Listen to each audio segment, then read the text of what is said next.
does perfect even mean? Is there even such a thing?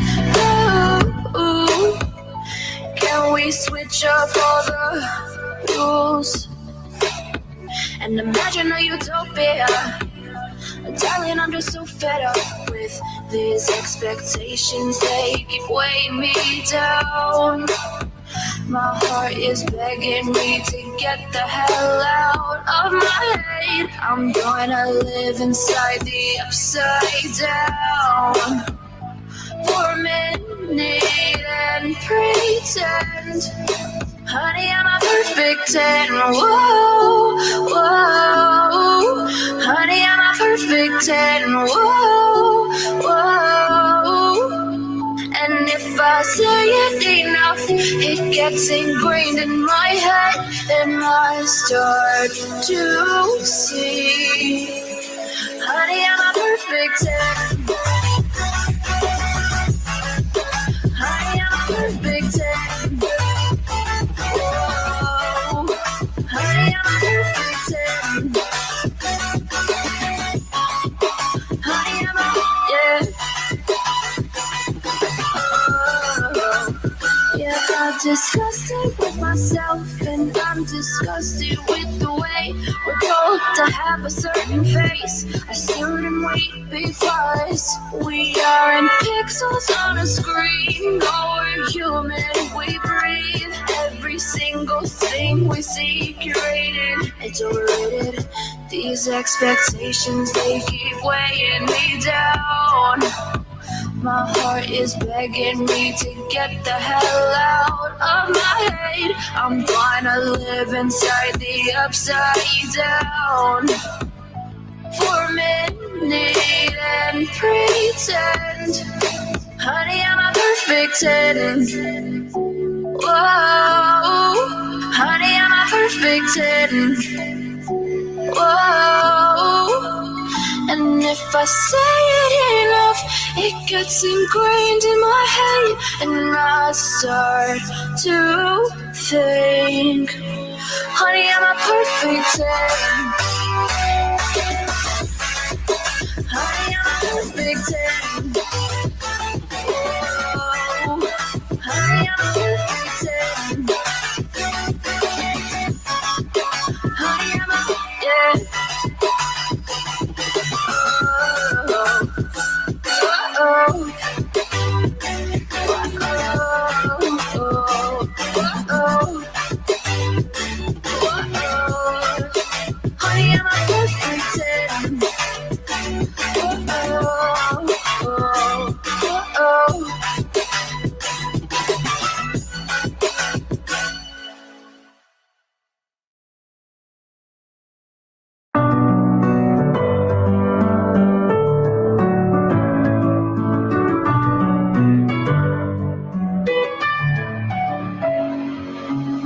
With my head again, you had your heart set on me, but these feels, they come and go, and they come so easily.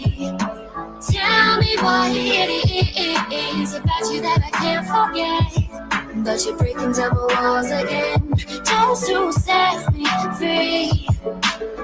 Why do I, baby, why do I love the way you are, will always leave me? Why do I, baby, why do I love the touch but never love the feeling? Why do I, baby, why do I love the way you are, will always leave me? Why do I, baby, why do I love the touch but never love the feeling?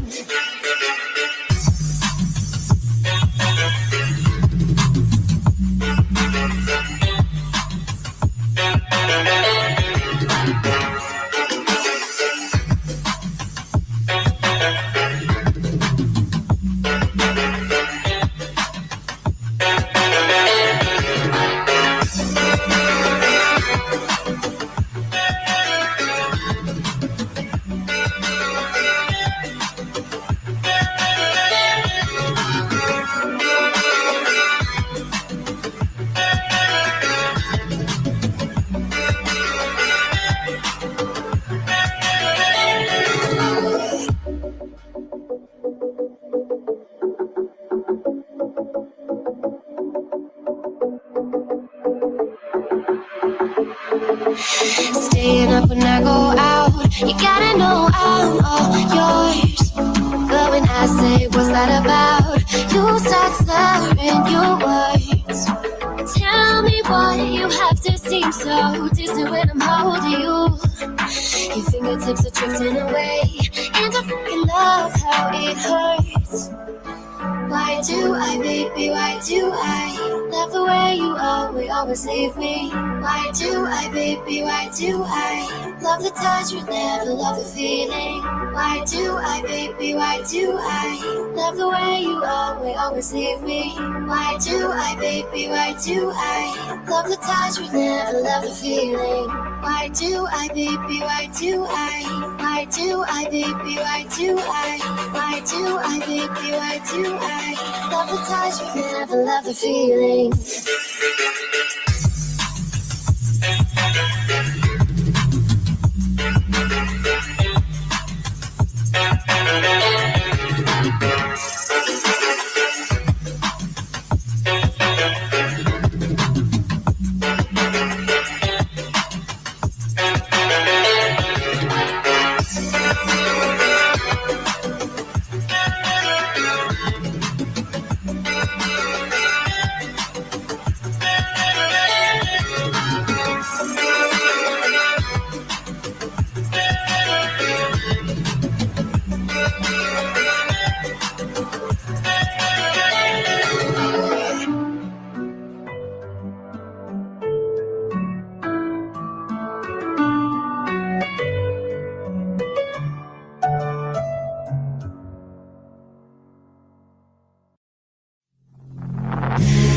Take me in slow, breathe me in and let me go. Filling the lungs inside you, and the blackened eyes make my way into your mind.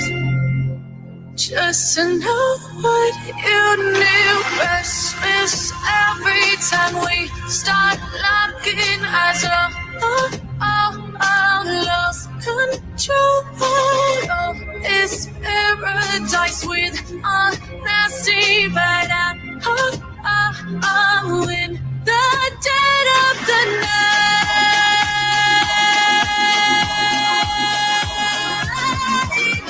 Let the darkness take control.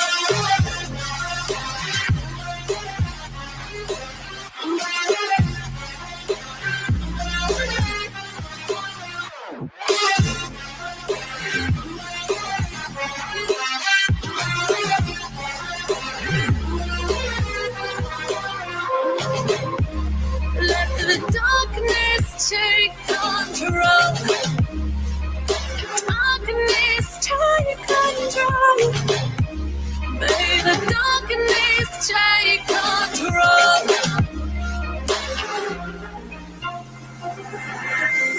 Take me in slow, breathe me in and let me go. Sink to your heart to find you.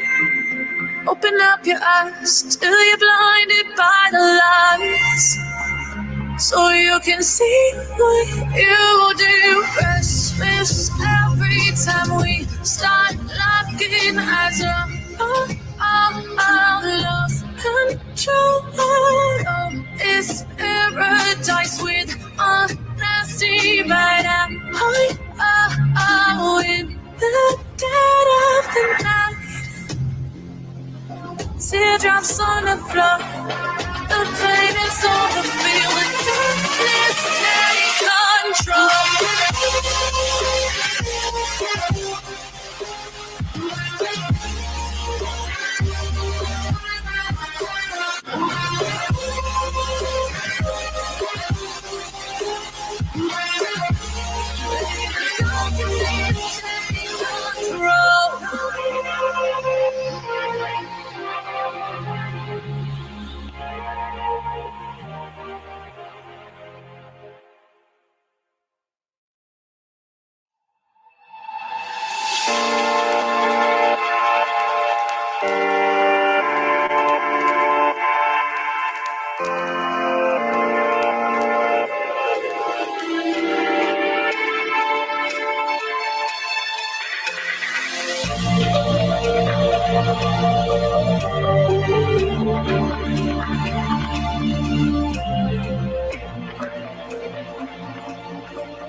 Microphone check? Microphone check 1 2. What is this? Not the Beastie Boys. All right, let's start this.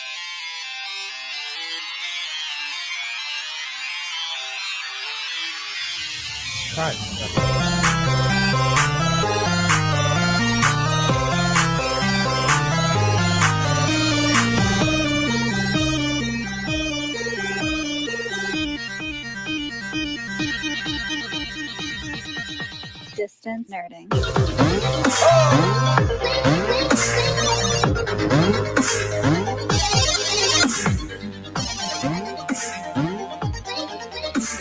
Oh, look at that. Oh, look at that. It's so pretty.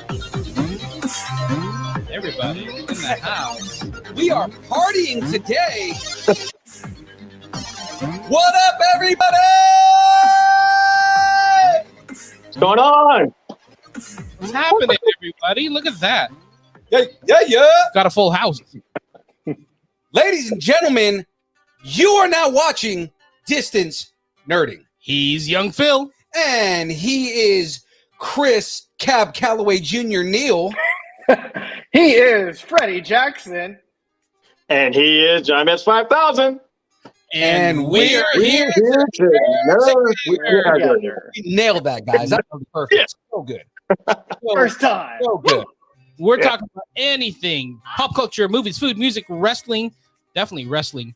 Whatever you're nerding out on, we want to talk about it. Now, guys, you got to follow us on all the social medias, on the Instagram, the Facebooks, the Twitters, the Twitch, the YouTube, the Linktree, the OnlyFans, the TikToks, all at Distance Nerding. Shut up and take my money. Oh, look at you with this sound drops. This guy. Got the new ones popping out. You ready Wait, for you have some an OnlyFans? what's on deck? We have an OnlyFans. It is just pictures of birds' feet. That's it. Nothing but birds' feet. That's I'm it's subscribing right now. yeah, you have See? to. Yeah. Who You're doesn't want to interested. look at a redhead's feet? It's great. Oh, dude, that's my fetish right there. Yeah. You're hooked. There you go, right? Shut up and take my money. You know, just or the way Freddie's looking right now is Hello there. Like,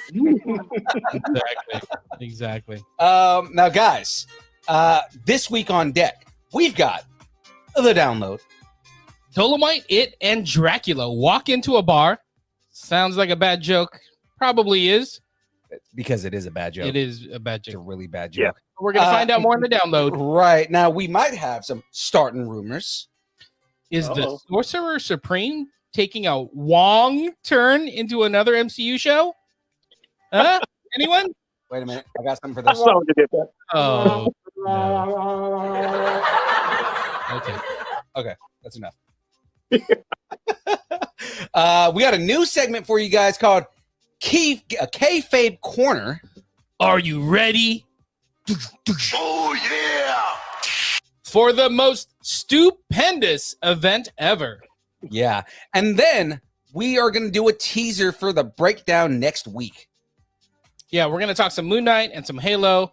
Episode 1 and 2, right, are now out Yeah. as of today. Yeah. Yep. We're gonna like not spoil it since it just dropped. So we're gonna do 1 and 2 next week. Right. Exactly. Yeah. Now, I'm bringing this one right here back, James. Right. But first, Let me get a shout out. All right. Oh yeah. Poddex. Oh yeah. Sorry, that was normally you. Normally you do it. You want me to do it? Okay, I'll do it. I wanted you to do Poddex at least. Okay, shout out to Poddex. In fact, this episode is powered by Poddex, not powered by professionalism. Oh, Poddex are a unique interview question and episode starting prompts in the palm of your hand. So whether you're a new podcaster or an existing broadcaster looking to grow your audience or get more engagement, you're going to want to check out Poddex, and we got a discount for you because we love discounts. always. Go to poddex.com and use code nerding10 for 10% off. And that applies to like the physical cards if you want like a deck of cards, or I think it applies to the subscription too. Yeah. So pretty much anything that you want to get from them. If you want to get merch, which they have like really cool podcaster gear and stuff like that, or Yep. you want to buy decks off of them, you know, it's good icebreaker, even if you're not a podcaster. So it's a pretty great system that they have there. Yeah. You know what Alright. I'm missing? You know what? You know why I messed that up? Why'd you mess that up? Because I don't have Dubby. You don't have Dubby. Now, guys, I got to throw this one out there, right? We're always wondering, the stream is powered by Poddex. Why does Phil have so much energy? It's because I'm powered by Dubby.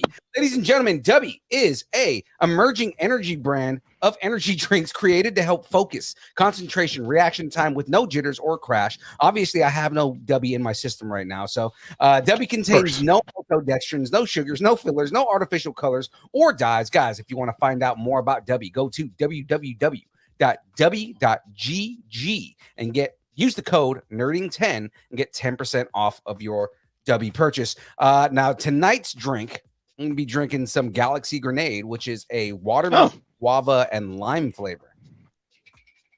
And Delicious. Man. delicious. Wonder how they came up with that.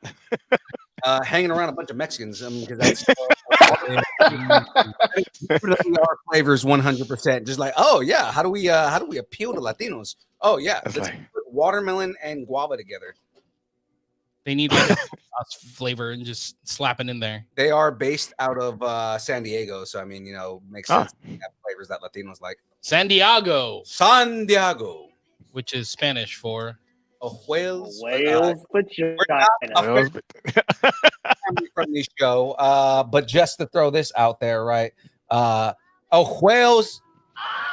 I'm not gonna say it. Yeah, you don't say. You mix up some Debbie. No, I've got my. Too late. It's I been think I said it. I have my fizzy water, and I'm gonna be mixing my W with some fizzy water here. What? Ooh, StreamYard changed up a little bit since I've been in, like hiding banners and whatnot. I want to show Chris and Freddie's name so we can talk to them while you're mixing it up. Yeah. Oh, okay. When I turn the banner off, then their name. Exactly. That's what I wanted to do. There you go. Gotham guy. That's actually my screen name I'm gonna be using going forward. Gotham. So he is the Gotham guy. So Yes. you're .gg. You need to get Gotham. Gotham.gg. Gotham.gg. Oh my God. Yeah. He is Gotham I guy. like that. I like that. He is. GothamGuy.gg. He is the .gg. Yep.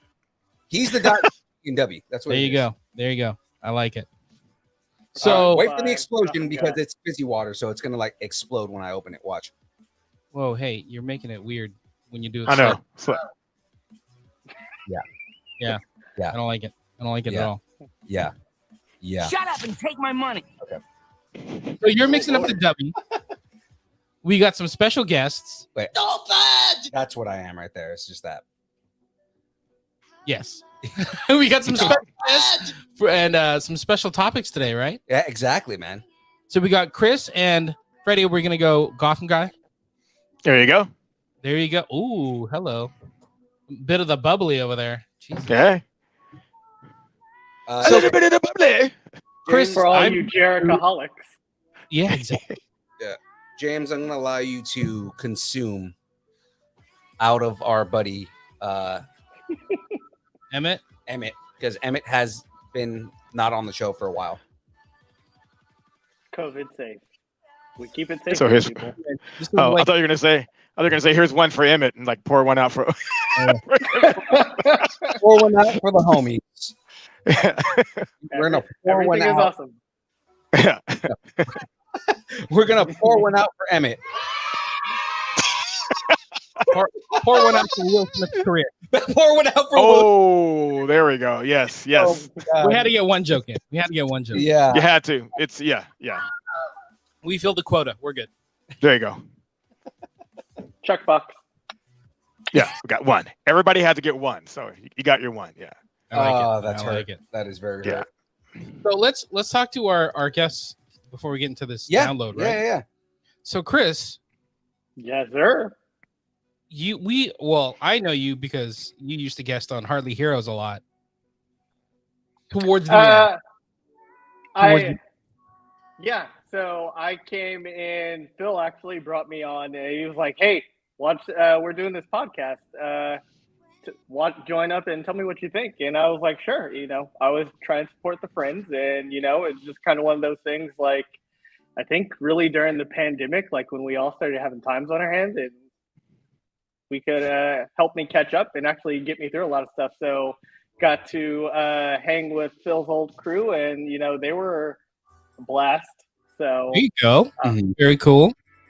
and Now then, you and and then Phil went Philippe solo. know each other, right? From Huh? before? You and Philippe know each other from like back in the day or something? I don't know. Well, we back used to in the work together. Apple days. Back in the Yeah. Apple days when we both used to work at Apple. Ah, I okay. don't Now know I if we see. can say that. Mhm. Can we say that company? The fruit stand, right? The fruit stand. Shout out to Apple. We need some money. We're, not, We- we're trying like not Forrest to get Gump. sued You here. know what? They might DMCA take down us fat. Oh yeah. Exactly. Like Forrest Gump. They worked in some kind of a fruit company or Yes, something. that I fruit don't know. company we worked at. You You guys worked worked at at- some kind of fruit company? You guys worked at Orange Yeah. Julius in the mall? Exactly. That's good. One less Uh, thing. Yeah. Well, he worked at Orange Julius. I worked at Jamba Juice, so There that's you fruit. Whoa. Okay.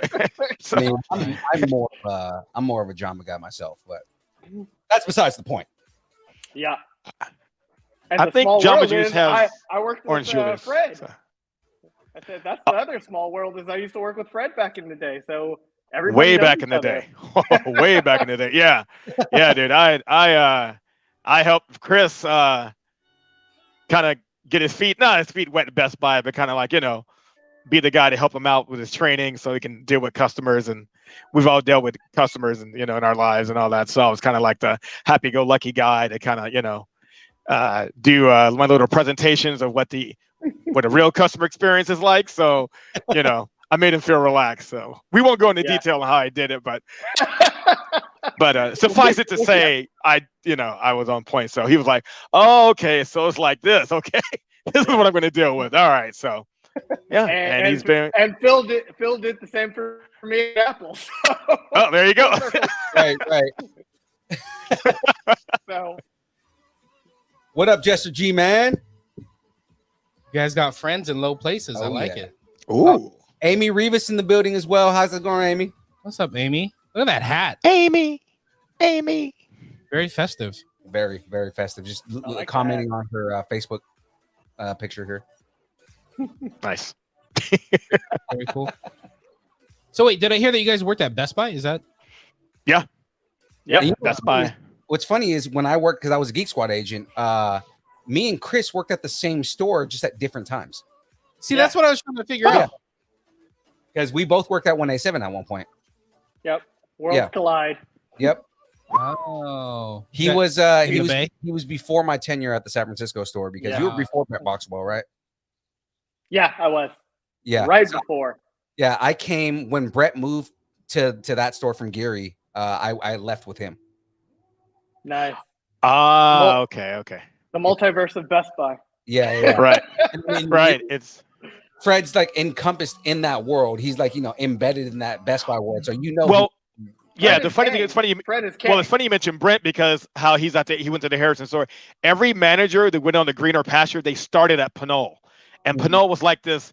Okay, you want to go to Emerville or go to Dublin or go to store Harrison or whatever, or Brenton, whatever. You had to like do good at Pinole. Pinole was like this starter. It's like you do good here. So we had the Brent, the Walters, all these GMs that you guys mentioned who are now district or whatever. I knew all of them. They all started from Pinole. It's Did you funny. know Romo? Who? Did you know Romo? No, I didn't know Romo. No, I knew Jamie, John North, Eric Tim, Brent, Walter, George, Gary. Need a name. Yeah. Insert. Yeah. I spend a lot at Best Buy, so I just want to contribute to this conversation. So you're welcome. Oh, okay. So, wait a second. My brother used to work at Best Buy. There you go. Oh, there you go. And now your brother works at AAA, and I work at AAA. Yeah, so it's like the world is so small. There you go. It's really a small world. Were you management? Do you know a Jesse Navarro? Maybe not. Back in the day. Oh wait, no. I think I did know a Jesse. Yeah. See, there you go. The name sounds really familiar. Yeah. There you go. Yep. Oh, We're all friends now. And I'm still there. I'm still with Best Buy to this day. Not in Pinole, but I'm we're still with the company. So right. Fred holding it down. Very cool. All right, are you guys ready to go with some news? Let's jump in. All sure. right, guys. I think it's time for the download. There it is. Oh, there we go. Don't forget, check out the Distance Nerdington post on Facebook for all the news, all the trailers, all the reactions, all the weird memes that people post. In the Distance Nerdington post, we posted a bunch of trailers this week. So we got trailers for Vinyl Nation, Picard Season 3, Star Trek Strange New World. Star Trek's hitting hot right now. Yeah. Samurai Rabbit on Netflix. The Sex Pistols documentary. Oh yeah, that trailer just dropped. Flight Attendant Season 2, and Bob's Burger is gonna have a movie. Is that what it is? Yes. Yeah, they announced that a few months ago, actually. Yeah, right. They've been talking about that for a while. Yeah, it's long overdue. I think. Very, very underrated series. You know what's funny? Very underrated. We're getting all this content that was like held off because of the pandemic, and like it's all starting to right now. And whether it's movies, TV, and then all these like streaming locations, everybody's just like pump it out there, just get it all out there. So right, we're benefiting. Oh yeah, definitely. Yep. Otherwise, it'd just be sitting on the shelf somewhere, anyways, and we'd be asking, "Where is it?" Yeah, exactly. Right. Yeah. I mean, yep. And plus, people are still sort of like apprehensive to go to the movie theaters. Which I'm not. I went to the movie theater. I saw Godzilla versus Kong. I saw the Batman. You know what I'm saying? You saw the 3 Batman. times. Yeah. So, but yeah, there's a lot of people that still are apprehensive. So, streaming shows. The time is now. Yeah. Right. Because there will be another Spider-Man Far From Home that's going to be in the theaters. Is going to bring in that crowd. So now's the time for streaming servers to get out there and do it. Yeah, I don't see it being a problem anymore. I see more people going to the theaters now. Yeah. Oh yeah. Dude. Spider-Man Far From Home at the Veranda in Concord. It was like at first they had people like, "Oh, you got to show your vaccination card." Like months ago, dude, they did not care. It was a crowd. It was like, go that way. Yeah. They weren't checking anything. Yeah, it was crazy. It almost feels like we're back to normal now. Like nobody cares about anything anymore. Mm-hmm. Yeah, I know. I mean, people still wear the mask, but it's like, as doing what you have to do, going where you have to go to get what you need to get. Right. Yeah, it's like. Right. I mean, the reality of the business is. Shut up and take my money. So I mean, pretty much. Yeah, pretty much. Yeah. Okay. Disneyland has no mask right now. I was just there. Exactly. So. Yeah, you just got Disney's not doing masks. That means that we're back to Yeah. Really pisses me off to no end. Yeah. It's like everybody was waiting for Disney to like, it's like, okay, go. Okay, everybody else take a mask off. Go ahead. It's like, all right, go. It's like, yeah. They were the litmus. If Mickey Mouse says it's cool, then everybody else says it's cool. Let's go outside. Exactly. The mouse. Right. The mouse is the litmus test. Exactly. Hey, it doesn't matter. Hey. It doesn't matter. Come in. Wear the mask. Take the mask off. Take the mask off. Stop it. Stop. Come in. Thank you. We appreciate your money. I mean, your business. I mean, me. Is my mic on? Yeah. Yeah. I don't know if I'm going to be able to get through this. All right, you ready? Download time. Here we go. All right. This is how we're going to start the download. You guys are going to appreciate this. Okay. Got a real type of thing going down, getting down. There's a whole lot of rhythm going down. Oh, we want the funk. We want the funk. Eddie Murphy is in talks to play Funkadelic leader George Clinton in an upcoming biopic. You don't have that soundbite? No, I don't have his laugh. Yeah. I should have actually that should have been the first set of sound bites should have had. Should have came preloaded. Yeah. The sound bite that I have that replaces that is. Are you guys biopic on George Clinton? Oh yeah. I'm super into this. Yeah. I mean, I grew up with nothing but funk music, so I mean, like, I'm all for that. Yeah, I want to know what this guy's life was like. Yeah. You know right. I mean, Chris pretty much just listened to nothing but jazz his entire life. I mean, he ended up making me the Moocher. So, Cab Calloway was, Minnie the Moocher was a great song. It was in Blues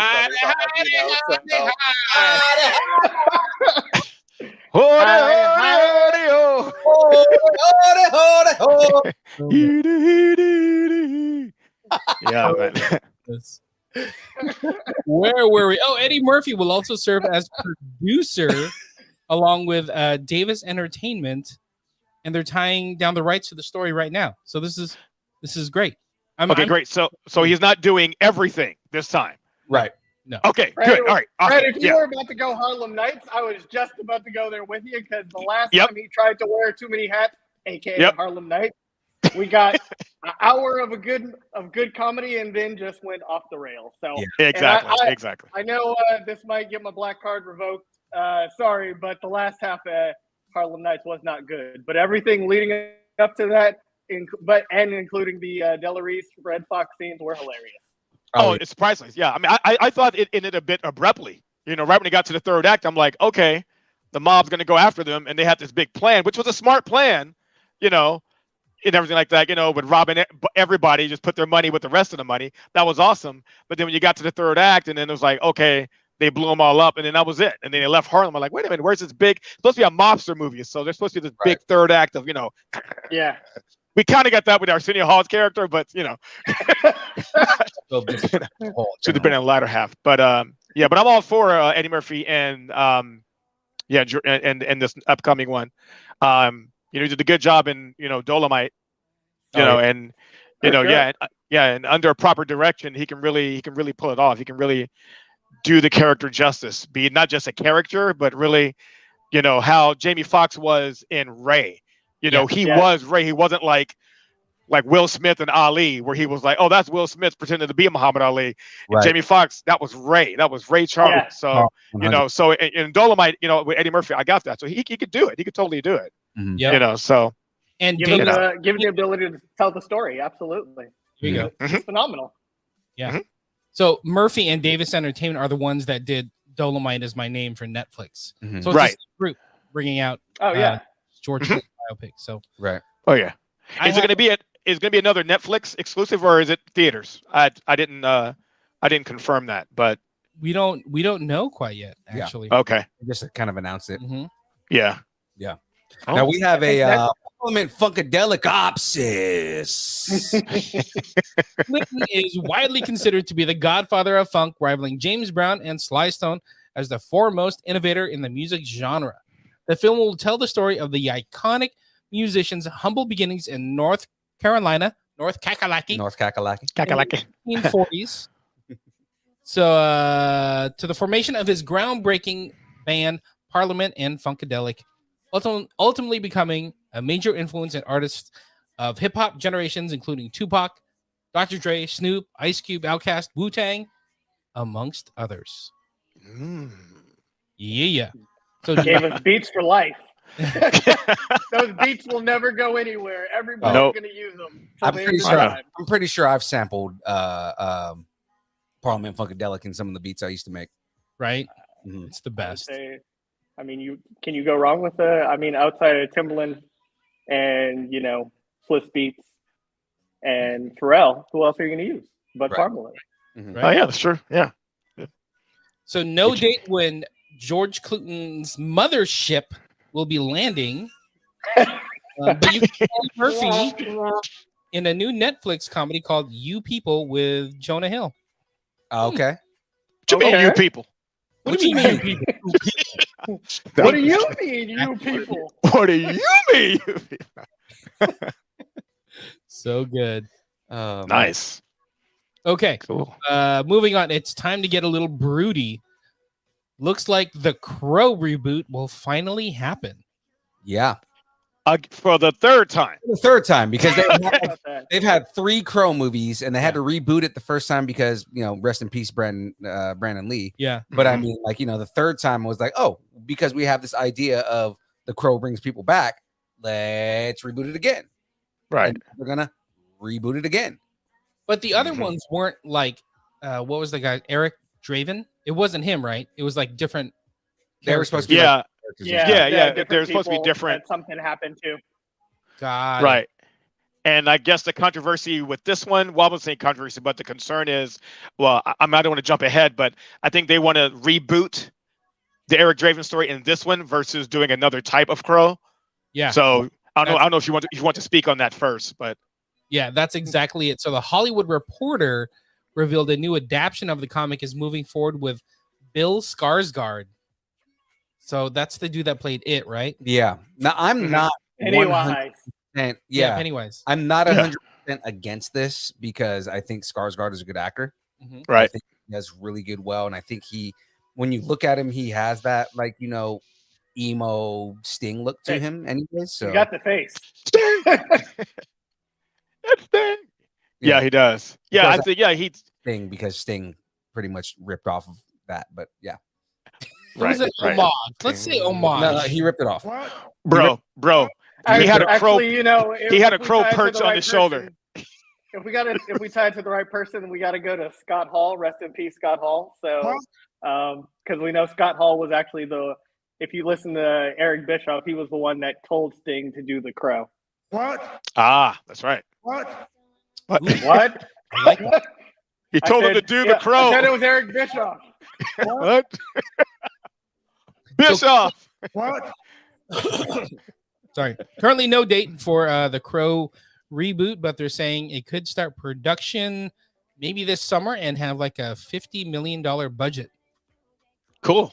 Okay. I'm up for it. Yeah, I mean that's not the biggest budget, but that's not a small budget either. Yeah, So I mean, right? Yeah, Right. you can work with it. Yeah. I mean, as far as the movie itself, they were going to go with Jason Momoa. I thought he was poorly cast. I think they were just going for name recognition and a big muscle guy, whatever. But he didn't fit the build of, James O'Barr's comic book version of the Crow. So I think Skarsgård can do a good job of emulating that. Yeah. And as far as the budget itself, $50 million, I mean, that's fine. I mean, the original Crow, the budget, it was a very tight movie. It wasn't an open world movie. It's very, claustrophobic. Took place in one town. And I think that's really all you need. You don't need a lot of CGI for this. So 50 million could work. But again, it's all in the storytelling. It's all in the brooding. It's all in the character development. Right. The villain in the first movie was very memorable. It was just a lot of cool things. People call that the rated R version of Batman at the time because Batman is PG-13, but it was the violence and all that stuff. It was perfect. So I'm assuming this one's going to be rated R. I'm assuming. I mean, it would make sense, especially if they go after the aesthetic from the original comic book. I mean, right, exactly, and that's all they have to do is just pay homage to that. So I'm totally okay if they do the reboot with this. Not they have to rehash the actual storyline per se, but kind of just take that idea. This one. Yeah, in the original. Yeah, she's in the original. That's right, huh? She plays the girlfriend in the original. That's right. nice. We did an interview with Bailing a while back. She's gorgeous. Yeah, gorgeous. so tiny. I think Did you tell her I said she's too, gorgeous? we'll let her know next time we see her. Oh, please. I think also for the Crow, you also have to do a really good soundtrack because that soundtrack in the '90s, like Stone Temple Pilots, the song that you gotta have something like that. So I don't know who you get that headline song, but I think you got to get somebody. I'm glad you mentioned the soundtrack because I pulled it up. So the soundtrack features The Cure, Machines of Loving Grace, Stone Temple Pilots, 9 Inch Nails, Rage Against the Machine, Violent Femmes, Rollins Band, Helmet, Pantera, For Love Not Lisa, My Life with a Thrill Kill Cult, The Jesus and Mary Chain. Oh my goodness. Wow. Mm-hmm. It's not to mention a great musical score. I can't remember who the composer might have been. Grant Revelle. But a fantastic music score to lay on that movie, on that movie as well. It's all in that. So I think personally, that's all they need for this movie. It doesn't have to be a big thing. Just make a nice, cool story. I know Hollywood's all about franchising, but we saw what happened with Crow, City of Angels, and then Crow, Wicked Prayer, or something like that. And then there's actually a short-lived series called Crow Stairway to Heaven. That was on. I think the WB, right. I think. Yeah, back towards the evening. So the CW. Yeah. What the brothers? That's crazy. I forgot about it. Yeah, so my brother's movie. Yeah. But they must think there's still a fan base for it. Otherwise they wouldn't have gone through, all these different changes, all different actors and stories and scripts they've, throughout and everything like that. So they must think there's a fan base for it. Must be. I mean, they're going to invest $50 million, which, could pay dividends. I mean, you saw with movies like Halloween, the new Halloween, Scream, I mean, they're capitalizing on nostalgia, and it's like, okay, what are the things that we like in the 90s and what can we rehash now? That's really what they're doing. Trying to reintroduce it to new audiences, Right. But you got to do something more. It's got to be true to the first, but yet it must be more than the first. You got, right. Yeah. I get it. So if you want to go check out the movie again, like the original with Brandon Lee, it is streaming on Paramount Plus. Sweet. I just got Paramount. And Amazon Prime Video. Oh, nice. So there you go. Man. Yeah, dude, Brandon Lee, man, he did a great job. I mean, man. Yeah, and just the way his character wording. I mean, they said that Heath Ledger's Joker had elements of Brandon Lee's, Crow and things like that. Sure. Yeah, Yeah, not just the fact they passed away the same, like before their time, but a lot of the Joker, his character was, from The Crow. So it's very inspired by The Crow. Exactly. All right. Yeah. Okay, let's keep going. More movie news. Cool. Okay. All right. Academy Award-winning actor Gary Oldman from Harry Potter. Gary Oldman. It's Oldman. Has signed on to reunite with Christopher Nolan. Speaking of The Dark Knight, and he's going to be in Oppenheimer, that new movie that Christopher Nolan's working on. Right, because Christopher Nolan's working on a film about Oppenheimer and the Manhattan Project. And about the bomb. You can't say bomb on the airplane. Why not? Bomb. Oh, I wasn't talking about it. I was just predicting what the movie was going to do. Oh, and the winner is the bomb. It's like, yay! I have a bombopsis. The on J. Robert Oppenheimer, the scientist who ran the Manhattan Project that led to the invention of the atomic bomb during World War II. The film has been described as an epic thriller that thrusts the audience into the pulse-pounding paradox of the enigmatic man who must risk destroying the world in order to save it. Check out this cast. It's got Cillian Murphy, who's playing the lead role as Oppenheimer. Nice. And then we got Matthew Modine, Matt Damon, James Darcy. I can't remember what he was in. Kenneth Branagh. Who else? Rami Malek. Dave DeSmalchin. Rami Malek. Good. Good. Dave DeSmalchin, who's killing it right now too. That's true. Florence Pugh, Emily Blunt, Jack Quaid.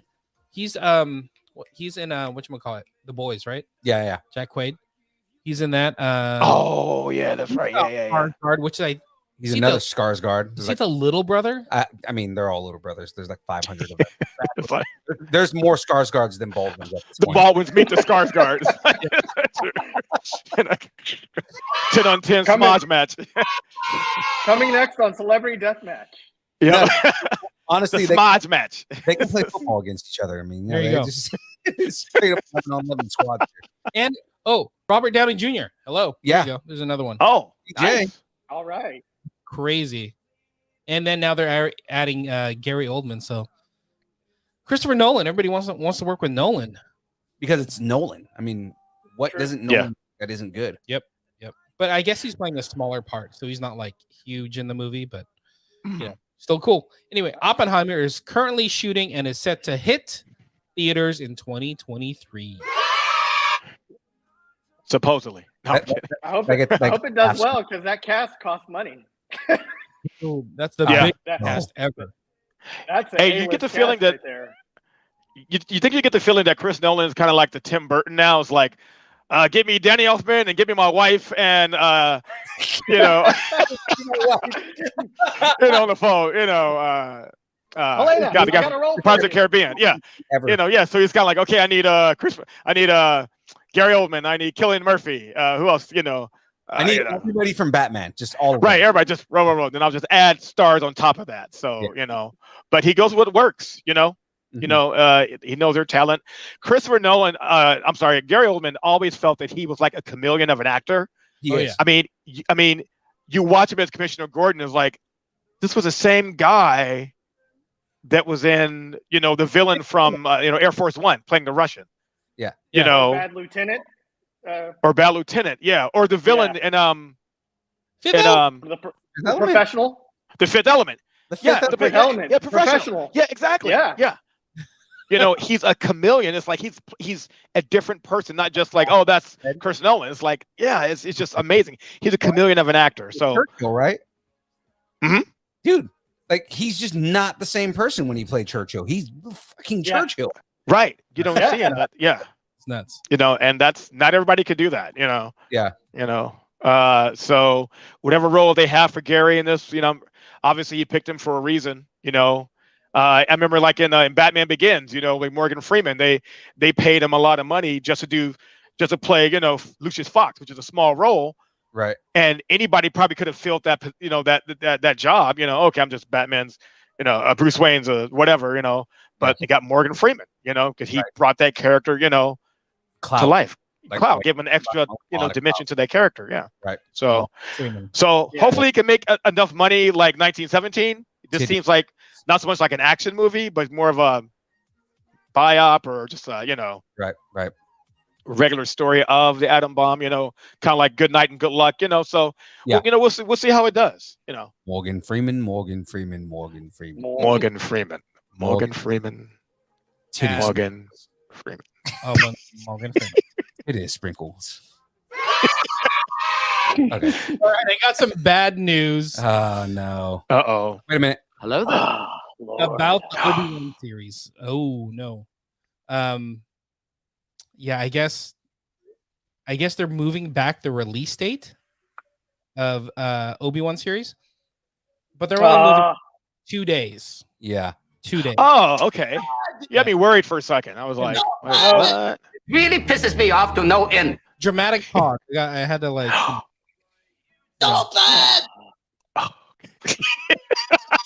Moving back 2 days, so it's going from like May 25th to May 27th, but it's also being dropped with 2 episodes. Yep, and that's Memorial Day weekend. Bring it big. Exactly.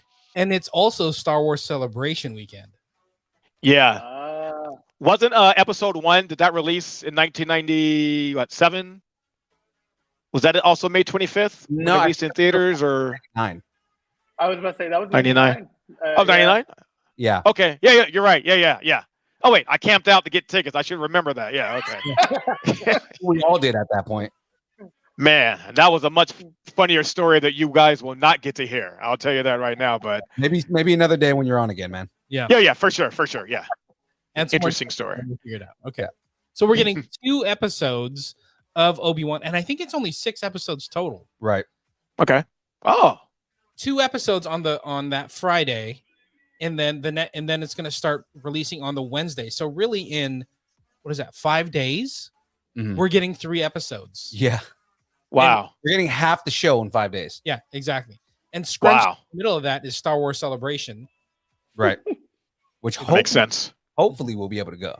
Yes, exactly. We're still waiting. Well, we're supposed to, what's the date today? We're supposed to find out in like 5 days. All right. Yeah.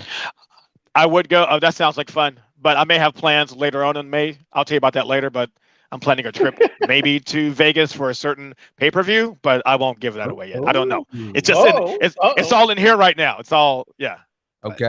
All right. We will find out more about that. Oh, for sure. Sure. I'm excited about Obi-Wan. I don't know about the rest of you guys, but I'm truly excited. I know if I read somewhere it's going to go up against Stranger Things season 4 on that same week or that same day. Mm-hmm. I don't think Disney Plus has a problem with that.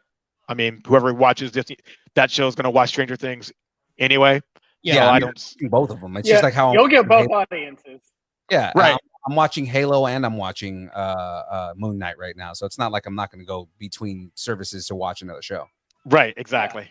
So I don't think they have to worry about that. Although, and also with Stranger Things, I'm sure it's going to drop all, 8, 9 episodes, 10 episodes at once. They're doing half on Stranger Things. Oh yeah. Oh, that's right. Thank you, Mr. Neil.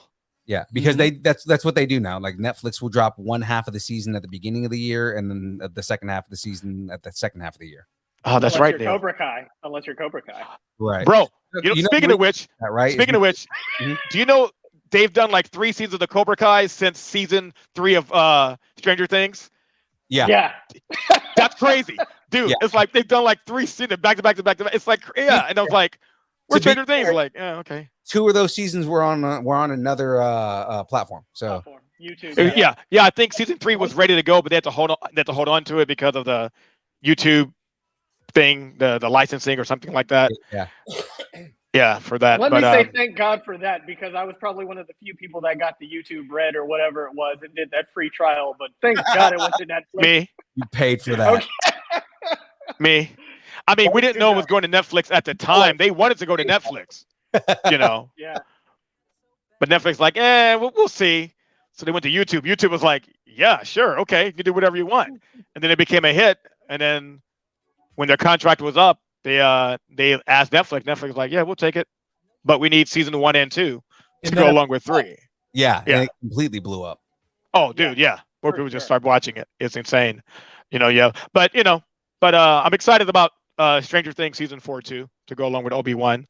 So yeah, they're dropping the same day. So Obi-Wan will be chopping arms off on Disney Plus May 27th. Hello there. Cannot wait. Cannot wait. Have something better for that. There you go. Uh, Got chopped off, right? yeah. Got to do So, the so if you weren't a big fan of the Book of Boba Fett, you can whet your appetite with Jedi, Boba Jedi Fett. slaughter, and Where? I always do that because that's there's a Wilhelm when Boba Fett gets hit at the end of that. Yeah, Boba- Jedi slaughter. Yeah, Obi-Wan. So that's gonna be great. It looks good. I think what's gonna make the show great is not just because it's Obi-Wan or it's nostalgia, as Philippe was talking about and all that, but the showrunner, if I'm not mistaken, or she's somewhat making decisions, is Deborah Chow. Yeah. And she wrote probably 2 of the best episodes of season 1, The Mandalorian. Yes. So if her fingerprints is all over this, which I think it is going to be great. And because What gave me faith in her doing Obi-Wan was when I saw what she did with the Mandalorian. I was like, she can do no wrong with Boba. Absolutely. And it wasn't about no like agenda or Me Too. It was ever. It's like, no, she's a good writer. Bam, there you go. Right. The proof's in the pudding. So there you go. So it was like, I don't want to hear anything like, so she to me is the right choice at the right time for Obi-Wan. Right. Just makes perfect sense. So people who was like, who wanted more Jedi in their Mandalorian or more Jedi in their Boba Fett, they're getting their fill with this. So let's do it. All right, young Phil, you got to do the intro on this next one. Okay. 1 second here. Let me switch this over. Damn, you wrote a long one. Okay. No, it's just one. Oh boy, get your head. Wait, that's Oh, no. Yeah, that was in the way. Okay. Run it Take back. 2. Run it back. Run it Yeah. back. Take 2. Oh, me. Okay. Oh boy, get your hand sanitizer ready. Does my breath smell like cheese? I wrote some stupid joke just to have you read it. It's good. That's what I'm gonna do from now on. I'm just gonna have you read stupid Mickey voice jokes. Get your hand sanitizer ready. Does my breath smell like cheese? There you go. See, it's worked out. No, okay. That's So- something else. Disneyland and Disney World are finally bringing back the standard character meet and greets. So Nice. you get to hug Mickey. So more reason right. for Mickey's breath to smell like cheese because he's gonna be breathing on children again. Exactly. They should do that. They should like have some kind of like cheese spray and be like, he smells like cheese. That can be it. Says like, I met Mickey. Really? What did breath smell like? Peppermint. You didn't meet Mickey. You didn't meet Mickey at all. You lied. What does Mickey smell like? He smells like Limburger. Exactly. Oh, okay. Good one. All right. Smells You're like telling the truth. So like, they've What does had- it smell like? Gouda. Chicken wing, hot dog and bologna, chicken and macaroni, Macaroni. homemade. Oh, damn it! I had something for that.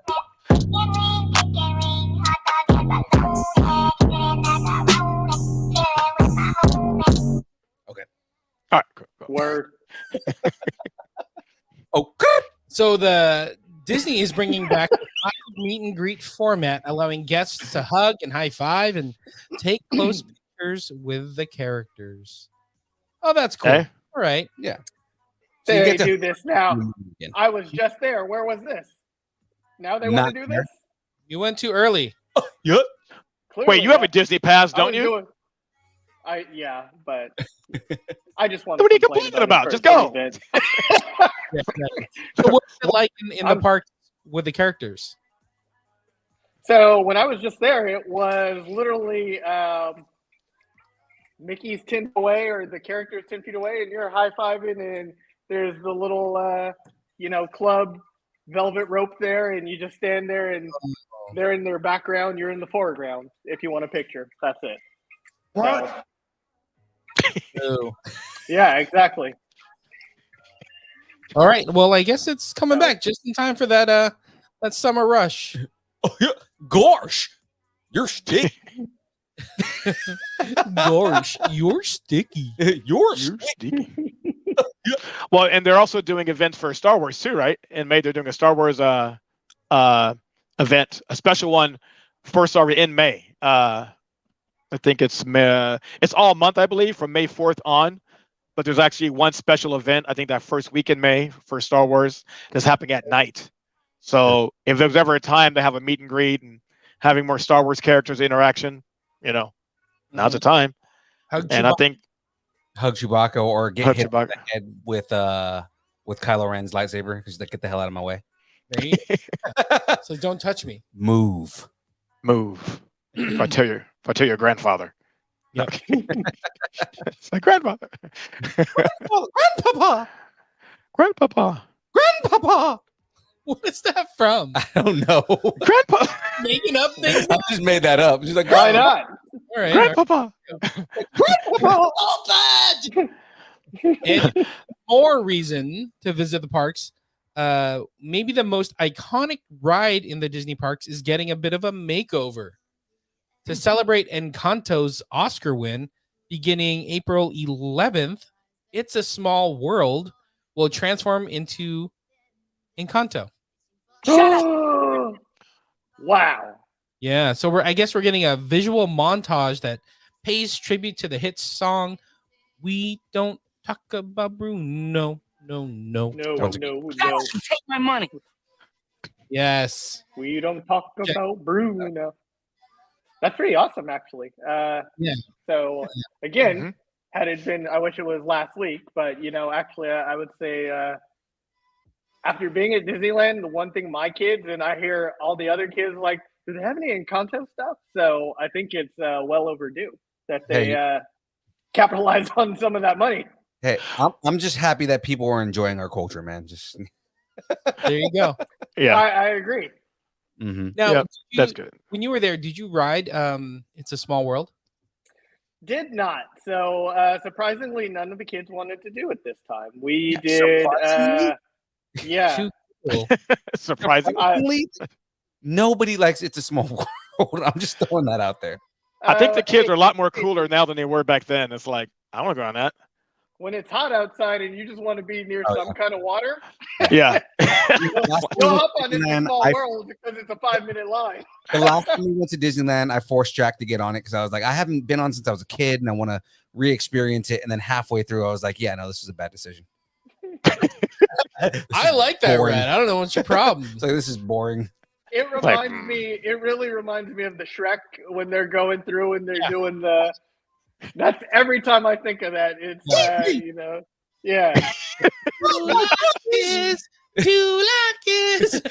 Yeah, exactly. Not like drop buttons. Let's do that again. The montage will feature projections and lighting effects with tiles across the facade, flipping, turning, and rearranging in a visual nod to the magic of the Madrigal family casita. Nice. It makes me think like, wasn't there a spot that was like flooded or something? Like maybe they're redoing that section of Small World or something like that. Well, that is where the water is, so that would make the most sense. Mm-hmm. Right.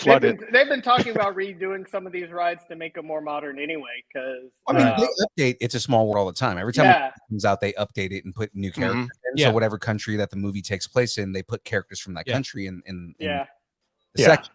And they stay true to like the original aesthetic, so they make the dolls the same way that they were made, like Lilo and 40s. Stitch and Moana. Yeah, they make them the same way they made them when they made them in the 40s. So I mean, you get these like dolls, but it's like even got Little Mermaid up in there. Everything, like every movie that comes out, they had when you go by Mexico, they had when we went there last, they had stuff from they had Machete. They had stuff from Machete. Oh yeah, that's cool. Yeah, wait. Wait, the movie Machete or just his character? No, the movie Machete. See, you guys they had the president, the racist white president. Yeah. Danny Trejo. Riding a quad with 2 machetes in his hand. They had that. No, from I would have loved to have seen that.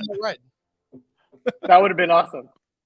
I mean, weren't there? I remember there were talks about Splash Mountain because number one, the Song of the South has been, That's happening. So they're turning Splash Mountain into Princess and the Frog. Yeah, that's Wow. and that's what I was just going to say. That's what I heard, because a song of the South is now, faux pas, and I mean, it's been it's. I mean, you knew it was racist. They made a whole ride about characters from a racist movie. that's true. And yet yeah. they flipped out over the wench in Pirates of the Caribbean. Oh So yeah, that one got pulled first, but that's another story. We could talk about that for a while. They're like, why do you pull the ride? Well, people kept going on the ride, so we're gonna address sexism before we address racism. So exactly, right, exactly, yeah. All right, just like Bruno, we don't talk about end dates. So no date when they're gonna remove Encanto overlay from It's a Small World. I don't know if this is going to be like oh my God. It's going to be like a standing thing until they figure out like, how do we get Encanto into a ride? Like its own like ride. permanently. Right. Yeah. This may be around for a bit. The way that Encanto's going, they're probably going to make like an entire Encanto land. Like there's going to be a Casa Magical. It's going to happen. Yeah. I think they've been like, there's Pixar Land, they tore down one side to do Pixar Land. That's somewhat successful. I think they want that. They want that, that smaller version of the Star Wars, land, in other parts of the park. Mm-hmm. They already announced that so when you first come into the park, they have that parking lot like right in the front. Mm-hmm.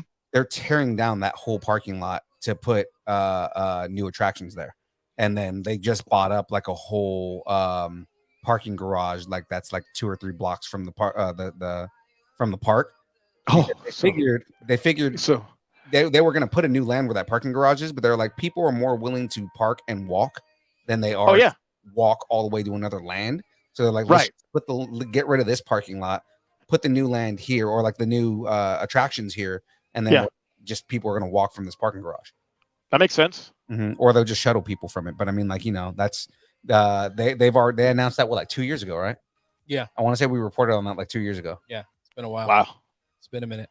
I'm sure. I'm sure it's still in their phase. Yep. All right. 1, phase 3, phase 4.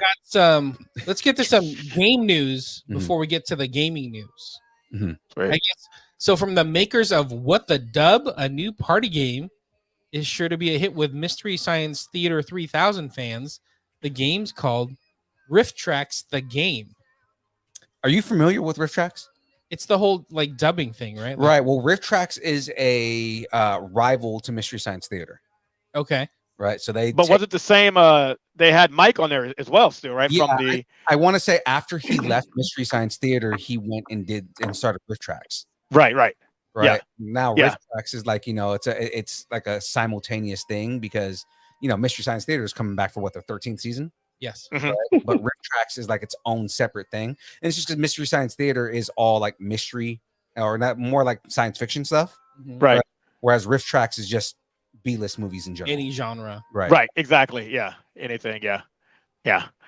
That's gonna. So they're doing the game. So do you know how the game's gonna be set up, or how it's gonna be played, or what's So this is what I got. So Riff Tracks the Game will let 6 players with an additional 12 audience members go head-to-head in riffing over 250 clips from fan favorite riff tracks such as Roller Gator, Attack of the Super Monsters, Plan 9 from Outer Space.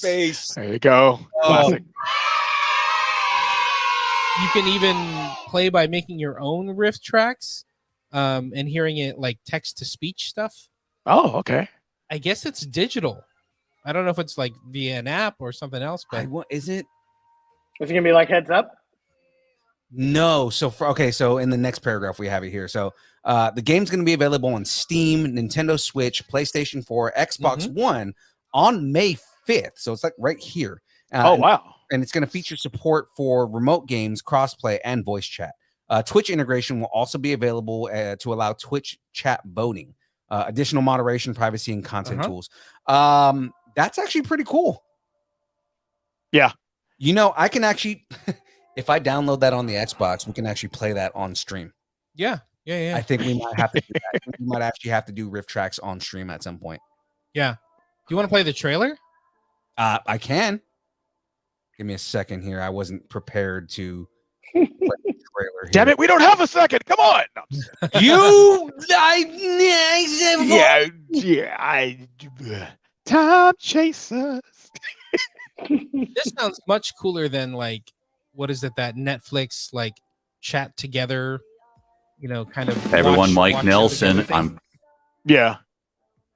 Whoa, what happened? Oh, go ahead. Yeah. No. Oh, he played a video. Hold on. Everyone likes Nelson. Yeah, I know, right? No, because I have to play it on the same in the same browser, or else it won't show on the Everyone, screen Mike Nelson. I'm pleased to announce. Pause. Okay. Stop it. Stop it. Not it. How many browsers do you have open? It's 17. Okay, why? Because this is how this works. That's not how the browser works. That's how the browser works. That's not how the Force works. This is not how the Force works. Force works the way that I say it works. Your Force does not work this way. Okay, Han. There we are. All right, hold on. I'm going to change our view here. We're going to be at the bottom of the screen here. All right. And I'm going to and start it from the bottom. So that way we can actually watch the trailer. Let's turn down the music here and go. Mike Nelson, I'm pleased to announce that RiffTrax has teamed up with the makers of What the Dub to bring you RiffTrax the Game, a multiplayer party game that lets you riff with the best of them.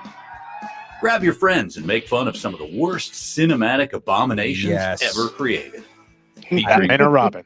Look at the movie clips from RiffTrax classics such as Roller Gator, Attack of the Super Monsters, and Plan 9 from Outer Space. My purple suit is better than your purple suit. Write your own riff and watch your purple suit genius come to life via text to Hail speech. purple suit. David was watching his mother make some cookies.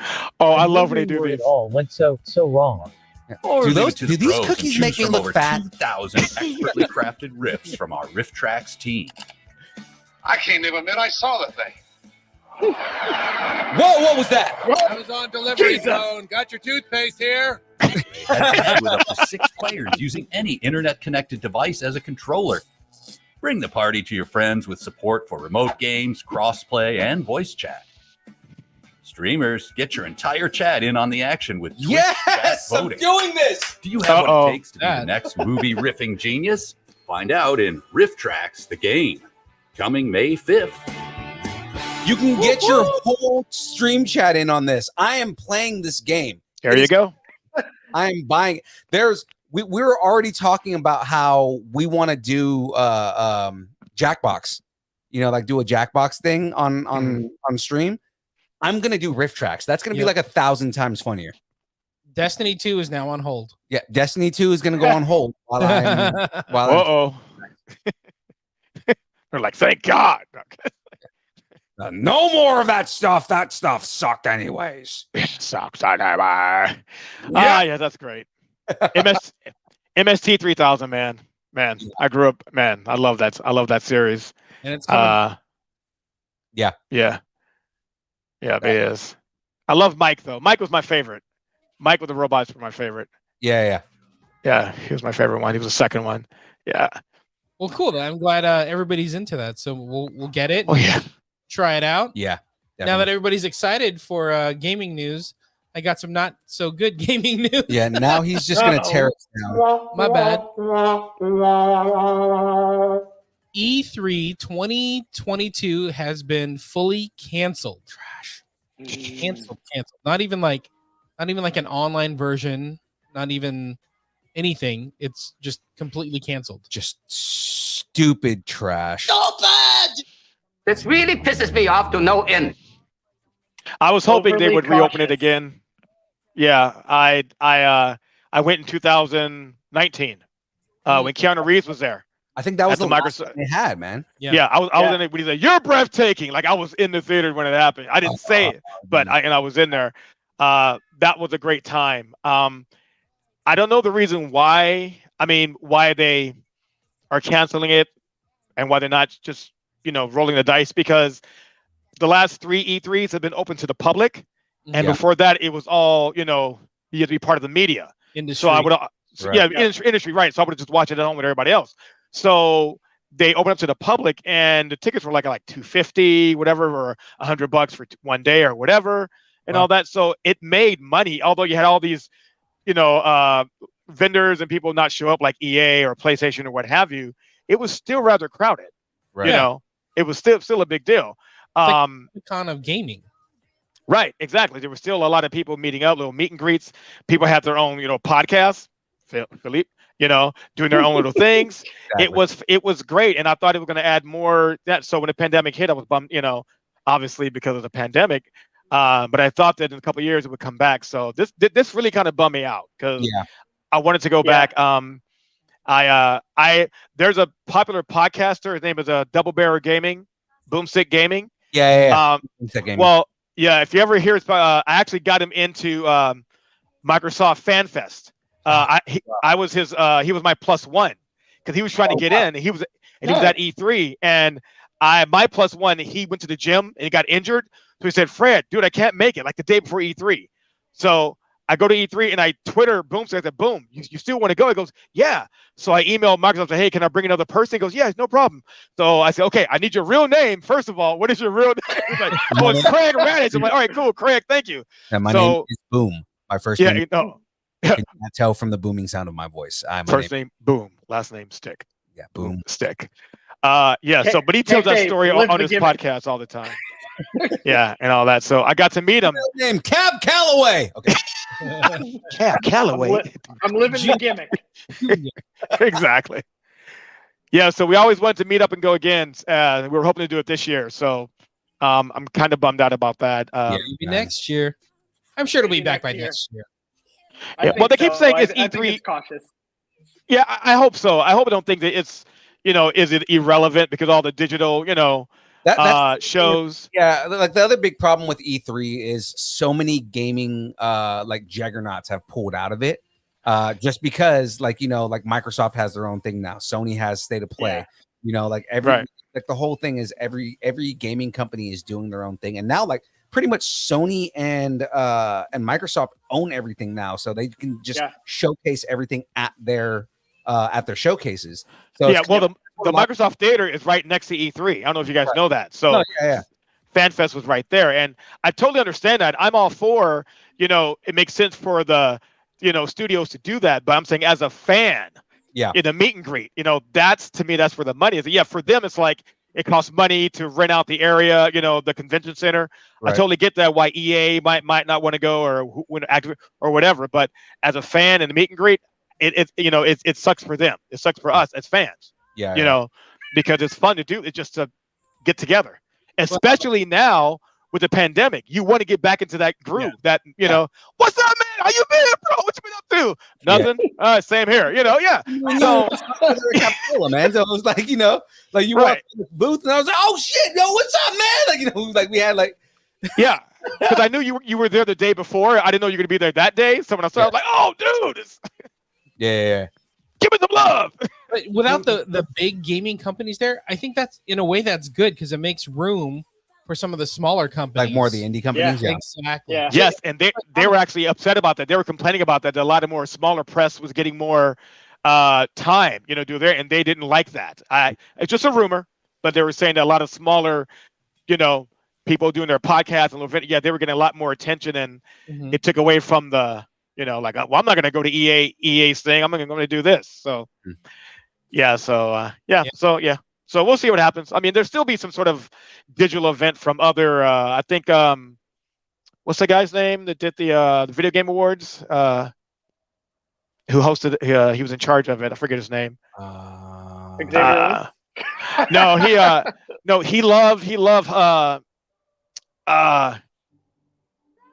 Google. God. The guy that did Metal Gear. Hiro Kojima. He loved Hiro Kojima big time. Jeff Keighley. Yeah, that's right. He's doing I think he's doing a streaming event, and there's another one. So Xbox and PlayStation will be showcased in some capacity. Whether if it's third-party stuff, there'll be some other event, but it won't be E3. It won't be the E3 show. Well, the other thing too is like LA Comic-Con had a whole gaming section where they just had nothing but gaming stuff. So I think like a lot of those conventions are starting to like probably like some of the larger conventions are starting to bring in gaming because they know that that's a segment of like the Crossover, nerd yeah. culture. Yeah. Lots Right, of crossover. exactly. That's smart. Speaking of gaming news, we got some good stuff coming up. So last year, next gen console owners got the chance to see Unreal Engine 5 with what was it? The Matrix Awakens. The Matrix Awakens. Mhm. Yeah. The showcase originally with PlayStation 5 when they did the original showcase, that was Yeah. Unreal Engine 5 too. So now Unreal Engine 5 has officially been released by Epic Games. It's out now. So basically, more gaming companies can start using the new Unreal Engine. And I mean, if you look at the stuff that Unreal 5 is putting out, it's like it's ridiculously realistic. Like it looks like you're watching a movie, Right. you know. And Yeah. supposedly, it's also it's like really low CPU usage.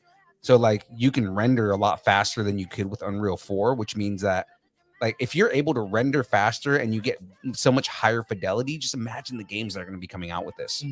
Yeah. I don't know if you guys saw the gameplay for Hellblade 2. I believe that was a test on Unreal Engine 5, or they were saying they were shooting for Unreal Engine 5, but the footage they showed at the Video Game Awards, it was like seamless, and you couldn't tell what was like, you know, when it went, you know how like some games it goes to that CGI and then right when it goes to gameplay kind of like pauses. Yeah. And then you start moving or whatever. This was a bit more seamless. You know, a lot of stuff going on. It was more cinematic, if anything, not so much gameplay, but more cinematic, but you can still move the character, you know, from left to right and, you know, and all that. So it looked really cool. And when what I saw from Epic Games and the Coalition from a couple of days ago looks really cool too. Just imagine playing a game that looks like the cinematic. That's just ridiculous. Yeah, right. That it's that, right? Yeah.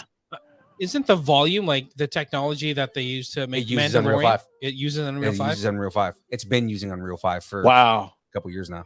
So you can literally make the Mandalorian on your own computer. That's nuts.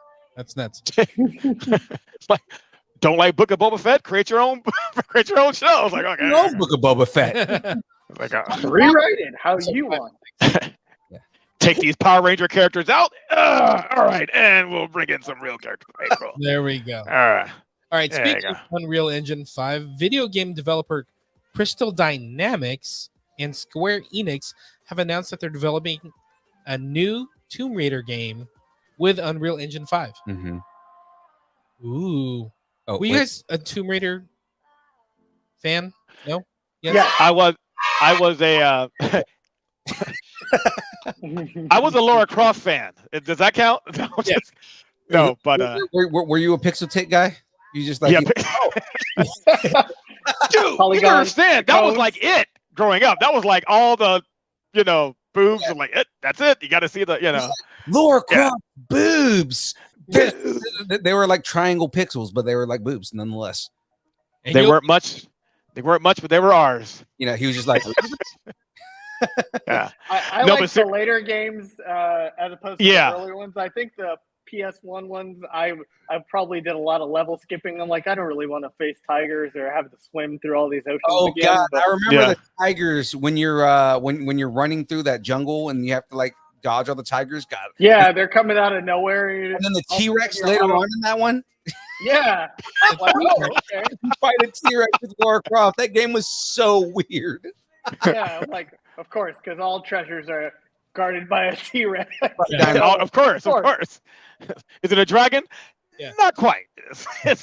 You'll find out when you get there. Just shut up and take my money. Because that's how we were back then. Just yeah, pretty much. That's all we had. Yeah, just like you, Chris, I was a bigger fan of the Tomb Raider, the reboot, the later ones. Yeah. You know, kind of like her beginning as Lara Croft, and obviously this whole thing about which came first, the chicken or the egg. You know, newer fans be like, "Oh, well, you're copying Uncharted," and you're like, "Well, no, Uncharted might have copied, Uncharted Lara Croft copied Lara Croft 100%. Yeah, you know what Uncharted brought to that whole like adventure genre was that it made it more cinematic. It made it feel like you were playing a movie. Yeah, exactly. It had a lot more pop culture reference. You know, dialogue was more witty. Right. You know, it's like you're watching a movie. Yeah. Drake is a really good character. You know, like they really wrote Nathan Drake as a really good character. But like Lara Croft, I mean, she's the original. You cannot deny that Laura Croft was the original character. Right. So I just wish. Go ahead. I just wish they could make proper movie adaptations of these video games. That's all I got to say about that. I haven't watched the new movie, but I heard it was a Uncharted? little more faithful. No, the Tomb Raider. Movie. I heard it was. It didn't make a lot of money. Oddly enough, more than than the one from early 2000s. Because it was action packed. Angelina Jolie movie like everybody wanted it to be. It was more right. There was, from what I hear, there was more substance in it, and it dealt with her past a lot better. And that's what you want out of this character. You want the character to be fleshed out. So yeah. But that's the thing. You're trying to please. What's that old saying? Making a 4-quadrant movie. You got to please the hardcore fan base, and then somebody who just walked in and be like, "Oh, what's this Tomb Raider all about? Let's check it out." Mm-hmm. And all that. So you have to oh, it's a strong female character. Okay, well, I'm gonna do that or whatever, and all that. So if you have the budget to do it, if you have the writing to do it, it could work. It just hasn't. Every movie has their strength and as well as their weakness. It'd be nice to get that one that has that encompasses everything. Right. like Mortal Kombat from 19. No, I'm just kidding. Easy. I still stand by that one. I still stand by Mortal Kombat, the first one. Which actually, this coming weekend, we're gonna meet Kerry Tagawa. So I mean, that's kind of cool. Yeah, we're not gonna get to interview him. Oh no, he's not gonna be there. They just announced he's not gonna be there anymore. Yeah. I forgot about that. Yeah. At the show. Oh, okay. Yeah. Yeah. Nope. I just looked it up. Tomb Raider 2018 Mm-hmm. is not streaming anywhere. You can rent it, but it's not on any kind of streaming platform. So it's on Vudu just to rent, or okay, And gotcha. Amazon and Apple TV, but you got to pay to rent it. It's weird. Yeah, those obscure movies, man. You have to they're hit and miss. You can look for a movie and not find it, and then one day you wake up with oh, there's I don't know, there's that movie. It's back in rotation. Yeah, exactly. Yeah. This horror movie called Cherry Falls. It was kind of like a movie, it looked kind of like a Scream in that Scream type of setting or whatever. It was a horror movie, came out for a minute and it was gone. And then all of a sudden it popped on Amazon Prime a month ago, just out of nowhere. I was going to buy it on Blu-ray. I'm like, no, I'm going to wait. And then here you go. Blu-ray. Mine's on something called Blu-ray. What's that? Wait. Time for a crap party.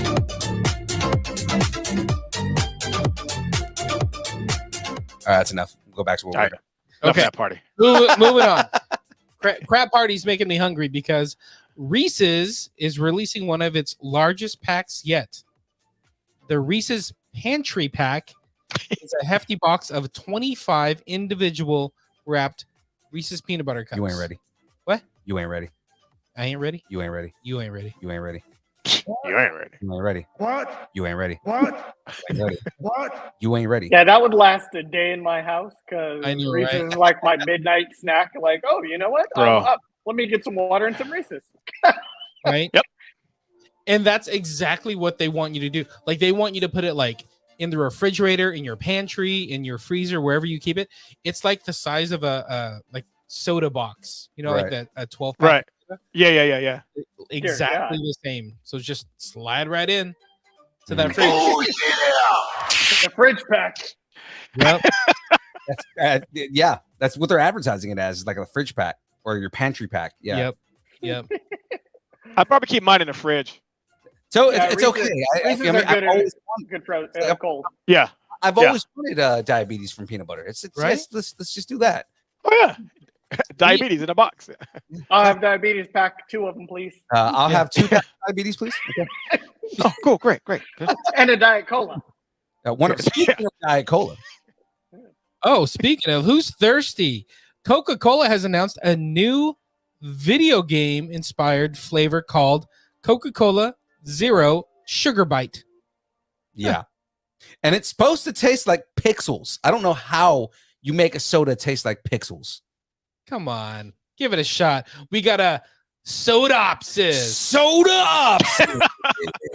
The company says it makes the intangible taste of a pixel tangible, featuring bright elements up front and a refreshing finish. They still didn't. They haven't announced what makes it taste like a pixel. They're just it tastes like a video game. What the fuck does that mean?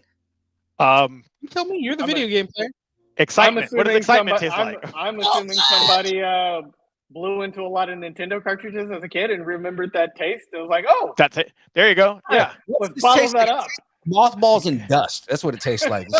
Guys, when you're nerding out playing video games over the weekend, your Street Fighters, your Resident Evil and all that, what are you tasting? What do you have a taste for? Whatever it is, that's what it tastes like. So maybe everybody will have a different taste depending on your memory. It's like, oh, tastes like I'm blowing cartridge. What does Mario taste like? Mario tastes like day-old cardboard pizza. There we go. There you go. So rude. So rude. So I guess Coke actually debuted Bite in the Fortnite video game. What? They're trying way too hard, it feels like. What? And on an island called Pixel Point. What? Where I guess, game players can go play a mini game within Fortnite. What? Revolving around this Coke. What? So they're hoping that the 10 million people playing Fortnite will land on this island and be like, oh, okay, well, that looks interesting. Then they're going to go to their store and be like, oh, yeah. Yeah, What? exactly. Yeah. I need that. It's part of the game. But it was in the game. I'm going to go drink it. But, Mom, it's in the game. It's in the game. God. All right. EA Sports. It's in the game. It's in the game. Mom's in the game. So check It's out cheaper. Yeah. check out this price point. So if you want to level up and try this new Bite flavor, you will be able to order it online starting May 2nd. And it'll be available in 2 packs for $15. Nope. Nope. This really pisses me off to no end. Nope. Not happening. Not happening. You lost me. For You lost two- me at 15. Yeah. And when you look at the can, they're like the little half cans, right? Like the little skinny, like Red Bull cans, yeah. right? Oh, so okay. for me, Yeah. 2 Red Bull 8-ounce cans of a special pixel flavored soda for $15. No. That's how I feel about that. Mm-mm. So nuts. All right. That's all the news I got. I got a couple rumors. Do you want to do rumors? You guys want to do rumors? It's quick. Okay, go ahead. I'm all for it. Go. No, so we have something for this. Hold on. Let me make sure I'm pressing the right button here. Oh no, it ain't getting their nose, but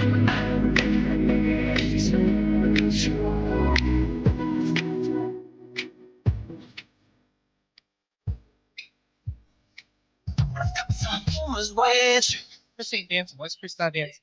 There we go. All right. There you This go. guy knows how to press my buttons, man. I tell you.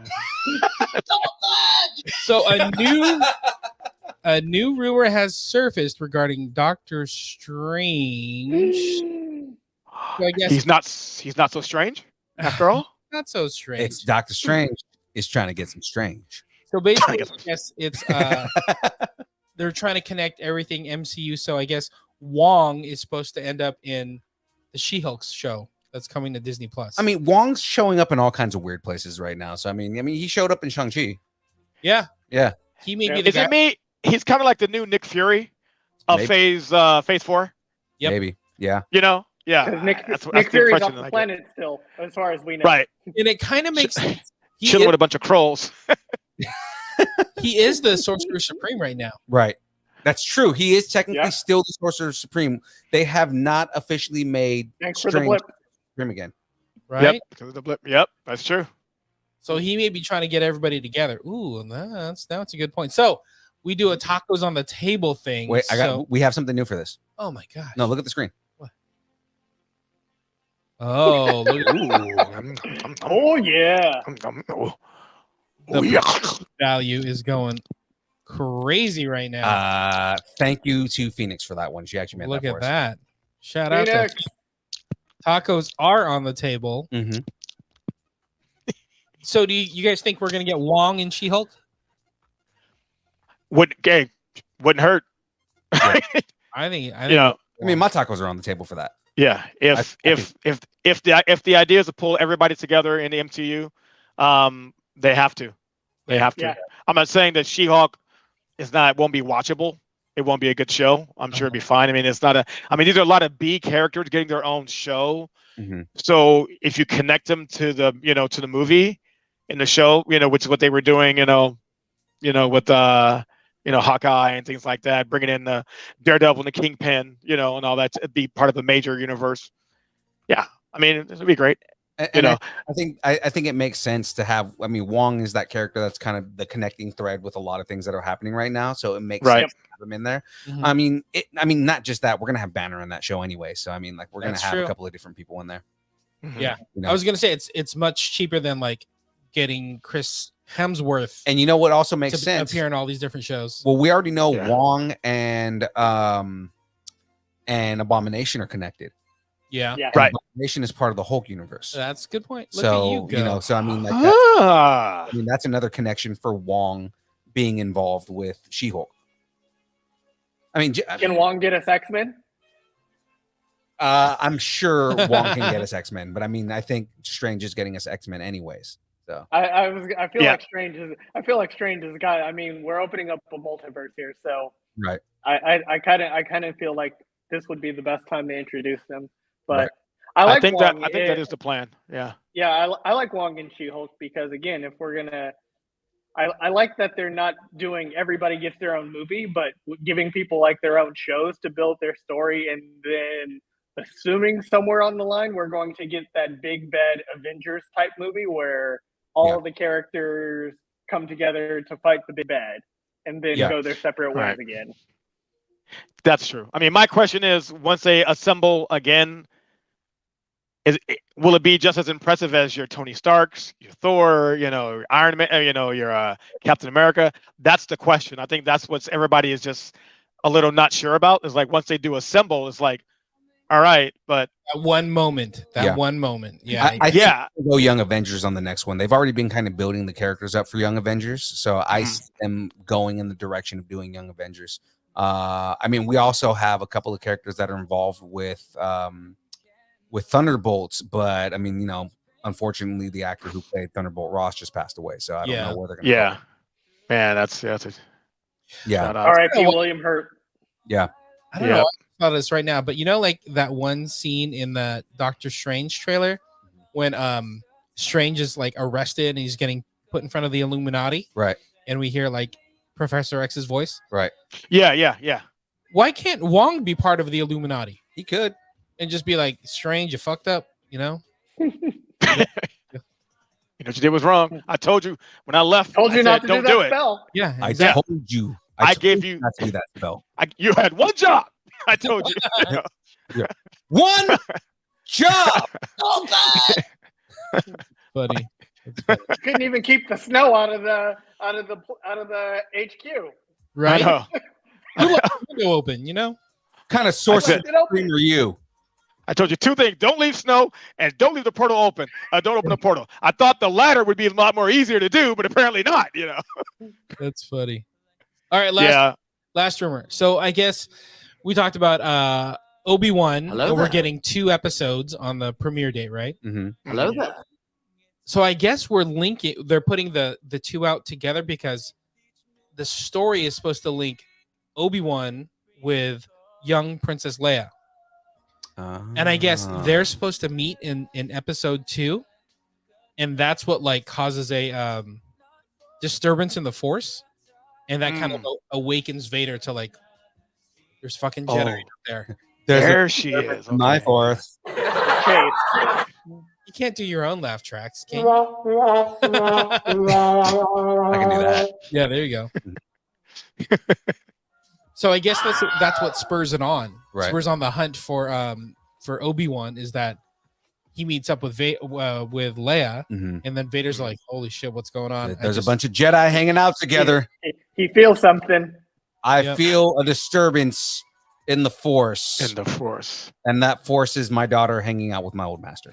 Exactly. Is she still young? How young is she? Is she? I think she's supposed to be like 10. Yeah. 10. Okay. So it's been 2 years. Yeah. All right. Cool. So the Death Star is in full swing. Okay, cool. Right. Alderaan hasn't gone to the wrong places. Yeah. Right. Jimmy Smith is still her dad. Jimmy right, exactly. Yeah. Jimmy Smith. We will. That'd be cool. Our own. I think that'd be nice. That'd be a good element. Jimmy Schmitz is your dad. What? Jimmy Schmitz is your dad. What? Jimmy Schmitz is your dad. What? We gotta do something about the soundboard. What? I gotta move it farther away. We need a bigger desk. What? Jeez. Okay. That's good. Tacos on the table. Are we getting young Leia and Obi-Wan hooking it? No, I shouldn't say hooking it up. That's weird. What? Weird. What? I kind of dig this. My tacos are on the table for Obi-Wan and Leia. What? Causing some drama. Yeah. What? Waking up Vader. What? Give me a hell yeah. What? Hell yeah. La, la, la, la. All right, that's all the rumors I got. All right. So now, and we're doing this super late, but now we're getting I know. a new segment. We were supposed to do this like a half hour ago. So I know. We got 30 minutes left to do this thing. We could do it. We could do it. You know what? If we run longer, we run longer, but we definitely want to do this. We've got a couple people that have been waiting for us to do this. So now, I don't have a soundbite for this, but now we have Kayfabe Corner. What the Rock is cooking. WrestleMania 38. I can't do the eyebrow. Sorry. You hold it. We can green screen your handout or something like that. So I have to throw out this on real quick. So Jester G-Man said, I swear the Stone Cold what thing is hilarious no matter who it's being done to. Yeah. And then when I did right now, he said, yep, still funny. What? Still funny. What? Still funny. It's funny. What? Okay. I got a little challenge for the three of you guys. What? WrestleMania 38. I want your reaction in 3 words. Chris, give me 3 words to describe WrestleMania 38.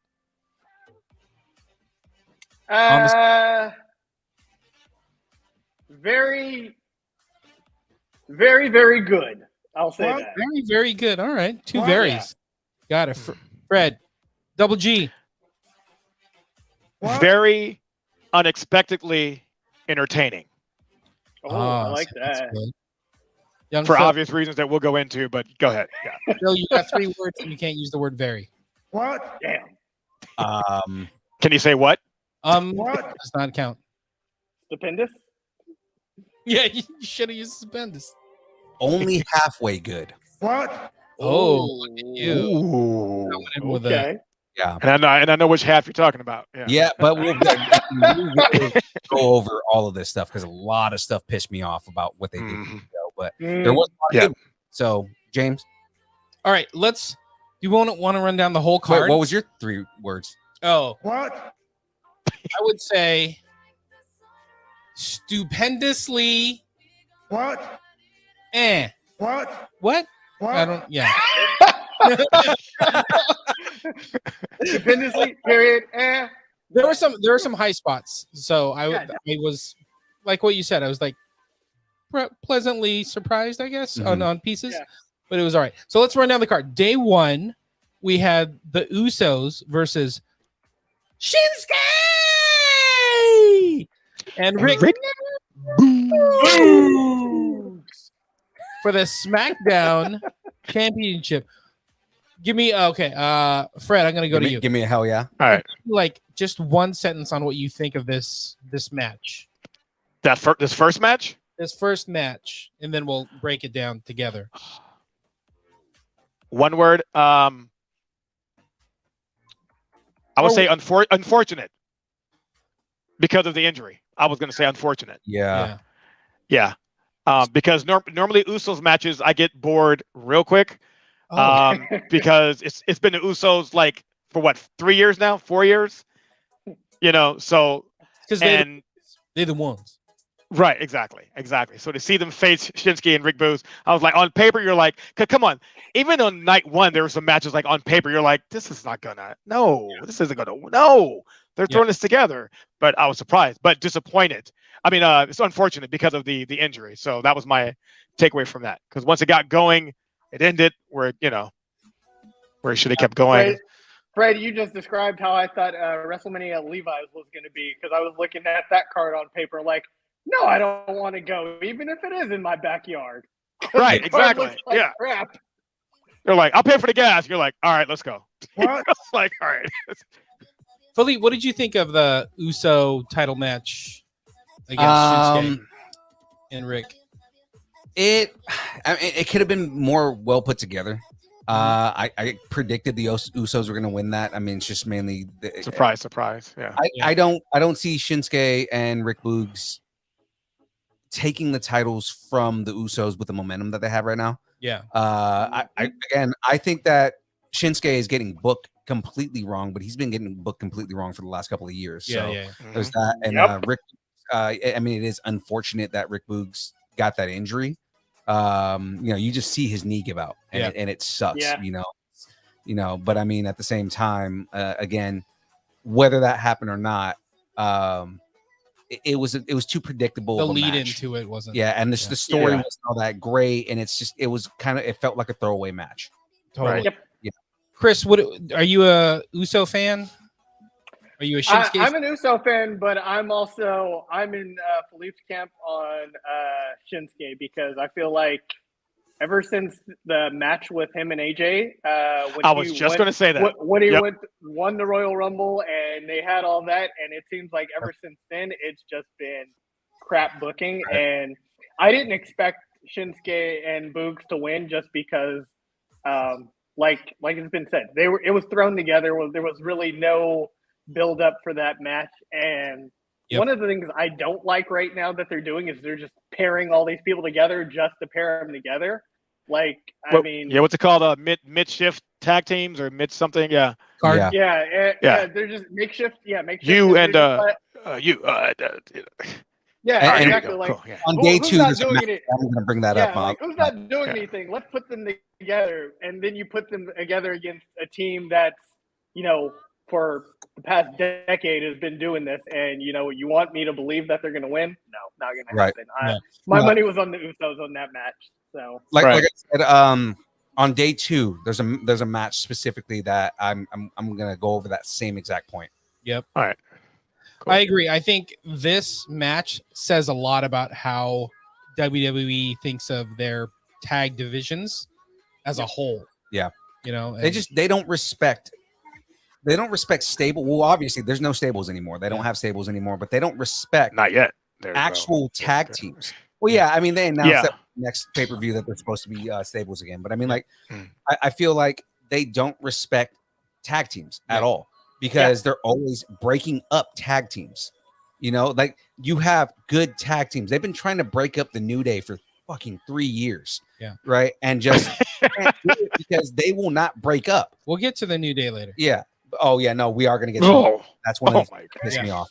So if I was booking this match, so a little backseat booking on this, the only way I would be interested in this if there was like a Shinsuke or Boogs like heel turn, like at the end of the match, you'd be like, okay, at least we're something's happening. At least we're getting some kind of storyline out of it. But maybe the injury changed all that. But it would have been nice to see some some more drama involved in this than like, oh, we're gonna have the Usos dominate another tag team and squash another tag team that doesn't really exist. Right. Well, that's the thing. Yeah. Also, I mean, that was a tag team they put together for this pay-per-view, or sorry, premium live event. So had it paid dividends, and Rick Boogs got over or whatever, they're like, okay, this could be something we can do for WrestleMania Backlash or whatever. So it was a new tag team for the Usos to at least compete for another 2, 3, 4 weeks down the road. Of course, Usos was probably retained anyway, but it would have been something because I would rather see Usos up against Street Profits again. You guys like those groups. Like again, there's very few rivalries that I'm willing to watch over and over again. The Usos, done right. New Day, I will watch all day. Yeah. I will watch them. I literally, if they only fought each other for the next 10 years, I wouldn't be upset because they always have good matches. Same thing with Street Profits and the Usos. They always have good matches. And these guys are legit tag teams. They're not just thrown together. Like, so good against each other. And they, the way they put their matches together, again, like I would rather see the Usos take on another good tag team rather than just a throwaway match for the tag team titles that are just like they're not going to lose their titles to Shinsuke Nakamura and Rick Boogs. Speaking of long-term like rivalries that you want to see over and over again, McIntyre versus Happy Corbin. God, good Lord, why is this a WrestleMania match? This was such a throwaway match. This also was. It's to me was disrespectful to Drew McIntyre. Yep. It's almost like he's doing a favor for the business, or he pissed somebody off. Exactly. All right, what did you guys think of McIntyre versus Corbin? I didn't. I didn't give two shits about this match at all. You cannot get Happy Corbin over. I swear. I can't, dude. Ever since he changed his persona, remember he wore the white shirt with the wolf on it? Yeah. Baron Corbin. Yeah, that's the Corbin I remember. That's the Corbin that I love. I love that guy. I don't like Corbin at all. I've never liked his mic skills. I don't like his I don't like his work ethic. I don't like anything that he does. Like he is not an appealing character to me. You didn't like his thinning Vince hair? Loves him. Yeah, his thinning hair is funny. Yeah. But I mean, like, for some reason Vince loves Corbin. Like, just to push him so hard, but like Corbin is not that entertaining to me. He's not. All right, we don't got to stick on this because we're gonna go circles and we're just gonna get frustrated. So, all right, let's move. Like Jester G-Man said, Chris Jericho's second match. Exactly. Okay, next match was a little bit more of a gimmick match, but we had Rey and Dominic Mysterio versus Miz and Logan Paul. What do you guys think? Let's start with Fred. Fred, what do you think of this tag team match? Out of all the makeshift tag teams, I would say that Logan and Miz looked probably the most like a tag team, and not just because they dressed alike. But I love the in-ring work of Logan. I thought he did a really good job. Just like the last WrestleMania, how you have like these stars. You think, okay, we're doing a tag team, but he's going to do all the work. Logan did a lot of the work in this one. I thought I was very impressed with that. Same thing with last year with that Mexican rapper guy. I forgot his name. But Bad Bunny. Bad Bunny, yeah. Bad Bunny did a lot of the work. Yeah. Bad Bunny took it seriously. So did Logan Paul. I hate Logan Paul as a person, but I got to give it to him. He looked good in the ring. Right, he looked very, very good in the ring. Yeah, so that's all I took from that match. The match itself was okay, but I love that in-ring work. It looked like they were really part of a tag team. I mean, I'm a tag team guy, so that's what I look for, those little small, things. Can they work well together versus like one guy doing all the work and other guys, just tagging in and tagging out every 2 minutes. So and I got to give it up for the Miz because it feels like he's willing to do anything for the company. Oh, like, he's anybody, whatever storyline you want me to do, he's gonna do it. Mm-hmm. Kudos to Miz. Yeah, Logan Paul and Miz were a really good match together. Just because the Miz is a perfect heel. Yeah, the guy is everything he does is he finds ways for you to make you hate him, and he does a really good job of it, which means he's a good heel. He's a Chris Jericho level heel. Why can't we say the same thing about Baron Corbin? Because Baron Corbin, I hate him because he sucks. Oh, okay. Right? I hate him because he's not good on the mic, because he is like his mic skills are crappy, his wrestling skills aren't the greatest. He's just I don't like him because he's crappy. Miz, it's his personality, his intentional personality. Yep. Right. And even if the Miz gets a bit more animated or cartoony in some aspects, that's kind of okay, because you saw his build over the years when he was on MTV. You saw the history of the Miz. It was almost like art imitating life in a way. He wanted to be WWE champion when he faced The Rock. When he faced John Cena when The Rock was the host in that one WrestleMania. You saw that build. You saw that development. And it was more. He took it seriously. Then. So there's a lot of weight to Miz's character. So. It works versus Baron Corbin. I just got put out. Did you just say John Cena? Yeah. You just said John Cena. I did. Okay. John Cena! Okay, there we go. Dude, that crank call video never gets old. I can watch that forever. You just got to do the sound drop. You just got to dive in and do it. Okay. John Cena! What? Okay. All right. We got some people chiming in the chat. Yeah. We got Jester G. Shout out to Jester G.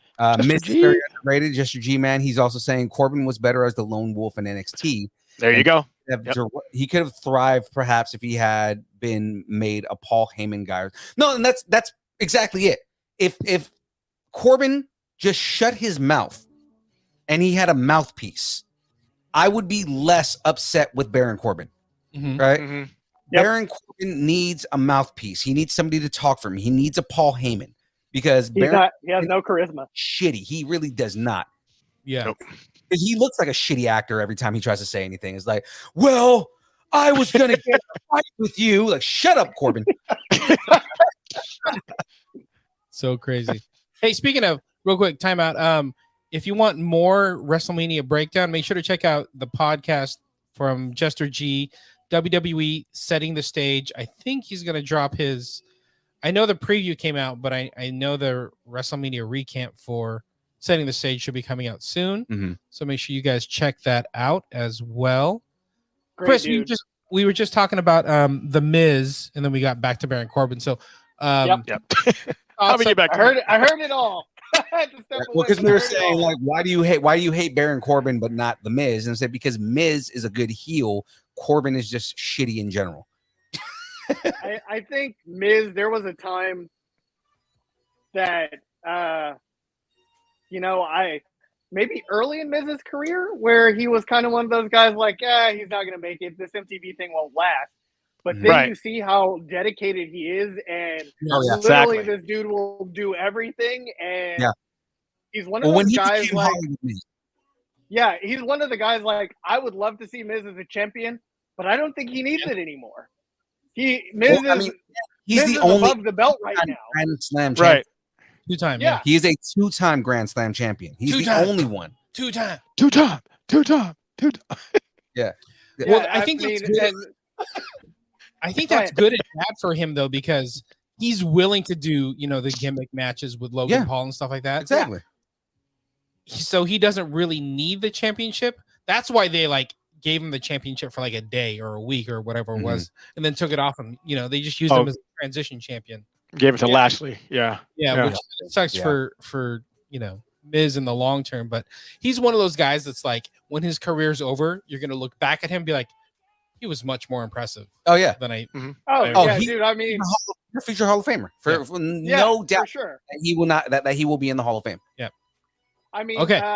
So if you guys follow on Instagram had like the Hall of Fame from a couple years ago where they had Miz and Maurice and Shane McMahon and his wife, and they were flipping back and forth, and the crowd was going for Miz, and then they were booing Shane, and it was just like it was hilarious. But I mean, like the Miz, like little things like he did when I took my daughter to Raw in San Jose, and it was like when Miz was doing his "when my hand goes up, your mouth goes shut." Everybody was on it, and like I think anything he does now going forward, it's going to be over because the Miz is, it's the Miz. Yeah, absolutely. By the way, can I be your daughter because she gets to go to Disneyland? She gets to go to WrestleMania. Yeah, bro. Chicago. Yeah, right. Hi, Chicago. I want to go. What? I said I want to go. No, I want to go. What? I want to go now. What? Okay, let's talk about Oh yeah! This next match, I thought it would be farther up or farther down on the card, like a main event thing. I think it should have been. But Becky Lynch versus Bianca for the championship, it was the next match. Mm-hmm. I mean, this is really almost a year build up to this moment. Yeah. Fred, what do you think of Becky versus Bianca? This match should have happened a long time ago. Yeah. I know after the SummerSlam 13-second, pin or whatever, they, gave the belt to Becky, and then Belair sort of kind of went down the totem pole a little bit, had to climb back up. They had that moment with Liv Morgan, Dewdrop or whatever, but Belair was still waiting in the wings. The match itself was very physical. I mean, I'll say this: I love the old Becky Lynch as the man. This new shtick she has, I think it's hot garbage. So her character is garbage. No, I agree. But they put everything into this match. So I'm only grading the match itself, and it was physical. It was fantastic. Mm-hmm. I thought they actually did a cool swerve by having Bianca actually win, because I thought they're gonna be like, okay, the women's match, because it's Becky Lynch. How's she gonna lose at WrestleMania? You know, it's big time Bex or whatever.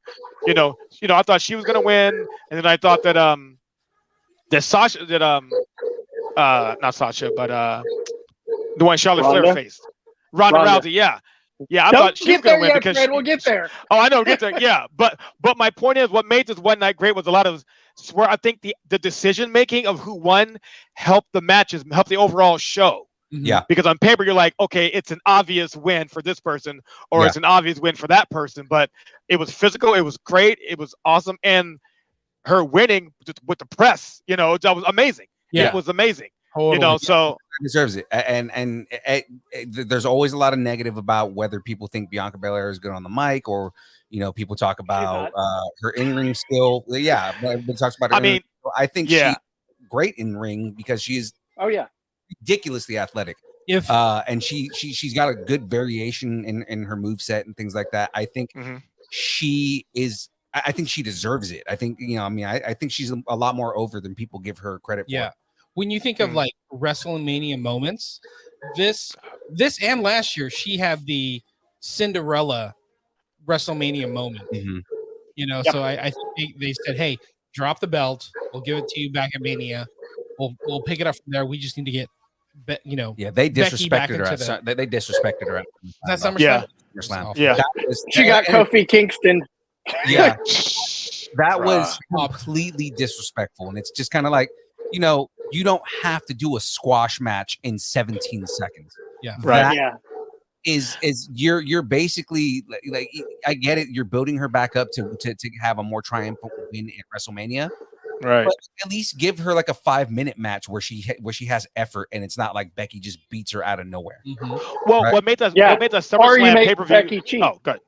Yeah. I was gonna or say, something, you got to give Becky, like, if you're gonna turn her heel, do something like she wouldn't do. Like, I mean, with the sucker punch, that was out of character, but also give her some classic heel stuff, like hook the tights or feet on the rope, something that makes it like, oh, okay, so it doesn't like take the shine off of Bianca.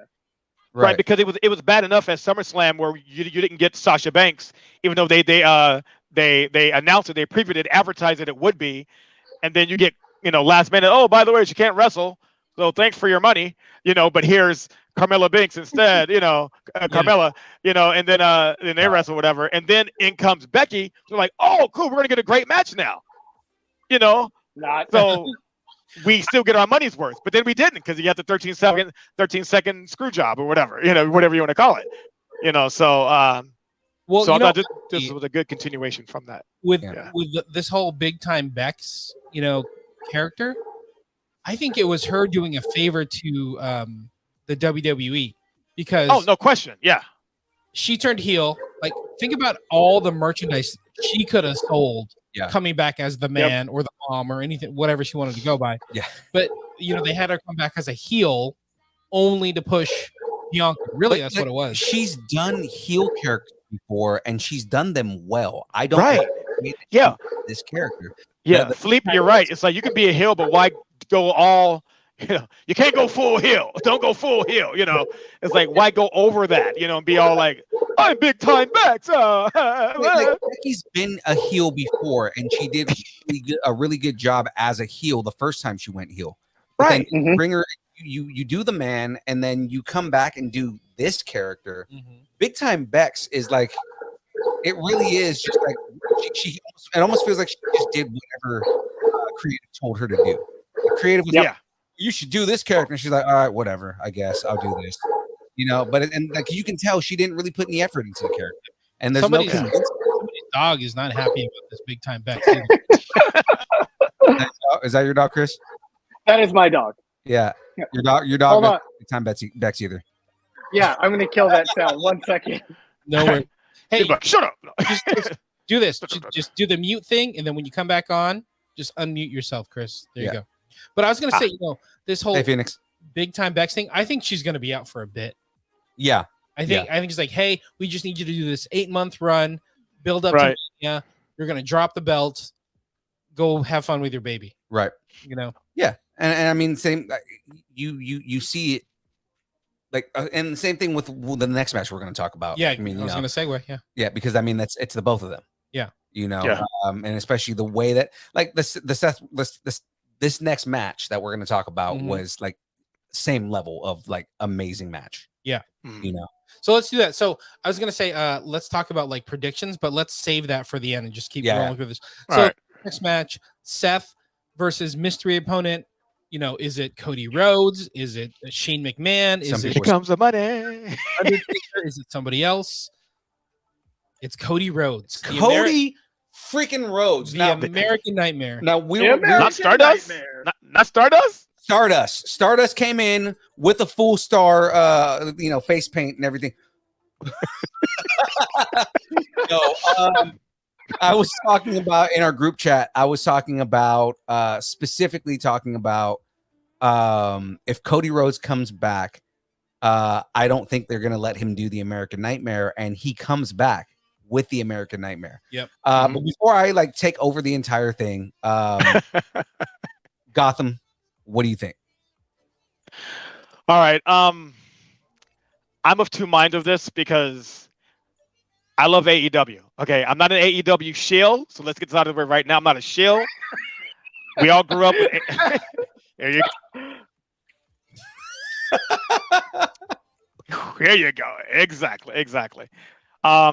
So, I love, Cody Rhodes to me in AEW was great. I know that he didn't want to turn heel when the fans went against him. Me as a creative wannabe writer, storytelling, I wanted to see him in AEW and become a heel and get the AEW title and then have enemies on all fronts, the Young Bucks, Omega, Adam Cole, have it like everybody hates him, because he said he wouldn't go for the belt anymore. But what if something happened where he could go for the belt? Right. I was waiting for that Cody. So whatever his reasons was for leaving, he wanted to do his own thing. It was a falling out, or he just didn't want to. He wanted to be loved by the fans. That's a whole other conversation. So him coming back, I had a feeling it was going to happen. Then there was rumors saying that he wasn't going to come back. There's still a chance he might not do it, or he was a little apprehensive. Right. He comes back. Having said that, I was happy for him. I was happy for the emotion that he got, the ovation. I mean, 70,000 people cheering for anybody is going to be great, right? But people who didn't know who Cody was cheered for him. People who knew who Cody was from his old days, with DiBiase and Randy Orton knew him. So it was fantastic. The match itself, I mean, it speaks for itself. It was a great match. The multiple Cody Rhodes, I love that. Yep. Love that. Fantastic. Now, having good storytelling during the moves of the match. Yeah, exactly. Love storytelling. Which AEW does a lot better. But still, but definitely a lot better. Right. So what I'm saying, as a WWE fan who hasn't watched AEW, they're going to get to see a lot of good Cody Rhodes matches. I've seen these matches before. He faced Sammy Guevara not too long ago in a fantastic match. Right. I'm not going to compare the two, but yeah, it was great. Exactly. So we're seeing this on the weekly events or every other week. These great matches on the other network, or but the match itself is fantastic. I'm a little nervous to see where it goes from here because I think McMahon likes to book just moments and not think 10 miles down the road with stuff. And that that's too. I'm afraid. Yeah, that's my fear. Real quick. Because I know Felipe. Long-term booking is not their thing. I was going to say, I'm afraid that was the only thing. Right. I was okay. Go ahead, Chris. Sorry. Go ahead. Oh, I was saying long-term booking is not WWE's thing anymore. It's really more of till the next pay-per-view and then just keep building from there. Outside, unless your name is Roman Reigns. Yeah, right. Oh, he's long-term is we're never going to take the belt off you. That's their long-term booking. Yeah, right. Pretty much. I mean, it looks like they're going back to like the 80s when you had like 5-10 year reigns as champion. They're kind of going back into these record-breaking title, defenses and things like that. I'm gonna beat Hulk Hogan's record. Yes, I think that's what they're going for. Either the owner or Bruno Sammartino had it for 10 years. Yeah. Oh, okay. He has a record. I think Hogan had it for 3. Yeah, I think. Yeah. I don't think they're going to go for the Bruno Sammartino 3 or 4. Uh-huh. Right? Yeah, I think you'll get Hogan. Yeah, you might get the Hogan. Yeah, you get the Hogan. Yeah. Well, especially if you can get some big ones. Yeah, technically Hogan's number 3 now because Brock Lesnar took that number 2 spot. Yep. Ah, yes, that's right. Yeah, when he had that fucking pandemic hold for 10 years and he only did 3 matches. So Chris, what do you think of the match? What do you think of him coming back to the WWE? And we didn't touch on it, but what did you think about the actual wrestling match as well? I thought so. I will say that was Cody and Seth were really like the stamp of night one because they put on a great match, and you saw Seth bringing out some of the old moves, like he pulled off the Phoenix Splash, which I haven't seen him do in a long time. Yeah, and just like it was really, really good storytelling, and you knew they were going to work well together. And I just saw like a flashback of Cody and Goldust taking on the Shield, and some of the stuff just reminds me of that. So it's like there's stuff that they can go back to if they want to keep that story going. But you can tell like Cody is leaps and bounds much better than he has been in a while. He's comfortable in his moveset. He's comfortable with his character. And he has no problem whether he's losing, as long as it makes sense, or, if he's winning. But I think same with Seth. Seth has been, I would say, very, very generous this past year because I think he's one of the dudes that should be being pushed. I like your laugh, Fred. But I think, Seth's impression of his laugh. But I thought the match was great, and I think Seth and Cody, like I said, they helped keep night one. They made night one like you have to beat us. Yeah, they were easily if not the highlight of the night, they were the close second. Yep. Yeah, I would say, but that them and Becky and Belair was like, 1A and 1B. Mm-hmm. Yep. In my opinion, yeah. Yeah. Well, I mean, the last match of the night would be the one that I would say was like the biggest highlight. The match we got. Yeah, and to an extent, because I have my problems with that match too, but we're going to talk about that when we get there. We still have 2 more matches outside of that. Before we jump over to the next match, Jester G-Man was asking in the chat, does anyone here think that Cody will become a WWE champion? Yes. Yeah. Part of me want to say they want you to think that he will. Mm-hmm. That'll keep viewers watching, because when you saw Raw last night, it was like that's his goal. So now the fans are like, oh, well, I got to keep watching because now I'm going to see his steps towards that belt. Mm-hmm. We all know that Roman is a champion. It's unified. He's on SmackDown. For how long? Unified then. I know. They're going to separate it again. It's like, what was the point in unifying? You're going to separate it. But let's say that you do. Then you have, but that's the point. Then does Cody face Roman? Or do they just separate it again and then have a tournament for that title? Because if you do that, then I would say, Roman. Yeah, Cody has a chance. But if it's Roman against Cody, I don't know. I mean, the goal is for Roman to face The Rock in LA next year. That's seems to be the general concise. That's going to happen. So I mean, that's been the prediction for like 2 years, and we haven't seen that confirmation yet. Like, would have happened already because of the pandemic, for me. But on the other hand, everyone has been fed to Roman already. So who's left? So it's not so much of a choice. It is a lack of options. So, and it will bring some of the old school fans back to watch. Okay, if they can work well together, Roman and Cody, we've seen Cody face big guys before, so, I can see it. Will it last? I don't know. If people start to get tired of Cody, that's another thing. Right. Then you start getting the boos. If he got booed in AEW, why wouldn't reverse be true for WWE? It could happen.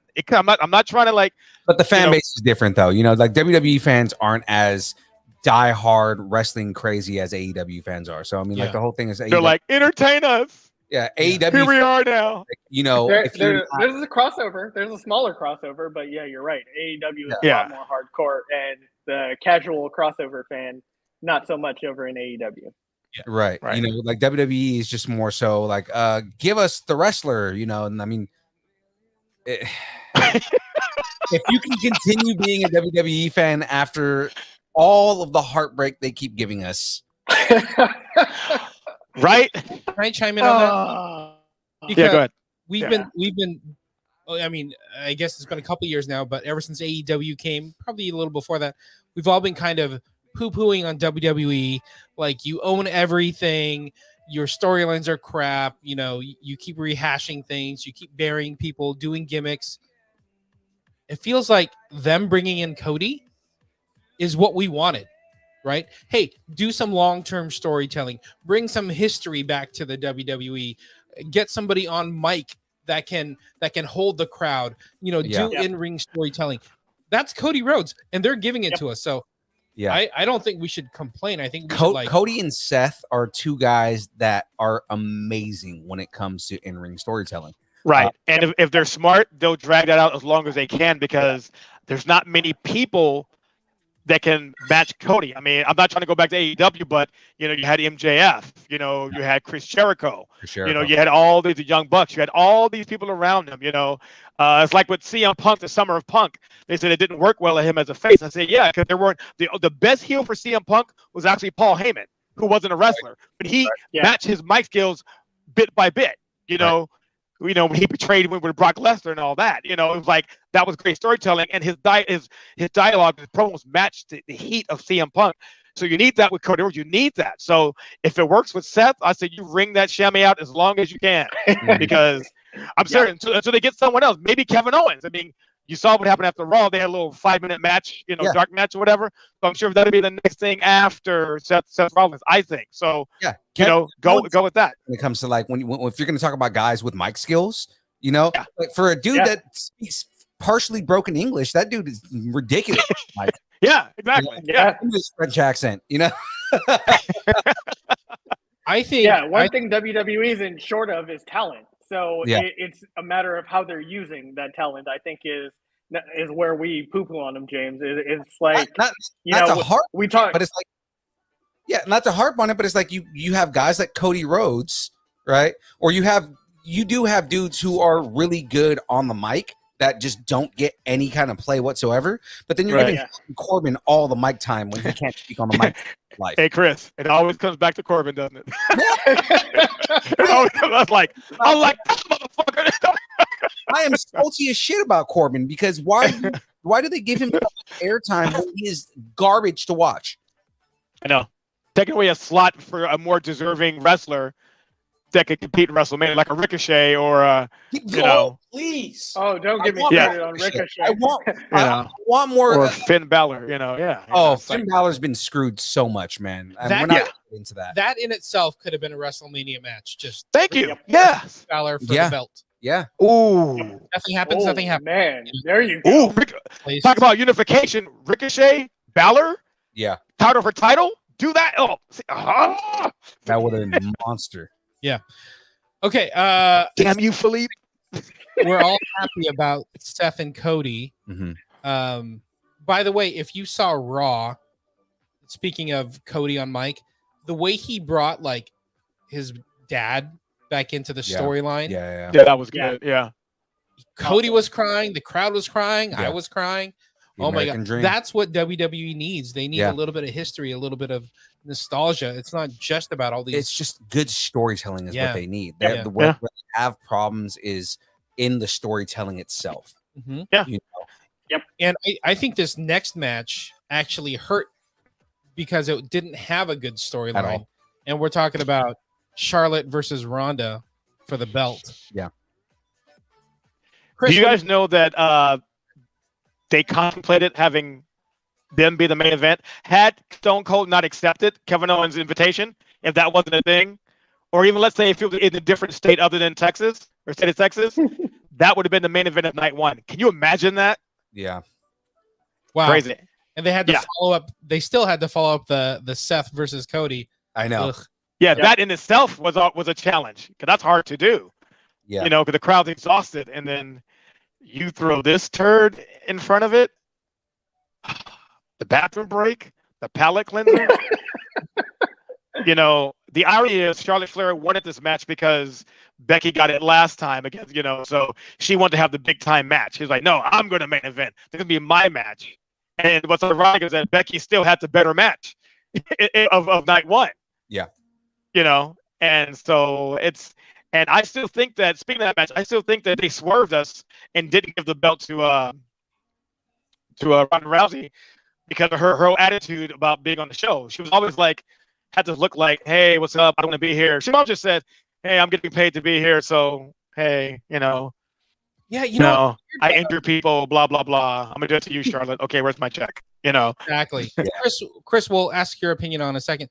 But it feels like this whole Ronda thing was like, they brought her in for the name, but then they really didn't do anything with her. Right. It's like put her up against Charlotte. So, Chris, tell me what you think of this match, this storyline. So I'm probably in the small minority here, but I was happy because Charlotte won. I'm a Charlotte fan, so right. No, I'm happy that too. But the outside of it is, yeah, I think your point, Ronda. I don't even know why they brought her back, but I mean, maybe they're doing the let her get her feels for her daughter. It's okay. I get that. It's a draw thing because her name draws attention. That's really what it was. Her name alone will get people in the stadium. You know, that's what they were doing. You know, I'll admit this. It wasn't much better, but Ronda did look a little bit better in the ring than she normally does. That's true. Still like she was doing way too much, right? Yeah. But I mean, like, yeah, Charlotte always puts on a good show, no matter what she's in. Charlotte always puts on a good show. Mm-hmm. Yeah, no, I agree. I agree. Yeah, I thought it was.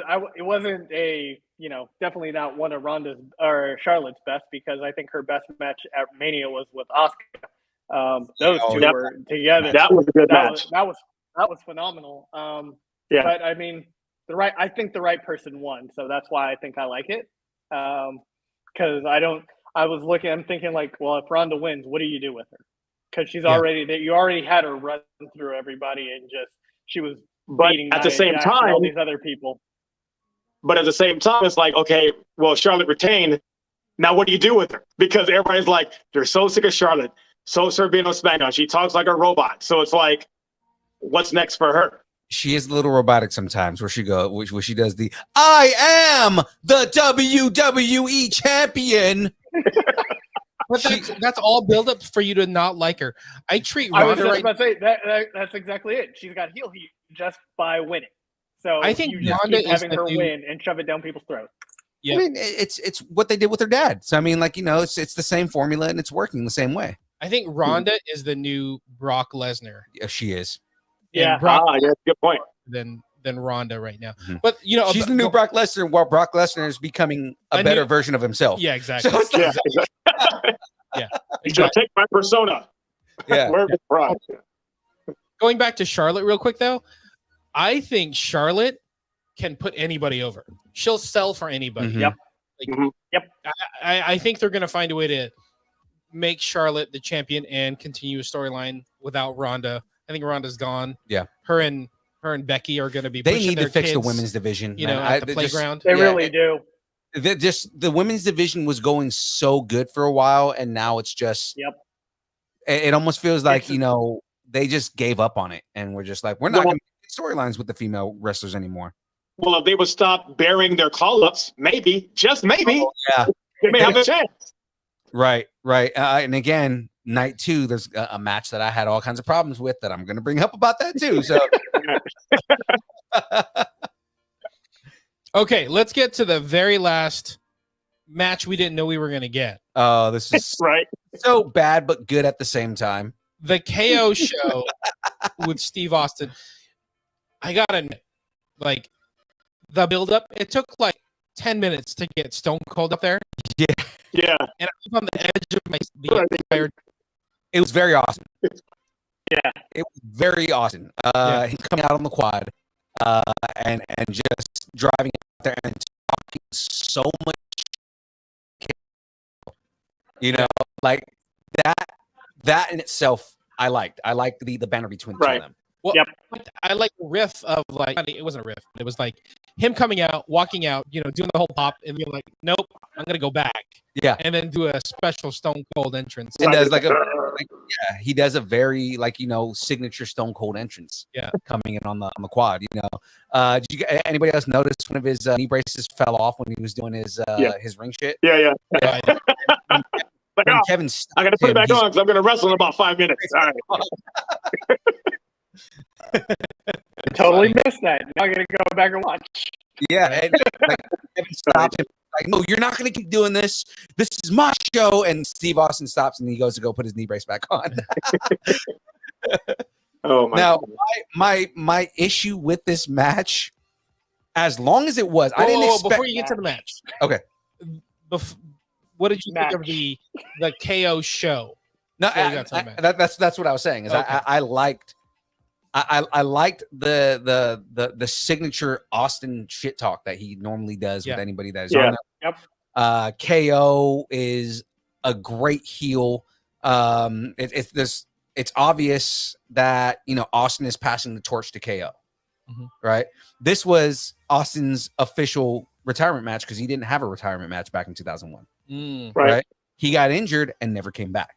Mm-hmm. Right. So that's the whole that WrestleMania 19 match that was against The Rock, right? That was his final one. Yeah. That was his final match. So this was his official retirement match. Right. Gotcha. And how like most guys that retire, they fight the guy they want to pass the torch on to. Mm-hmm. That's why Undertaker always says that he wants his last match to be with John Cena. Yeah. Right. But the whole thing is like, he it's obvious he was passing the torch to KO. He gave him the stunner, everything like that. And I love that KO can play a heel so well that he's just sitting there saying like, yeah, I took the stunner, but you're trash. I hate you. You used to be my hero, but I don't like you anymore. Right. And the way that he plays it, like if you didn't know who they really were, you would believe that KO didn't like Austin. Oh yeah. Right. Yeah. But oh yeah, for sure. KO fucking worships Austin. So it's like, yeah. Who haven't we heard from? Fred, what did you think of the Stone Cold KO show entrance appearance match? I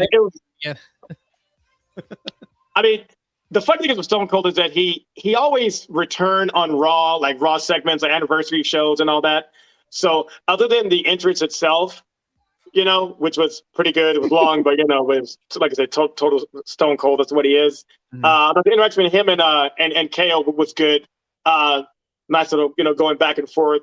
Of course, the what chance was in full effect. You can't escape that. You can't. You just can't. What? But I've seen this before in a way. Because he would always come back on Raw and just do little segments like that.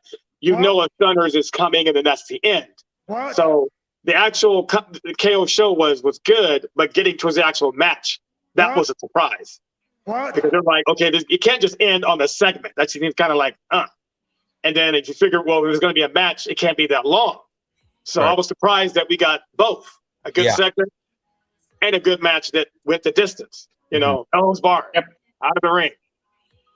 It wasn't just a stunner and beer. Chris, thoughts? It's just so I was gonna say that I saw that he says Stone Cold and KO had great chemistry, and I think they did, and I think Stone Cold he was typical Stone Cold, and that was actually a good thing.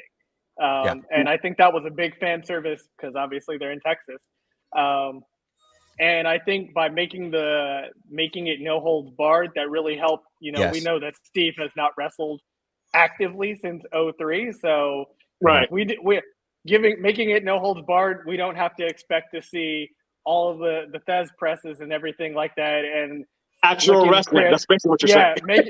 Making it look crisp and things like that. No, it's just go out there and do what you can. Especially, I think Steve had rotator cuff surgery a couple years back and had some. He's on his podcast. He said he's basically had a lot of work done since retirement, so we couldn't expect anything more than just what we saw, and actually what we saw was good enough. So I thought it was a good match. I thought this match or segment hit everything. It hit nostalgia. It was a moment. It brought back a legend. What? You know, Yep. KO was on top of his game and What? ran the entire segment the entire time. What? So I think the one thing they did wrong with this is they didn't sell it as a match. Like him just coming back and saying, okay, he's going to be on the show. It's like, okay, great. We get Austin back, but we don't get Austin back. But we got Austin back. Right. You know, I guess it was a pleasant surprise. Right. But I think they missed the mark when it came to like hyping this up. If Austin said, yes, we're going to do a match. What? Right. That would have sold. I mean, What? I don't know if that decision was last minute or because, you know, it was all about just a segment. That was the 2-3 week build. And then it was like, okay, it's going to be a match. So I don't know if that was just thrown in last minute or if Stone Cold didn't want to do it, he maybe asked for more money. I don't know. Maybe they didn't want to oversell it. Be like, what if it is a match? And it's like, okay, now we can't do it. I think they were trying to make it a surprise match. You know, the whole thing was the entire idea was that it's a surprise because just Austin being on the KO show, everybody pretty much knew that there was going to be a match. I knew there was going to be a match. You knew something was going to happen. Right. Especially when you look at the time and it's like, dude, there's 30 minutes left. There's no way that they're just going to end it just like that. There's You do that too? I'll be like, oh yeah, dude, it's gonna be a run-in. Yeah. Right? Like now here's my only critique, and it's justified, right? But I mean, you know, they tried to play it like Austin was fresh and brand new, and nothing's ever changed. He's broken. He's completely broken. And, you know, but it's still entertaining. The thing is Austin was still able to be Austin, even though he was obviously hurting. You know, you could tell his knees were messed up. You could tell his back is messed up. You can tell, you know, he's not moving the way that he used to, right? But the thing is that he was still being Austin. You know, still, you know, in your face and still, you know, I mean, his stunners didn't look all that great, right? But I mean, like, that's not his fault, right? Some people can't sail to save their lives. Get into that because that pissed me the hell off. But yeah, he looked good for his age and for considering how broken he is. Yeah, you know, the match. This is why I was saying, like, you know, the Cody Rhodes and everything like that is if it wasn't the number one, it was close second, was because this Austin match was way better than anybody could have expected. Right. You know, it was still a good wrestling match. And that's kind of where, you know, that's why I was excited about it. Right. Yeah. You know, and then you get like a proper send off for Austin. What I think is funny is I was analyzing the way that he did his Steve Weisers at the end. More beer than he drinks. Oh yeah. Yeah. He's got to do it like 12 times. Yeah, no, he's pouring one out for the home. Sure. What? Because he's like, you look at, I noticed he would crack open 2 beers, right? And then fill his mouth and spit most of it out and then pour the other one out. Yeah. Right. And he did that like 30 times. And it's like, keep giving me beers. I'm wasting these beers. Okay. A lot of spilling going on. It's not the attitude era anymore where you can just guzzle beer on TV. So, but you can't judge like you used to. Yeah. To that point, though, I'm happy that I'm happy they let Stone Cold like be Stone Cold, like you said, and like swear and everything like that. Because I was like, don't give me a G-rated Stone Cold trying to be. You look like a jackass. Yeah, exactly. Give me the Stone Cold who's gonna say these people in about 5 seconds are about to call you an a-hole. Yeah. So, you know, give me that. You know, don't say they're gonna call you a jerk. So, just like what that's probably because Stone Cold was like, Vince, you can't let me go out there and be anything but Stone Cold if you want this to work. Yeah. Exactly. And this is probably the final time we get the Stone Cold like this. Yeah. Right. This is it. This was the swan song of Stone Cold. So let him do it. Just like what Jester Cheese. Stone Cold is 57 years old. He's got to watch his calories. That's true. Those pounds don't shed quickly anymore. Okay. Let's keep going because we got a whole other day to get to, and let's jam through this. Yeah. All right, we'll go quick. Yep. Because we could talk wrestling all night long. Oh yeah. Okay. Day 2. Exactly. I know. Day 2. RK Bro, Street Profits, Alpha Academy Fred, what's your initial thoughts on this match? I thought it was okay. I thought the match was okay. It was a decent opener. It was right to have. It was right to have RK Bro retain. I thought the overall. Triple threat matches. 6-man or 6-man tag matches, whatever you're gonna call it. When you have to have 3 good tag teams doing it, and with Alpha Academy, they're kind of starting to grow on me a little bit. Mm-hmm. I still miss Heavy Machinery. That Otis. Mm-hmm. But don't get me started on that. Yeah, I know. But I thought it was a good opener. It was a decent opener. It was a little predictable as who was going to retain, but the fans wanted it, so that's what they got. I don't know when Randy is going to turn. I don't know. Maybe it'll happen, or maybe it won't happen. Yep. Whatever. I kind of didn't like the end when they brought in Gabe Stevenson. Yeah, Gabe Stevenson, and then go get the other game because, he got in his face, and then he punked him. And it's and he's the one who took the pin.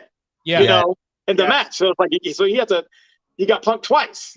So I think they need to push Shorty G a bit more. Because I liked him as Shorty G. I thought that was entertaining. Right? Yeah, but didn't get over, so they just didn't continue doing it. So yeah, for Gable, we were saying that on in our group chat. We were saying Gable versus Gable is going to end up happening. Oh yeah, for sure. Chris, because other than that, I don't think nobody really gave a shit about Gable Stevenson. Really, nobody cared. When Stephanie McMahon has to introduce him, they're like, okay, whatever. Golf clap, whatever. Not a wrestler, not a huge celebrity. So the whole thing is people are just okay, he's an Olympic wrestler or whatever, right? When he starts training and he's in the WWE, that's going to be a whole different monster because he's probably going to be, if he's good enough, he'll be another Kurt Angle. That's what they're hoping. We'll see. Yeah, but yes, the shoosh is the greatest thing ever. Shoosh. Yeah, I'll be honest. I thought it was actually. I agree with Fred. I wasn't really expecting too much from this match because 3 tag teams, it just seems like a cluster waiting to happen, which I think at times it was. But I think overall it's good. It was okay, and I expected Randy and Riddle to win. I'm just they're so up and down with the Street Profits, though. That's what really annoyed me about it. I was like, if you're gonna give them a shot, now is the time to do this. Give them their moment. Right. Because, like I said, they've just been up and down. Yeah, they're such a good tag team to just get thrown to the side, and that's where I was talking about disrespecting tried and true tag teams. It seems like at some point they are going to break them up because I don't think that they have enough great at singles. Dawkins. I think they have more faith in forgetting his name. No, not Dawkins. Montez Ford. I think they have more faith in, and Montez. He's the mouthpiece. He's the dude that gets over on the crowd. I'll just chime in real quick. Mm-hmm. He's also super athletic. He could easily turn and become the next Shawn Michaels. Yeah, he's that. Yeah. Oh, for sure. Montez Ford is great. He's easy. He's really good to watch, right? Whereas you get Angelo Dawkins, and he's a technician in the ring. Both of them are really good. I don't think that they should break them up, but I think they're going to do that because WWE can't keep tag teams together. So they're going to break them up, and then they're going to. What's really going to piss me off is they're going to fall into obscurity. Yeah, because that's what happens when they break up tag teams. Sometimes you get these guys, they break up these tag teams thinking they're going to be great singles competitors, and then they disappear, and the tag team never gets back together, and that's. Piss me off because Street Profits is such a good team. They are a USO level team. They should continue to do that. You know what I mean? Same thing. They're they keep trying to break up New Day. Like I mentioned, Big E had a really big push, but I don't feel like he's as over by himself as he was when he was with the New Day. Right. No. Yeah. And that title reign showed what they thought of him. Just because. as long as Big E was champion, I don't remember him main eventing a Raw or anything like that. Yeah. I'm like, bro, you're the champion. I'm like, Yeah. you should be headlining. And it's like they didn't. They had him like open the match, open the show, or mid card. I'm like, Right. What are you doing with this guy? It's disrespectful again, you yeah. know, and the whole thing is like, I get it. You want to make the same thing when Kofi was the champion. They did him dirty too. Like, you know, it seems like they give them the championship to shut up the fans, because the fans keep saying that they deserve it. But then, you know, they're just like, okay, we'll give them the title for a little bit, and then we're just going to screw them over. Right. And then when they don't get over, they're like, oh, you see, ratings didn't go up. It stayed the same. It doesn't work. I'm like, yeah, because you didn't book him correctly. Like when Kofi won the belt, why not continue his feud with, at the time, Daniel Bryan? Yeah. They should have kept going back and forth. That was like, and Daniel Bryan was a great heel. I mean, they should have just did that for at least 6 months. At least Daniel 2, Bryan 3 right now pay-per-views. is an amazing heel. He always does good as a heel. Yeah. They had him in Raw, you know, in WWE doing that. So it's like, you had it right there. But obviously, they just hot shot booked it because that's what the fans wanted for WrestleMania. Big Man gave us what we wanted. It was like, okay, but I'm gonna reel it back. Yeah. All right. I mean, if you want to remember what they do with good creative, just remember what they brought in DDP as the stalker right after when he should have came in diamond cutting people. I mean, that says it all right there. You went way back. Hello, Sarah. Way back. Shut up and take my money. So speaking of a first wife champion that got jobbed out for the most part. Oh yeah. This next match, Bobby Lashley versus Omos. Ugh. Yeah. It's another bad booking gross match. Bobby Lashley he continues to look better, but they just don't know how to run his gimmick. They don't know. Where the hell was MVP? MVP. You didn't see Raw. Yep. No, I didn't. Where was MVP? I think we're getting ahead of ourselves. Never mind.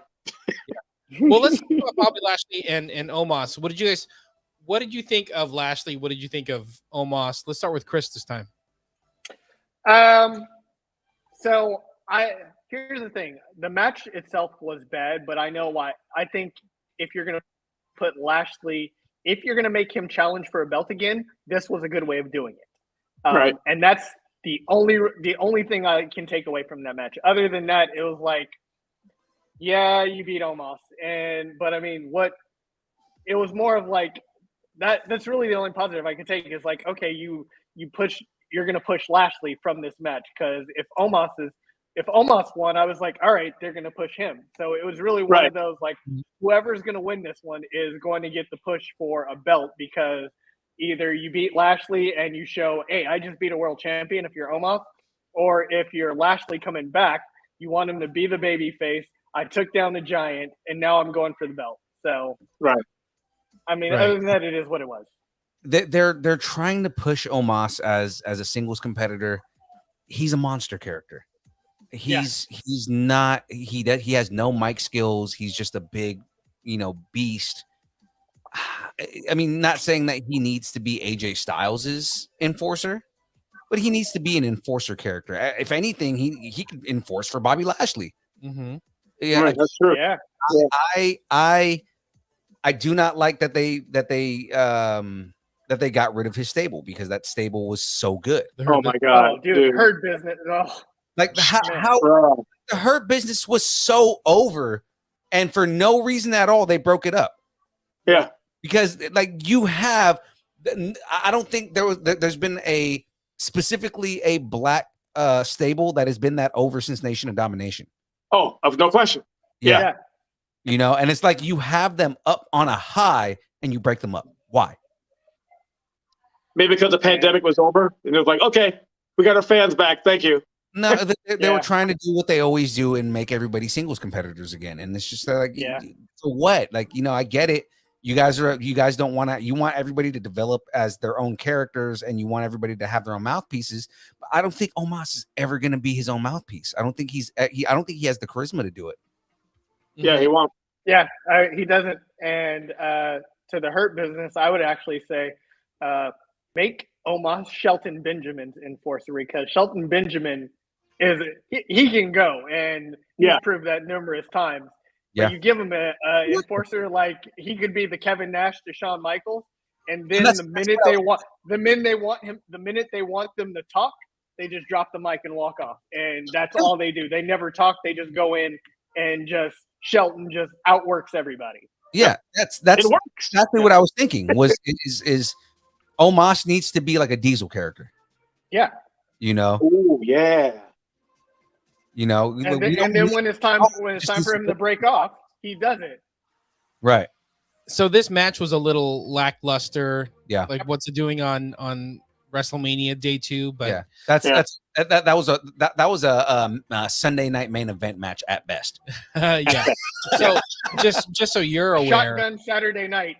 There we go. As far as like the storyline goes, they brought Lashley out on Monday Night Raw. They brought MVP out, and then Omos came out. MVP turned on Bobby Lashley. God, so, why? But no, if anything, listen, yeah. Bobby, stand on your own. Go ahead, Fred. No, I was going to say why he turned on it, because this is his way to push Omos. He now has a mouth. Yep. You know, he's the Paul Heyman to his Brock Lesnar. Right. You know what I mean? Right. Yeah, and also the reaction that Bobby Lashley got from WrestleMania. Clearly, he's face. I mean, even when he was a heel, he was a good worker. He worked through his injury. He did all that, so he got respect just from that. So him going face was kind of inevitable. And now you have Omos being the bigger heel, you know, being betrayed by MVP. So now Bobby Lashley's face because of that. And now Omos has clout because he's aligned with MVP. So yeah. But I mean, actually, I'll take it back to real quick. Oh, sorry, Phil. No, go ahead. I was going to say, I'll take it back. When Lashley was going against Goldberg, Lashley was getting the chance. He was getting over, and they were happy with him. So I kind of think the face turn started then. And then it was just inevitable for it to like kind of go forward. Because I mean, normally you beat up somebody's kid on TV. It's like, you know, I hate you. But everybody's like, yeah. Because everybody hates Goldberg at this point. So I mean, like, Such the weirdest storyline. No, but I mean, for me. My issue Goldberg is should just change his name to Chris Rock and get slapped by everybody. like Bobby Lashley has never been that good on the mic, you know, and it's just kind of like he did really well with MVP in his corner, you know. It's like, yes, Omos will benefit from someone like MVP in his corner, right? But it's just kind of like, you know, you easily could have made it where Omos comes out on Bobby Lashley and they, you know, it's like, hey, you know, Omos is like, I give you respect. You took me down and nobody else could. Right. And they team up and MVP represents the both of them. Why is it that WWE can't do that? Honestly, this match was stupid to me. And for when WrestleMania but I'm saying came with around, what they already did. Yeah. But for once Raw came around, I was like, okay, I'm good with the storyline. Go. Mm-hmm. I'm okay with Omos moving forward as like this big time heel with MVP as his mouthpiece. Yeah, so I'm good with that. No, and I'm saying that's good. I'm saying MVP and Omos together is good. I'm not saying that's a bad thing, but I'm saying that Bobby Lashley is going to suffer for it, even though he's a face at this point. He's not Mike, and people are going to get tired of him. That's the whole thing. It's like, you know, it's better. You can find a way to put them together, and then now they're a bigger force to be reckoned with. Honestly, long-term storytelling, that's an easy way to start building up a storyline for an opposite faction to take down Roman Reigns. Yeah, I mean, that's there you go. Business is because they were too much of a threat to the bloodline. But the thing is I get it. And I had been saying that the bloodline having a storyline against the Hurt Business is good. That's long-term storytelling. That is DX versus Nation of Domination. Yep. That went for what, 5 years? Mm-hmm. That rivalry. Why are they afraid to build rivalries? Because that's going to give them nothing but good TV. I don't understand why they don't want to give into having stables where these stables can have really good storylines against each other. Maybe because it changes the overall plan of every year's WrestleMania. You know, you have your 4 major pay-per-views. If you know the month to month is fine, but you got the WrestleMania, you know, then you have, you know, SummerSlam, then you have, you know, Survivor Series, Royal Rumble, the WrestleMania. Mm-hmm. You know, maybe they're afraid that it changes. You know, it's like, oh, well, this guy's working out, so now we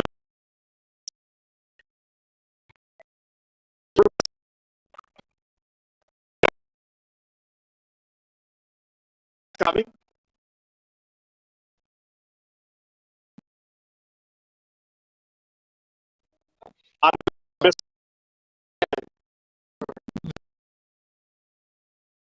Cleanser, right?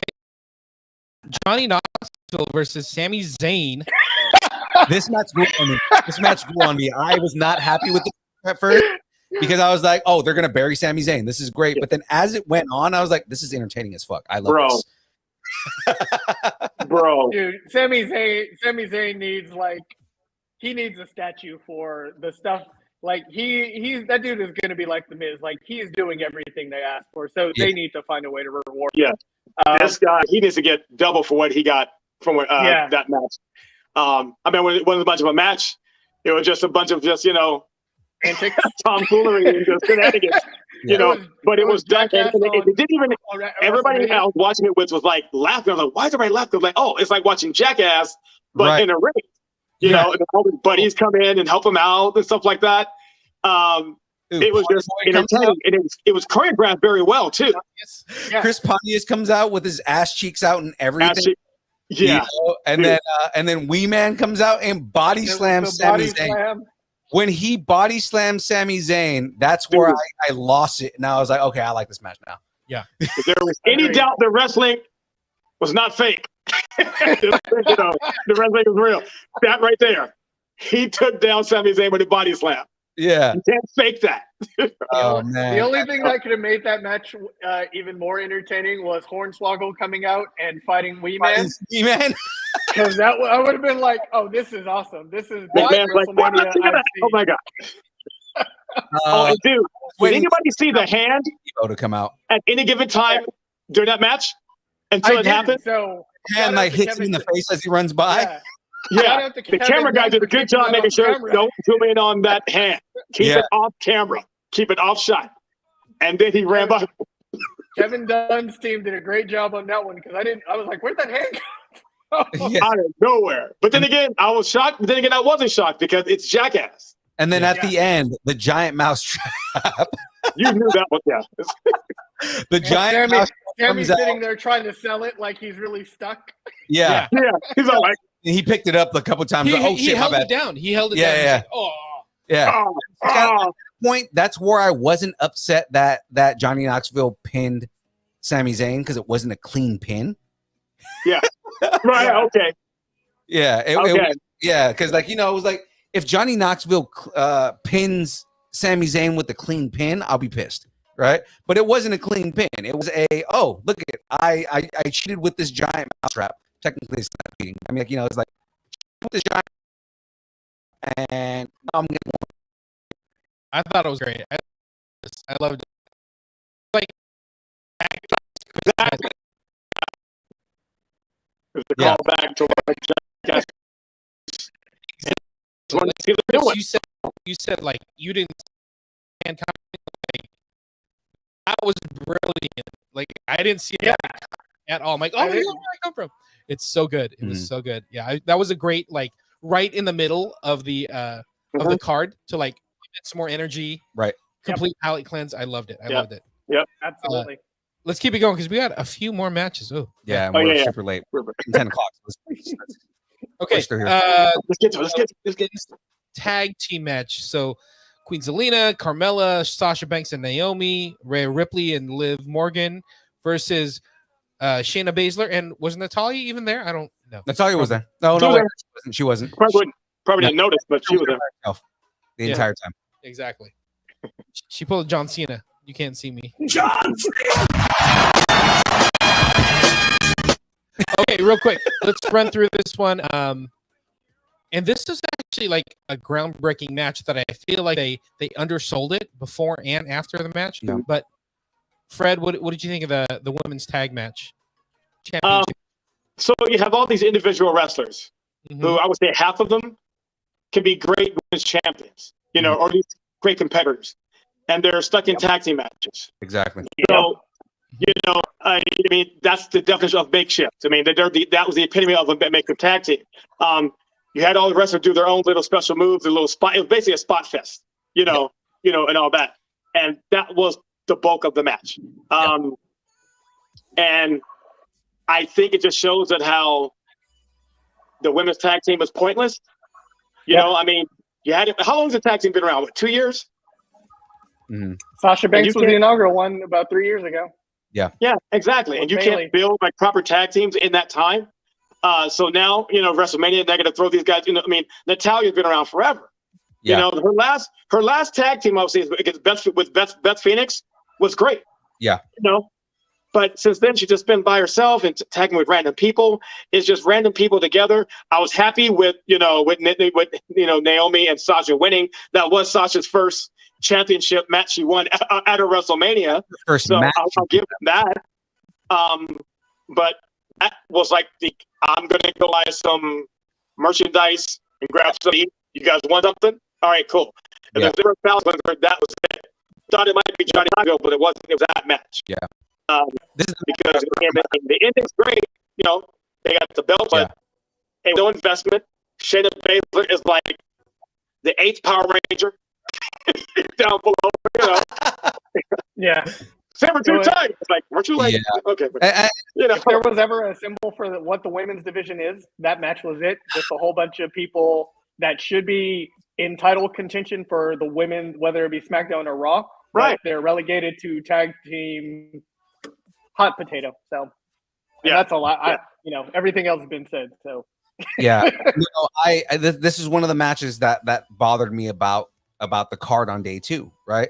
Is you have a bunch of individual wrestlers, you have no respect for actual tag teams. Mm-hmm. There have been legitimate women's tag teams, and they again broke them up, and half of them are gone now. They don't respect.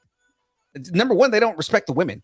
As much as they try to do this whole women's revolution thing, and like, oh yeah, well, we're trying to push women and all this other stuff. Like, you're not pushing them the way that you should, because these women are talented. These women are so much better than some of the men you guys push.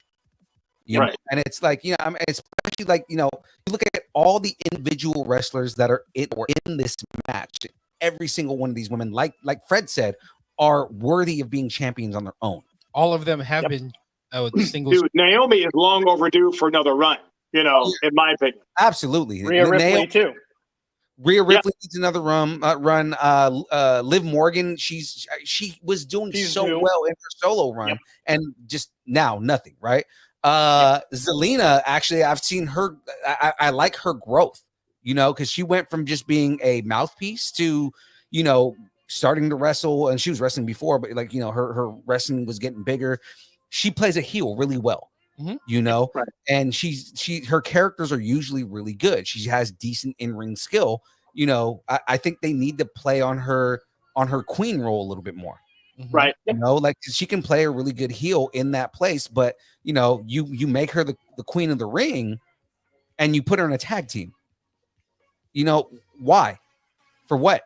When you have a women's division that's not failing, that's suffering, right? Right. Carmella has been growing on me, especially with the way her character is right now. Mm-hmm. She's always annoyed the living crap out of me. I've always hated Carmella. Right. She's doing her job. No, I know, but I mean, like, I was just saying she's doing her job. Yeah, the screaming that she does in every match. Like, I hate that shit. I'm with you on that. I was like, come on. I hate the way she screams in matches because it's so whiny. But she's job. But I mean, her in-ring skill has been getting leaps and better, right? So I mean, like, she's entertaining to watch. I feel like someone like Sasha, it's a waste of Sasha Banks, being that she is somebody who is was she like a 7-time champion right now? Yep. Remember when her and Charlotte was like doing a hot potato with the belt that period? Yeah. Yeah. I mean, the rivalry with her and Charlotte is always good. Yeah. They have good matches together. So like, Naomi and Natalya are easily Naomi, Natalya, and Rhea Ripley are going to be like the most talented of the 3 of the 8 that are in there, right? Yep. Naomi has unrivaled, unparalleled in-ring skill. Rhea Ripley's amazing in the ring. She just has crappy mic skills. And Natalya is just all around always good. Everything she does is good except for disappearing in this match. But I mean, like, of her my skills. You know what? And the that, plastic surgery. that annoyed her my skills. Like she's decent enough. She can rile up a crowd. When she was heel, she was really good. Natalya is good. I liked her heel. I thought she was really good as a heel. Shayna Baszler's another one that needs a mouthpiece. She's really good in the ring, but she just fucking sucks when she talks. Yeah. Yeah. But you know what?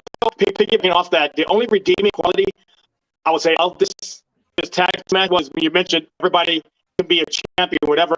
You did kind of have the somewhat creme of the women's division because there was no dude up, there was no Nikki Ash. So at least they had a nucleus of potential competitors. You know, the tag team really meant nothing in the grand scheme of things, but you saw possible major players in future matches. You know, like, dude, you're not going to WrestleMania. Why? Okay. You face Becky Lynch. Just because you have that. Okay. You know, Nikki Ash, I mean, nobody could go. You know, so at least they had Naomi, Sasha. You have the best of the best that they had in that you know, that. So, you know. Right. And I see that. You know, just again, it feels like they're just disrespecting the women's division. I think this is the best they can do when they have elephants in the room like Becky Lynch and Charlotte Flair and the ability to get Ronda Rousey for Mania. This is like the best they can do is highlighting them in this aspect. But they're just pushing the same people over and over again. Right. Two of those three people you named are ridiculously great on the mic.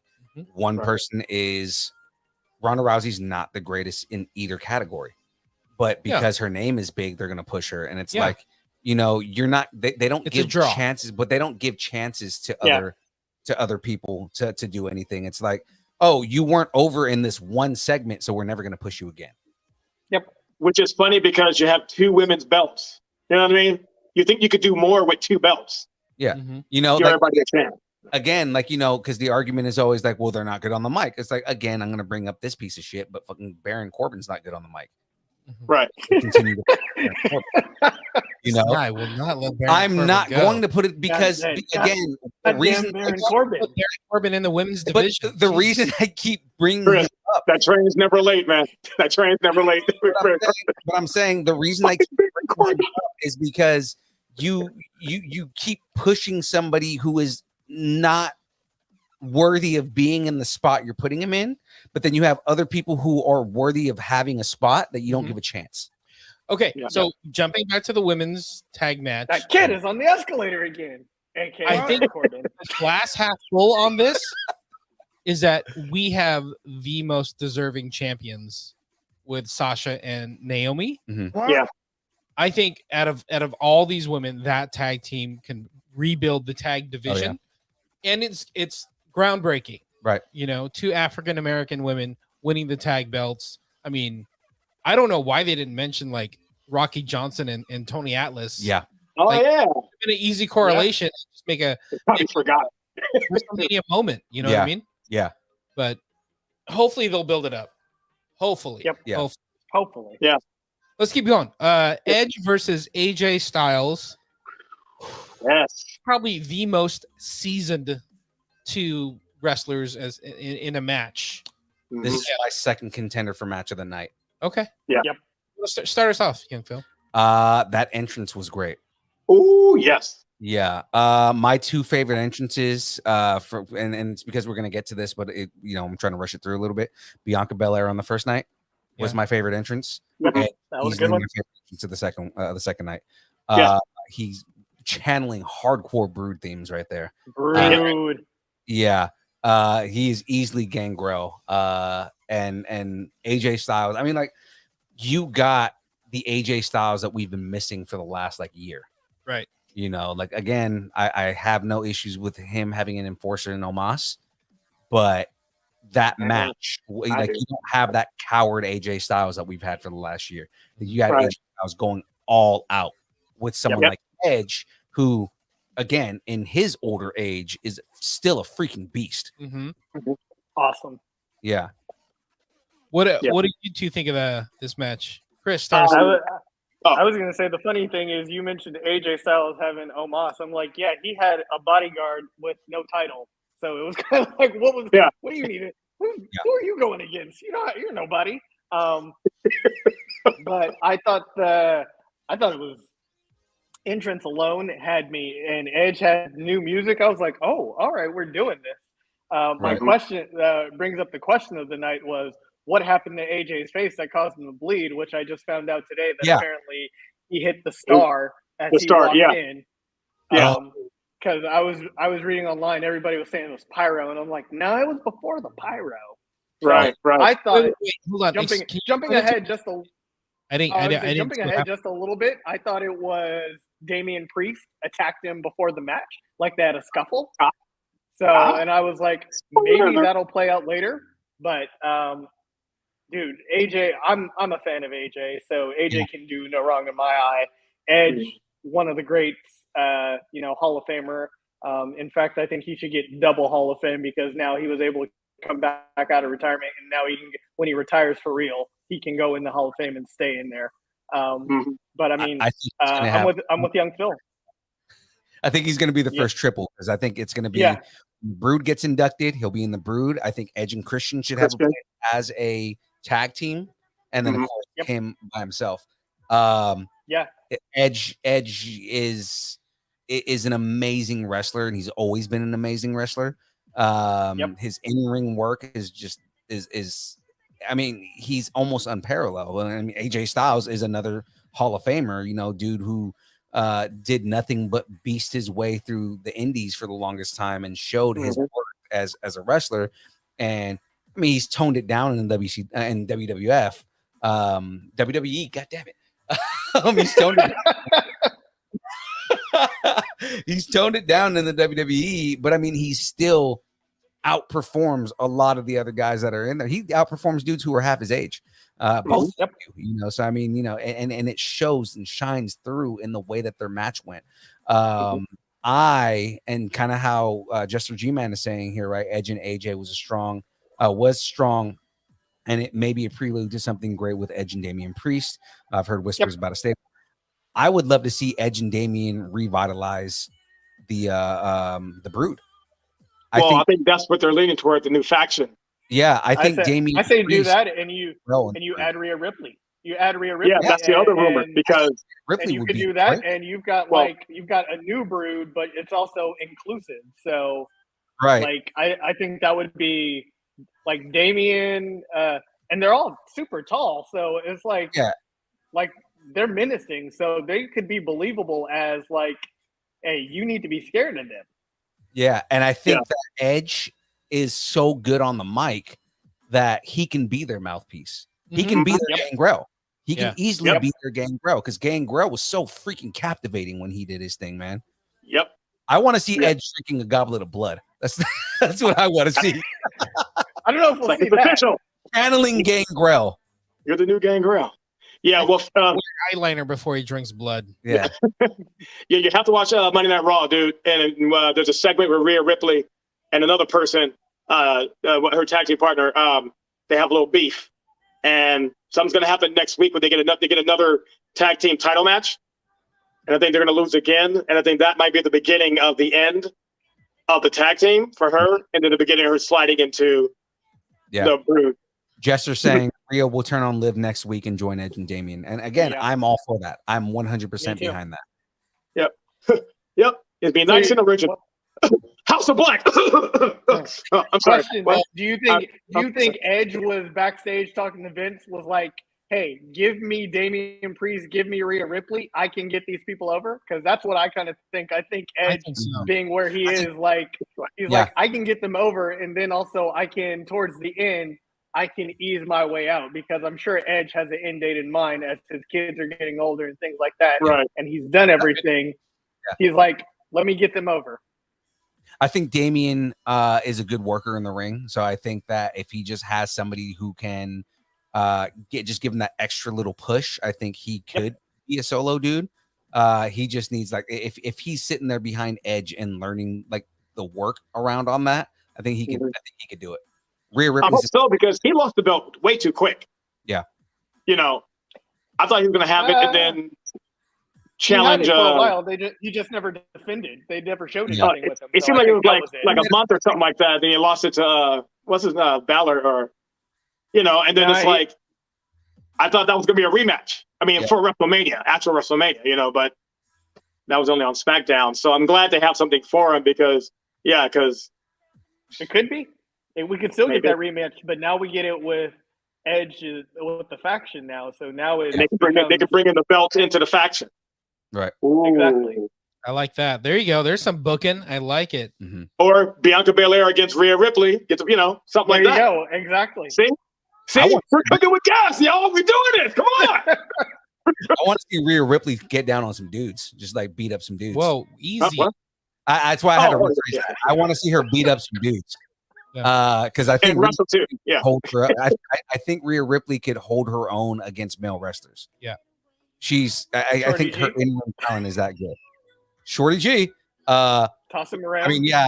Real quick before you jump off that, this whole Rhea Ripley versus Bianca, like if she has a faction behind her, maybe that's how like Street Profits. Fuck, let me finish my sentence. You buried the lead, bro. Come on. Jeez, jumping the gun. What? All right, that's what I was gonna say. But speaking of big letdown, how about this next match? Kofi and Xavier versus Sheamus and Ridge Holland. Oh my God. Next. Really pisses me off to no end. I think we're probably all in agreement. That was just a waste of time. So that was a waste. It had no business being a match. How long was the match? 5 minutes? If that? No, it was a minute and some change. Okay, I was like, people entered. They talked.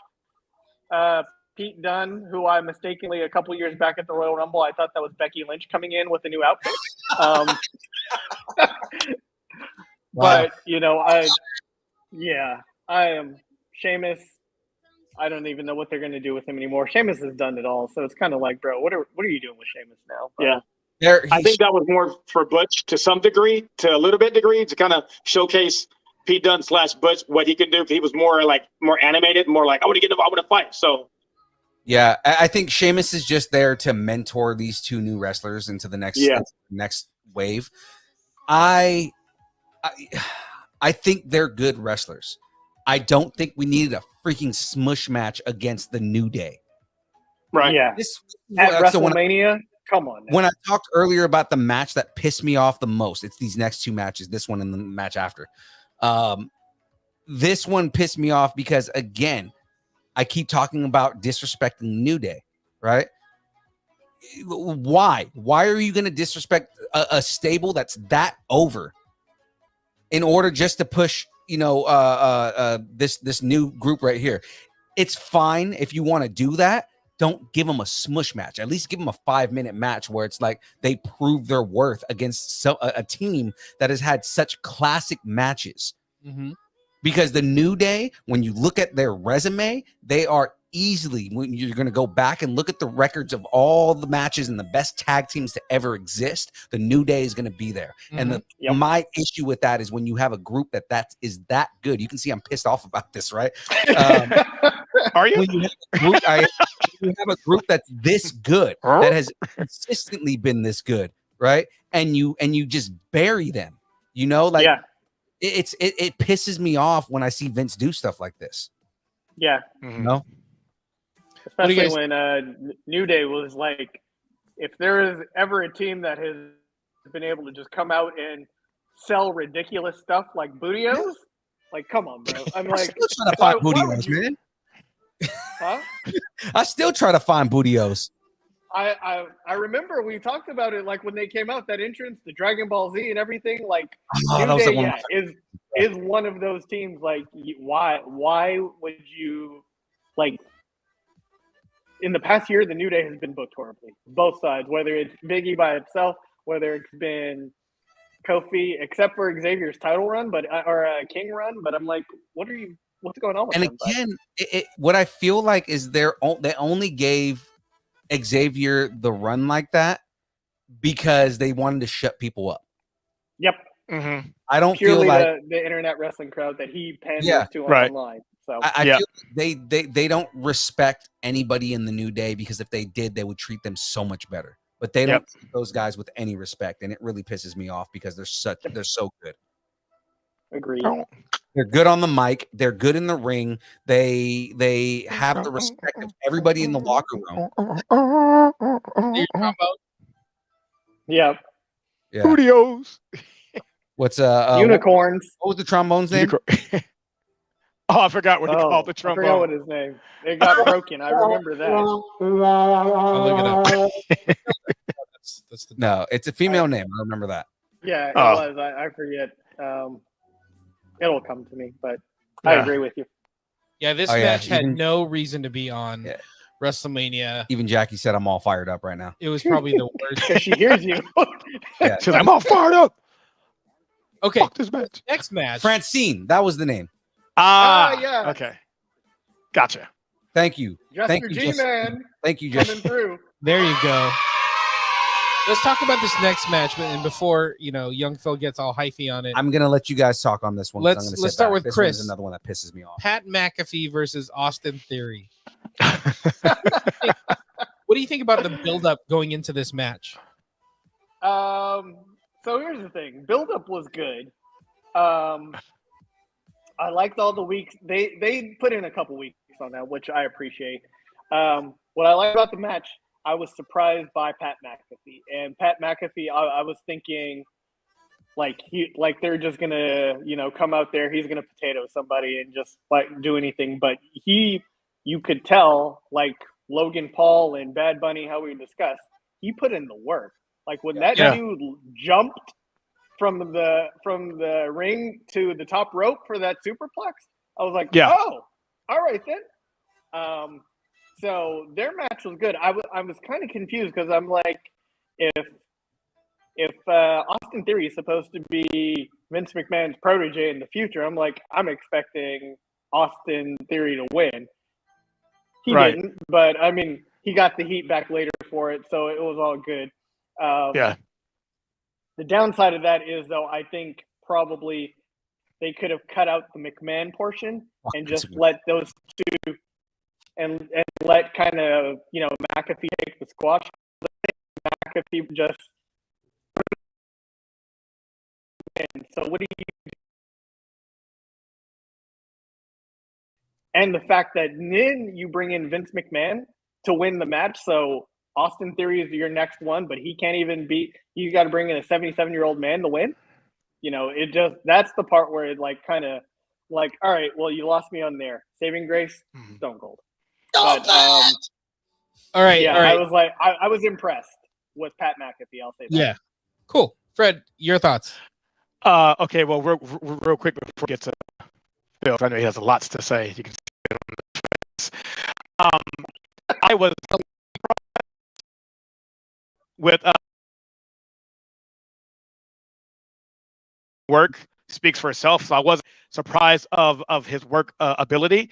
I was first upset the fact that the match even existed, because again, you have another WrestleMania match that could have gone to somebody else more deserving. Pat McAfee's an announcer. We knew he wasn't going to face McMahon, even though that was a talk. We knew this was about Austin Theory getting his push or whatever. In fact, I almost forgot this match even happened. I was like, oh, we're getting to the main event. We're like, oh, no, Pat McAfee, that's right, whatever. So that being said, I knew his work was going to be great. I wasn't excited for Pat McAfee as I was for just more of the crowd getting involved, doing a chant. They seem to enjoy it. So he kind of soaked it all in. So you had excitement for that. I love his suplexes. I love the finish. I thought Austin was going to pull it out because, again, it's Pat McAfee. He has his own show, and he does announcing. He doesn't really have to win to get over. He has, his work speak for himself already. But I was reminded when I'm watching the match, before the match, my friends were like, you know what? Night one was pretty much good, overall, really a good show. It didn't seem like have a lot of McMahon influence. And I was like, I know. Something tells me McMahon's going to pull something where he's going to do what he wants to do. And when it happened, I was like, there you go. And I knew it. It was like, it was too good to be true, because it was like, McMahon, he's not getting involved. They're doing their thing. It seemed like night 2 of WrestleMania, and it was night WrestleMania. Okay. You know what I mean? And, you know, he did basically what Shane hit me from behind. It's like, you know, at least try to sell it. What? I mean, we knew it was stupid. What? Oh, it's good. We knew that. I mean, it's, you know, Stone Cold had to be the saving grace of that. I don't want to give it away, but, you know, he had to, because if it would have ended like that, I was like, this is just McMahon getting his way. Yeah. So No. that's what killed it for me. It should have just end. It should just end with Austin talking to McMahon, be like, okay, you know what? You did good, son. You did good. We'll get you next time. Walk off, go to the next match. That would have been okay, because it was an entertaining match overall with the fans getting involved. You know? Right. You know, No. so the whole Phil. Theory McAfee, I know, right? Theory and McAfee was great. McAfee was he showed that he put in the work. He showed that he is worthy of having a match at WrestleMania. It was good. You know, fuck Vince McMahon. 100%.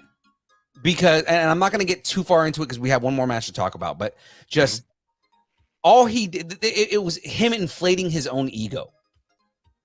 Because there is no way that 77-year-old man, no matter how jacked he looked for being an old man, he's an old man. Right. He wasn't going to beat Austin. He wasn't going to beat Pat McAfee after he just beat Austin Theory. Right. Because now all he really did was just make Austin Theory look weak. Right. All he did was make Austin Theory look like he's just incompetent and crappy.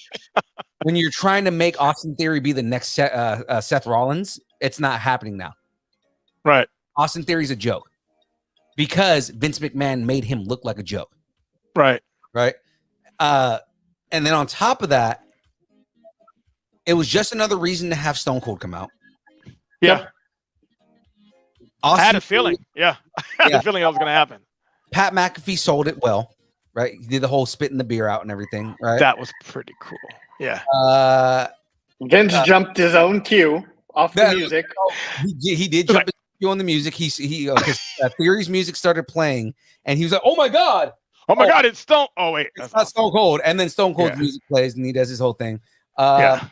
Theory sold it like it was rock level selling that. Oh, dude, that was like. Oh, that was Scott Hall. Scott Hall flying in the air. Yeah, remember when Austin stunned The Rock and he like did like a backflip out of the ring?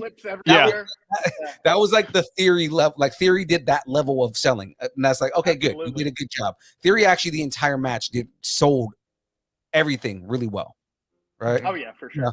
You know, Vince missed the stun. Stone Cold throws him into the ropes, and it's like it looks like two old men shuffling to get and that's why Stone Cold had to be laughing. I was like, he knows the man took the worst stunner again. Like, Vince, you ain't shit, bro. Give me my beer, man. I was waiting for both of them to be like, oh, it has come out that Vince McMahon and Stone Cold Steve Austin have both broken their hips. Yeah. You know, you know, like, why are these two old men fighting? This is terrible. Why is this happening? Right? Like, I get it. I understand what Vince was trying to do in having Stone Cold come out and stun him. He was trying to get that pop from like the late 90s, early 2000s. Yeah. You're old as shit, dude. You can barely walk. You never could sell a stunner when you were healthy. You're not going to sell a stunner. Got no now. rhythm. Good to know things don't change. Yeah. He's an old white You know Vince can't dance, right? And I'm sure Linda has been dealing with this for the last 60 years. So I mean, like, you know, hey, his shoulders look good. His shoulders are ripped. He still looks pretty jacked for an old dude. But he was skipping leg day. Do you see? Oh, he definitely skips little leg day. His legs look. That guy can't. He can barely walk. He definitely skips leg day. Apparently, I'm on an island by myself because I liked it. No. I was entertained. No. Stop it. Stop. No. No. I was happy. I was surprised. No. It was like an unexpected moment. I enjoyed just the spectacle of it, kind of like enjoying the Jackass match. You know, Mm-hmm. I was totally okay with this. I'm like, we're just gonna have fun. We're gonna bring out Stone Cold. This match means nothing for long term. What? You know, so I think it'll just be something that'll be fun for WrestleMania. It'll be able to hit headlines. We get Stone Cold again. Everybody in this crowd is gonna leave happy. They got to see Stone Cold twice in a weekend. Yeah. I mean, you got a lot of Stone Cold, right? And this is obviously his farewell WrestleMania. Yeah. You get to see a lot of Stone Cold. That's cool. I think you could have done without that whole second half. Yep. Fun. I think I was laughing. You could end with Pat McAfee getting the win over Austin Theory and ending it there.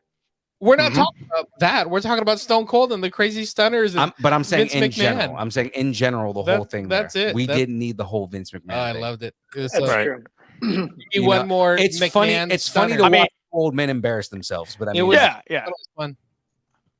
I mean, the segment itself was fine, just that. But when you attach it to the Austin Theory McAfee match and then McMahon doing his thing, it's like it kind of, Yeah.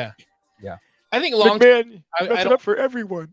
I think they'll find a way to. I mean, that's kind of what they're doing with Austin Theory. They're kind of turning him into this little kind of brat, kind of like how Miz was a little bit of a brat. You know? So I think he'll just go down that path, and McMahon could always just disregard him, and then he's on his own, and he's got to build his way back up, and we get that storyline. But I don't care. Yeah, It's I fun. think I think they're trying to build him into another Seth Rollins. Remember when Seth Rollins was Triple H's protege? True. Right. And when he gave him the pedigree and all that, Yeah, I think that's what they're doing with Austin Theory is they're trying to make him the new golden boy. They're trying to make him, Vince's. They dug him a little bit of a hole to get. Oh yeah, no, he's gonna have to. He's gonna get out of this because the thing is, I think Vince thinks that he can save it with storyline, but he doesn't realize that his storylines are shit. Unless they slap a belt on Austin Theory, he's going to be a mid Carter. He's Don't Drew McIntyre him like that first round. You mean the mid card belts they don't showcase? Yeah, sure, go right. Yeah, why not? Go ahead. Yeah. Sure. We're not going to showcase you anyway, so sure, we'll put the belt on you. Yeah, okay. We got one more match to get through here, guys. So let's knock this guy out here. All right, let's do it. The match, the most stupendous match It wasn't of all time. It wasn't. Lesnar versus Reigns. They called it a unification, but honestly, I don't think they're going to unify this. I think this is a way to move belts around and show Roman losing without actually interrupting Roman's streak. Anyway, so basically, it's Roman 2 belts. Basically, is what you're saying, like Becky 2 belts. Exactly. Totally. I think that's what it is. Mm-hmm. Okay. The belt itself is going to get drafted to a different division. It's going to Raw. He's going to go get the NXT belt. Exactly. The Universal Championship is going from Raw to SmackDown. Yeah. Mm-hmm. You mean the champion? Fred, no, just the belt. Yes, sir. Just the belt, not the champion, the belt. Mm-hmm. Fred, what did you think of the build-up, the storyline going into Mania for this match? Well, remember they did a lot of pivots because Roman couldn't wrestle, because of COVID. So they had to, do some shuffling around, Bobby Lashley and stuff like that. And then with Royal Rumble, he he beat, Bobby Lashley beat him for the belt.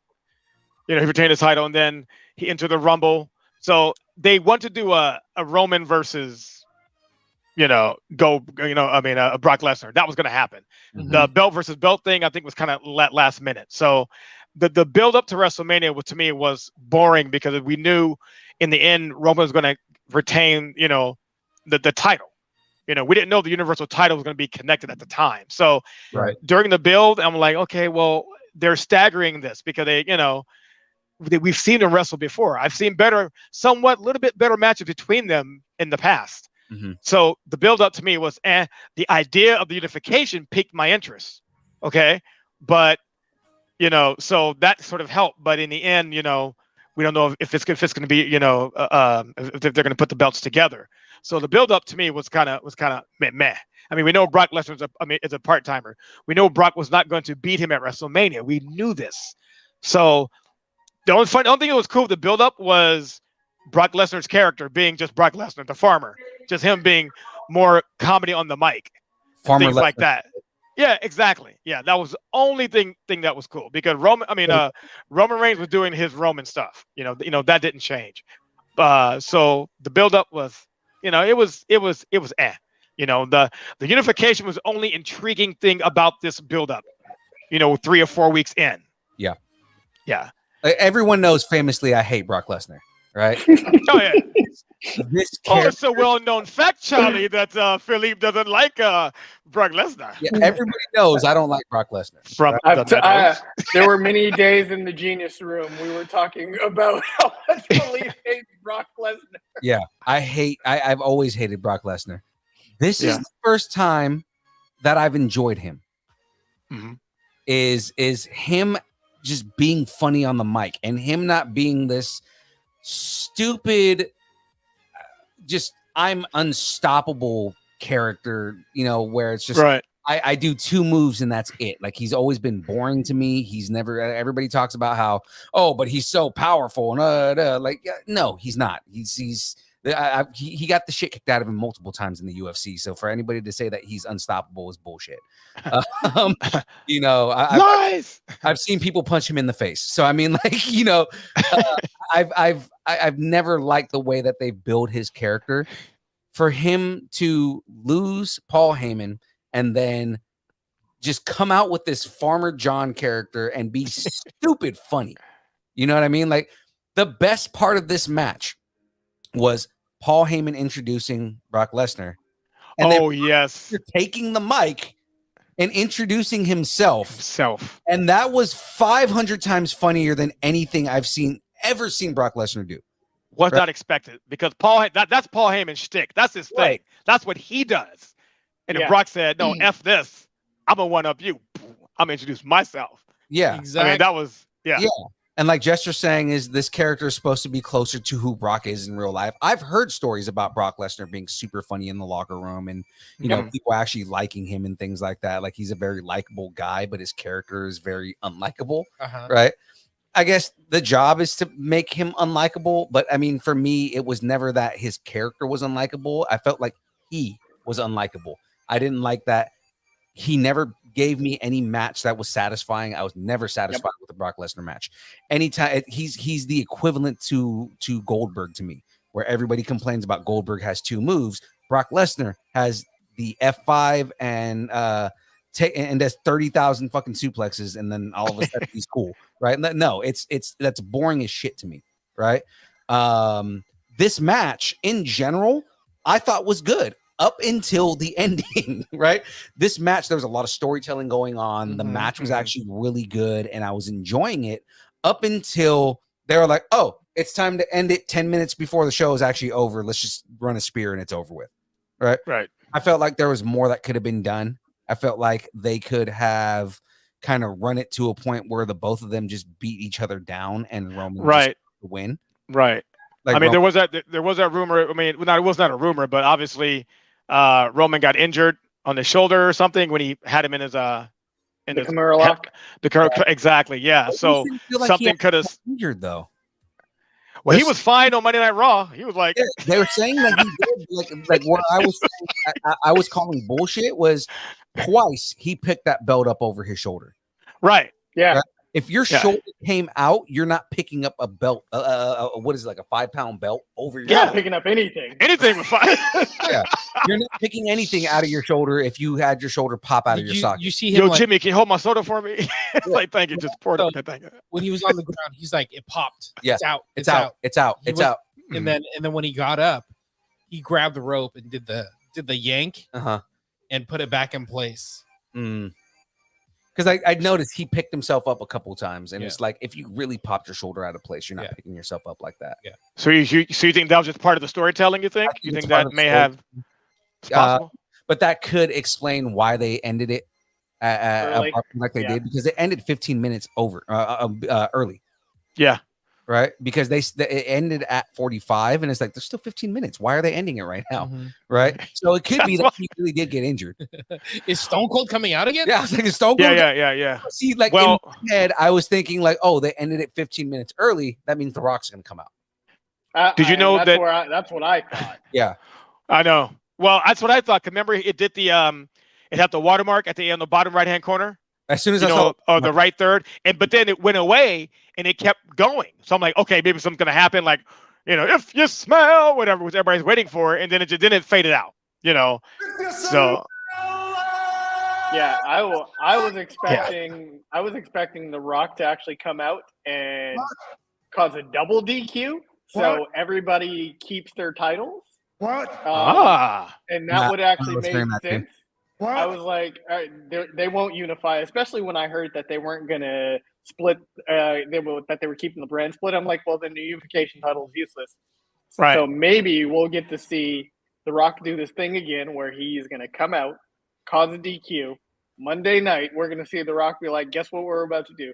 We're about to call our main event again for the future. A la John Cena. And I'll see you in SoFi. And then that's it. When that didn't happen, I was like, what the hell just happened? Because it was literally the last time I felt like that was when Brock beat Taker and the streak, and we were all like, wait, what? That just happened? Yeah. Like, so you had to, we were all searching like, no, something.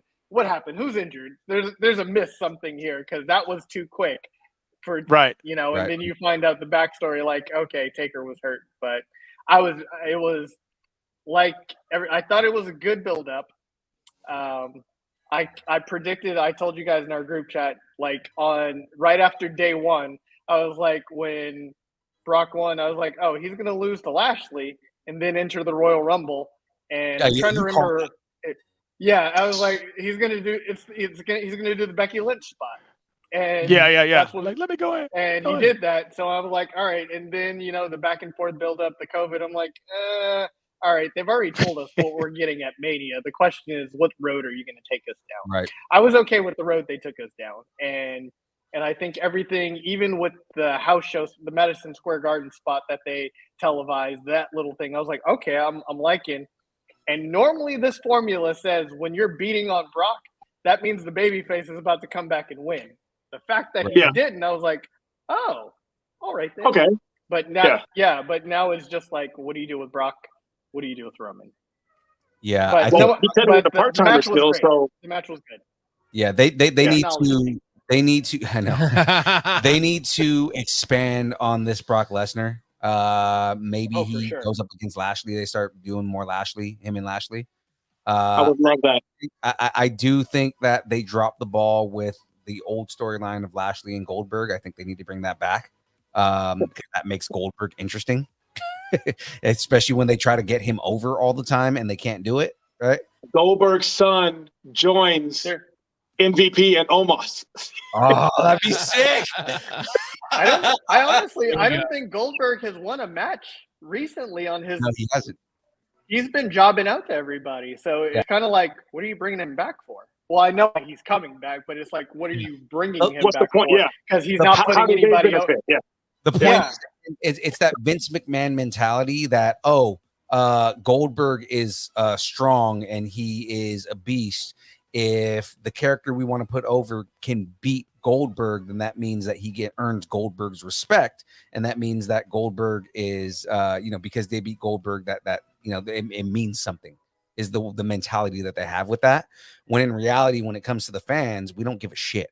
We don't care about Goldberg being in a match, because at this point we expect Goldberg to lose because he's old. He's not the strong monster dude he used to be. I mean, even then, Goldberg was good, but I'm like, all right, 100 and something wins. Okay, I can beat Hugh Morris 174 times, and you can call it whatever streak you want, but it's still just Hugh Morris. Right, exactly. Yeah. Congratulations, you beat the Dungeon of Doom 20 times in a row. We finally got through both days of Mania. Mm-hmm. Okay, Fred, what is your favorite moment from day one and day two of Mania? On both days, favorite moment on day one. You know what it was? My favorite moment was probably not even the match. It was no, I'm sorry. No, that's day two. So I'm gonna say day one favorite moment. Oh man, I guess I have to go with Cody coming back, even though I didn't want him to. in a sense, but day one, just that moment was amazing. That was my favorite moment. Day two, my favorite moment actually it wasn't even the match. It was Triple H coming out. Yeah. We didn't even talk about that. Yeah. We didn't even talk about that was like it was an emotional Topic for moment. It was another an time. awesome moment. It kicked off night two. I damn near cried. Yeah, just to, it was kind of like it reminded me when he came back from that injury, and stuff like that, and he came back from injury and I'm Triple H, just those that moment. You can say a lot by not saying anything, and it was that moment. To me, that was my best moment of night two, really. That, and then I would say Cody, moment, match. I can go with Becky, and Belair, or Cody and Seth, but but I'd say Cody night one, Triple H night two. I was going to say Edge entrance, which is awesome, it's fantastic, but that hit me in the emotional field. I got to go with Triple H for night two. Yep. The only misstep on that was he should have came out to King of Kings. Oh, That's for what sure. For sure. Should have been King of Kings. Yeah. All right, Chris. For me, night one moment, I was going to say Charlotte actually winning. Charlotte winning the match. Because honestly, I wasn't sure that she was going to win. I'm happy that she was, but you listen to other wrestlers, and they're thinking like Ronda's going to get the win. But I was happy that Charlotte won. So that was the best moment for me. What? Best moment night two, probably going to be the same thing. Triple H coming out and kicking off the show. It was one of those I think I said in our group chat, he's like it was one of the last dudes, from the Attitude Era. There aren't too many left. In fact, I think they might all now be retired except for, the indie spots, but Jericho. That's it. Jericho. Yeah. Jericho's it. I mean, Rock we don't know. He said he's retired, but I'm sure come WrestleMania time, Vince McMahon, with all the cuts that they've done this past year, can cut him a check if needed. But yeah, that was it for night two. Very cool. Philippe, what do you got as far as favorite moment? Favorite match? My favorite moment is going to be honestly from night one. It's I'm kind of in a toss up between a couple of things. Bianca Belair's entrance was a big deal to me. That was awesome. Yeah, and I mean, there's a lot of it is because there's also a lot of meaning behind that entrance. It's not just how she had the Southern University band that was there with her, but a lot of it has to do with kind of like just Black oppression in general, and the meaning behind her coming out to a marching band that has historically been oppressed, and her being a Black superstar that also happens to win the championship that night. It's kind of a big deal. There's a lot of symbolism behind everything that happened between her entrance and that win that I have a lot of respect for. So there's that right there. Hold on, before you jump in there, that's why I feel like they undersold Sasha and Naomi winning the belts. And that was the other thing too, because that's in the weekend in general. Because that being on the other side of it was they were the first Black tag team to win the women's championship there. So those two things were two big deals that they kind of didn't really make a big deal about. Twitter made a big deal about it because they were like, how come nobody's talking about the fact that they are, that these are huge, accomplishments on. Can I give my opinion about that real quick? Yeah. Maybe because with male tag teams or tag teams in general, there's a great tag team division. And they're a great tag team champions. And then when Black people win tag team, it means more because there's something behind it. They're champions, and then in a division where there is no tag team wrestlers. They're just thrown together. So they're there, but they're what are they the champions of? So can they build off this? I hope they can. I mean, it should have been Sasha and Bailey. to jumpstart it instead of the Iconics. If we're being real, they should have started with that and then build a division around that from 2 years ago. Yeah, because I mean they're a minority team too. I mean, you look at Right. Bailey, Latina, and right, exactly. Should do that, and then at least it would have meant something or whatever. So, again, that's great, but again, maybe that because it didn't have that much weight to it. I think Philippe is because they're champions, but it's still the women's the tag team division that doesn't have a lot of weight to it. Annals of history, it's still gonna when there is more meaning behind that because in time there will be more meaning behind those championships. They'll figure it out. Exactly. Hopefully, yeah. The people hold that spot. You know what I mean? Right. Exactly. Yeah. You also got to think. Hold on, before we jump past that, is that you also got to think this isn't just us looking at the division being like, it's kind of a weak division as a whole, but like for the 12, 13-year-old fan, whether it's a boy or a girl, seeing that representation would mean a lot. Yep. Like they should have just said it and just let it be the way it is. I see what you mean. Yeah. I was waiting for them to say something about it, but they didn't. I was waiting for them to be like, it's an achievement, it's an accomplishment. This is a big deal. But there was ever a time that was it. Yeah. Exactly. My other big things that I think one of the biggest moments for me was the anticipation leading up to and then the entrance itself, Cody Rhodes. Yeah. Because we were speculating a lot in the group chat, and when Cody Rhodes came out and he came out as the American Nightmare, for me that was a big deal. Yep. It was because I kept saying, like, if Cody Rhodes comes out, he's not going to be American Nightmare. They're not going to give him any respect. He came out as the American Nightmare and he killed it. Yeah. So that was a big deal for me. And of course that the whole interaction between Stone Cold and KO was a big deal. So between those three things, and this is why I believe between both nights, I think night one was way better. Ooh, hold on. Somebody just popped in. That was Fred. Okay. Fred dropped and came back in for some reason. Okay, I didn't realize. Oh, that's weird. Oh, okay. But yeah, I mean, that signal, and he had to like handle it, and then came back. It came back, and he's also the Flash. All right, I'm back, guys.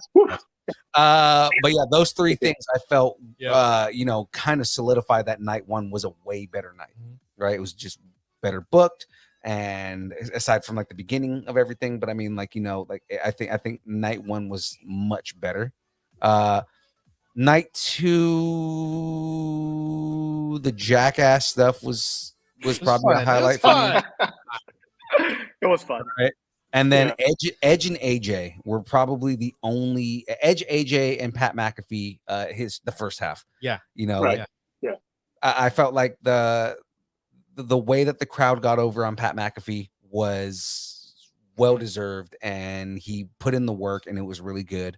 Edge and AJ easily had the match of the night, right? And as far as a wrestling match, right. Totally. Just in the entrance and Edge's entrance and everything like that, like that should have been the main event, in my opinion, the way that it was that it played out. Got it. And then Johnny Knoxville and Sami Zayn was just again, I did not expect to like that. Right, me too. Yeah, gotcha. Good one. Good.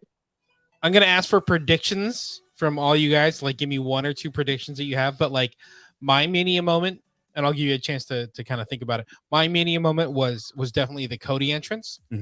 I think it was more about like we've talked about the Forbidden Door, people leaving WWE, but it also opens the door that the Forbidden Door swings both ways, and we can get AEW stars that literally the top guy come back to the WWE.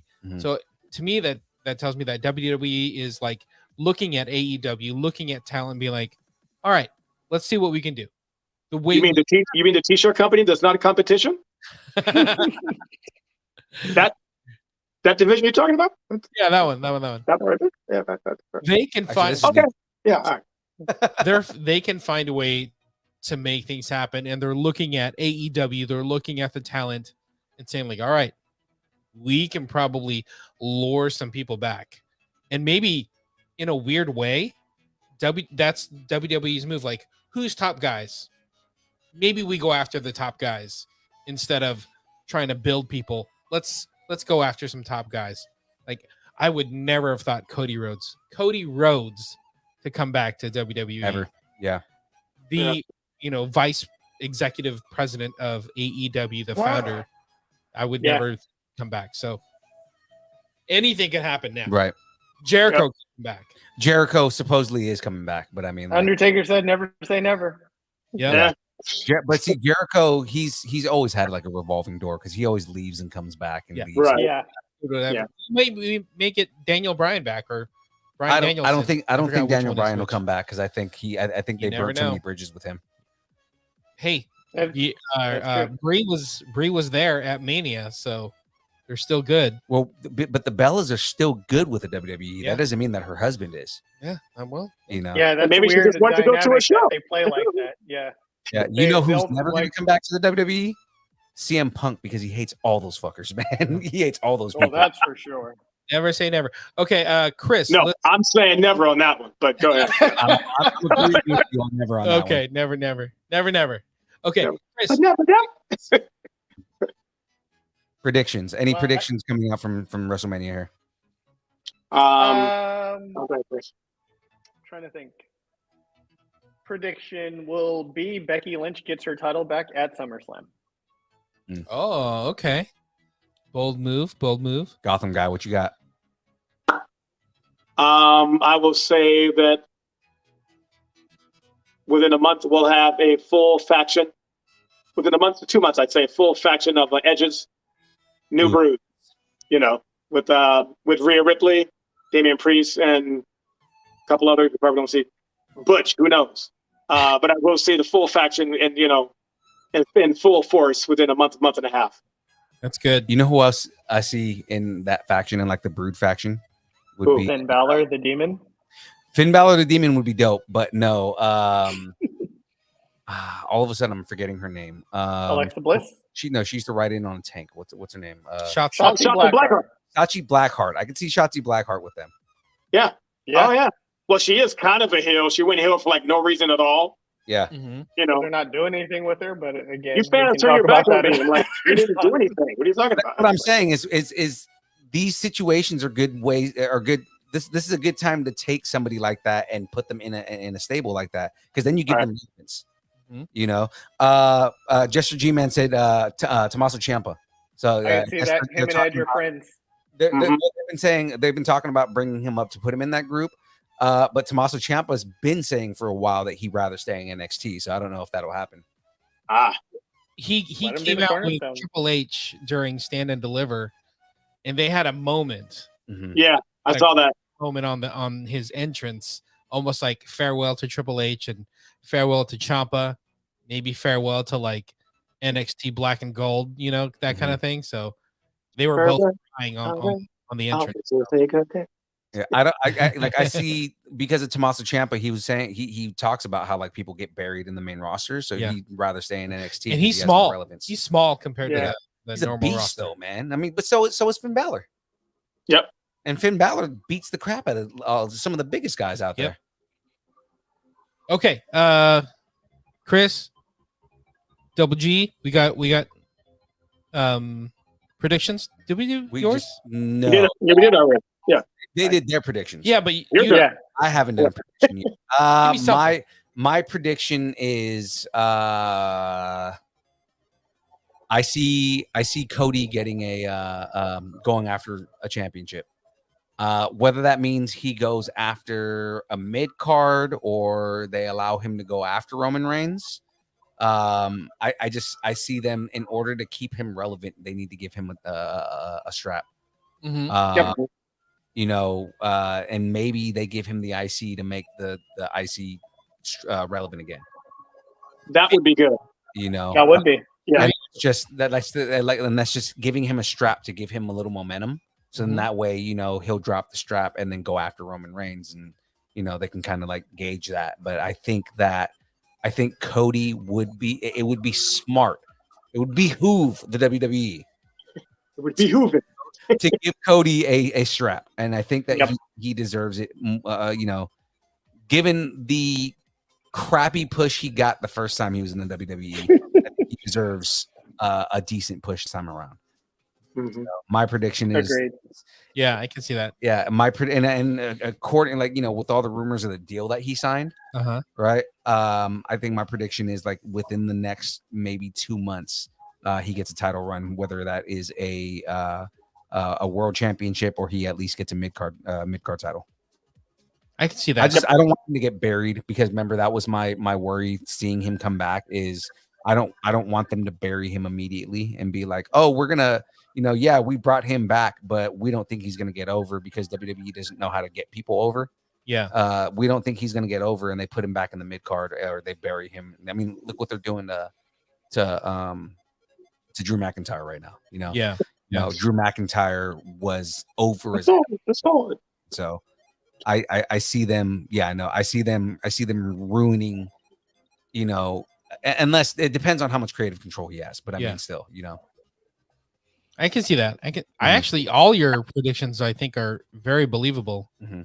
My prediction was like Becky's gonna go away for a while, spend some time with that baby, and then we may get other people try to contend Bianca, but I don't know who. Is it Rhea? I don't know. I think I don't know. should get it. Rhea is the most logical choice. Yeah. Yep. If this push proves positive, if the rumor of this new direction they're going to take her proves positive, but we got to wait the next few weeks and see what happens. But last night Raw does sort of point in that direction, so we'll see. Yep. And then another good point out there. Cody wins Money in the Bank, and that actually, again, I think that is along the lines of what I'm saying in giving him a strap. Right, is you have him win Money in the Bank, and now he is a contender to win the strap. So I mean, I'm totally okay with that. I'll give you one. I'll give you one prediction. I think Cody becomes a beacon for other wrestlers, whether it's NXT, AEW, or New Japan, Impact. Impact, to join Cody Rhodes in WWE. Build a new Bullet Club like they were trying to do the first time. Just the problem is when they tried to build Bullet Club the first time, they just didn't know how to do it, and they lost all momentum that they had. If they would have put AJ, Finn Balor, the Good Brothers, if they would have put all those dudes together, that would have been great. And they put the Good Brothers with AJ at the last minute, and then they fired the Good Brothers. So it was like exactly. Yeah. I mean, it all depends on Vince, or because if he's doing this to kind of change the culture, or if he sees that Cody is like, you know what, they gravitate towards Cody. All right, let's try something else. If he did this just because he was like, well, we have somebody we took away from AEW, if that was his main reason for doing it, then people may be like, well, I'm not going to join if that was the only reason. So it has to mean something. So we'll see this run with Cody. If it works out, then the people in NXT get called up, they get a better push. I mean, we'll see. I mean, they need a new formula because it's getting stagnant. WrestleMania was a great event, but you didn't have to follow the shows for 52 weeks to get to that point. You know what I'm saying? My mom could have watched that and be like, oh, that was fantastic. I haven't watched Olympic wrestling SmackDown since SummerSlam, and I picked everything up immediately. Exactly.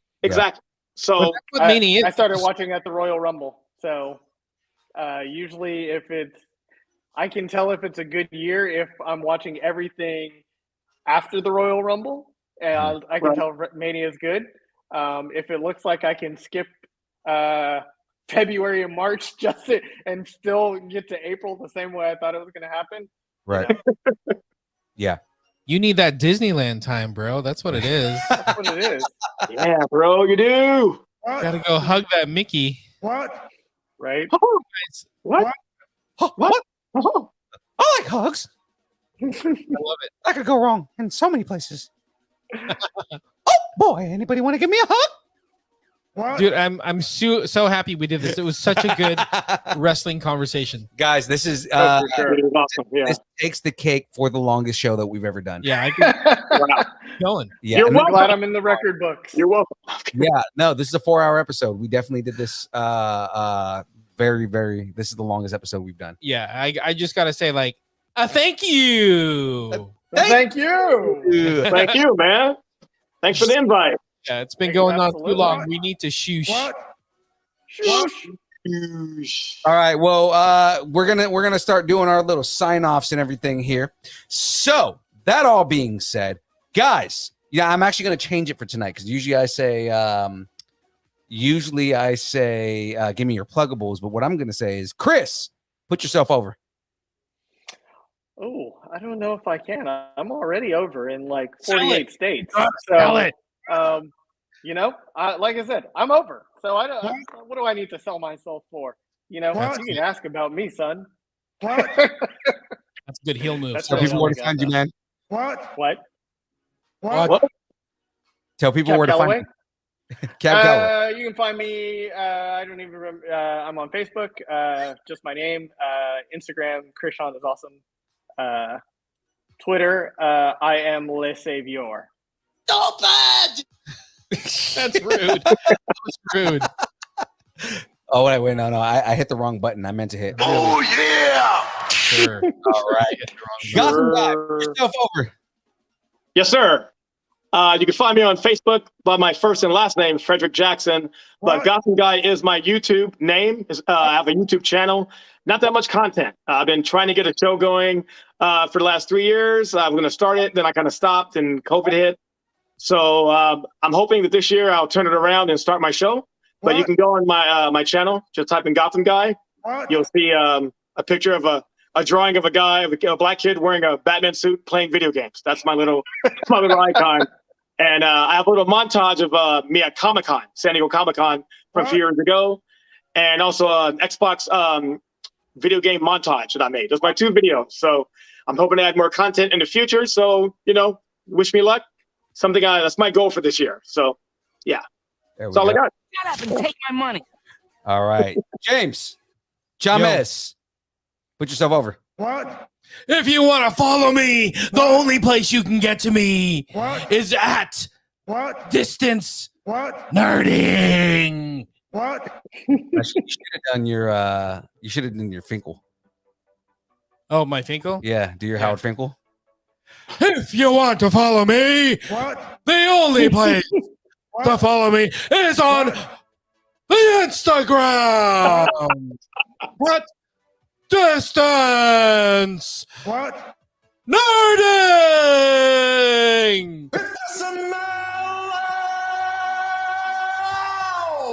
What the Rock is. Bunch of wrestling nerds. John Cena. All right.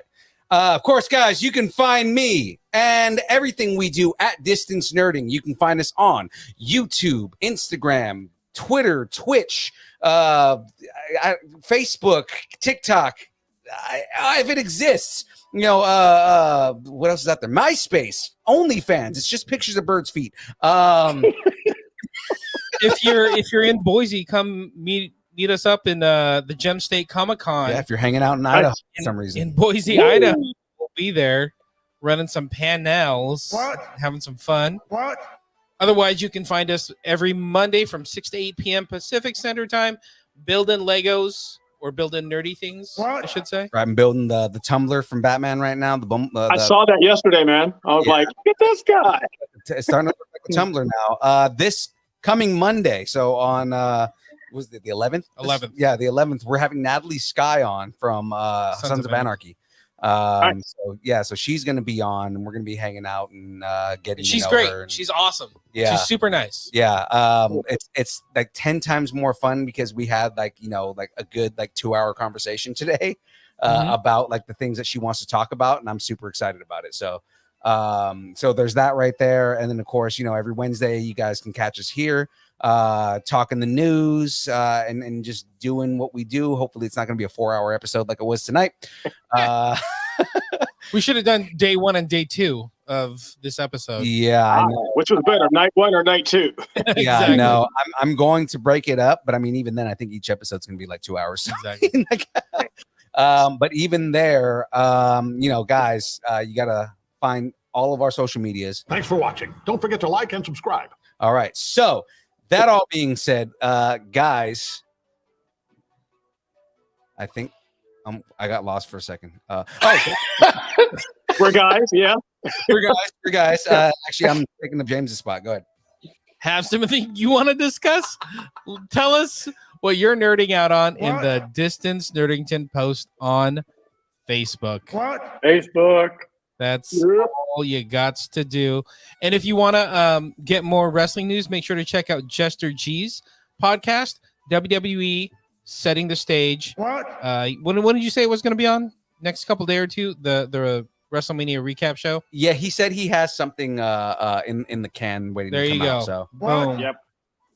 All right. And if you want to be part of our little wrestling chat group, just DM us and we'll get you we'll added. add you to the group. Actually, Lot of I'm fun. probably gonna add Gotham Guy to this now. So I'm gonna add you to our wrestling group, man. It's fun because we pretty much just fuel each other's wrestling stuff. Pretty much. Oh, right there. Jester G Man said it's gonna be out by the weekend. Perfect. What? Awesome. All right. Well, guys, I think it's time for the dance party. James, you like how it's fixed now and your legs don't fall off? Oh yeah, it's perfect. Look at that. I just super wish I glued could it. see. Yeah. All right. Where's my glasses? Glasses are gone.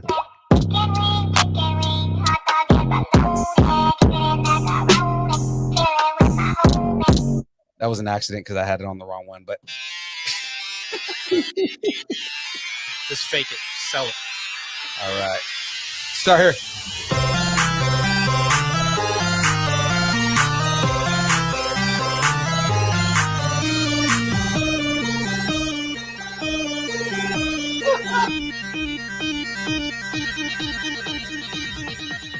Distance nerding.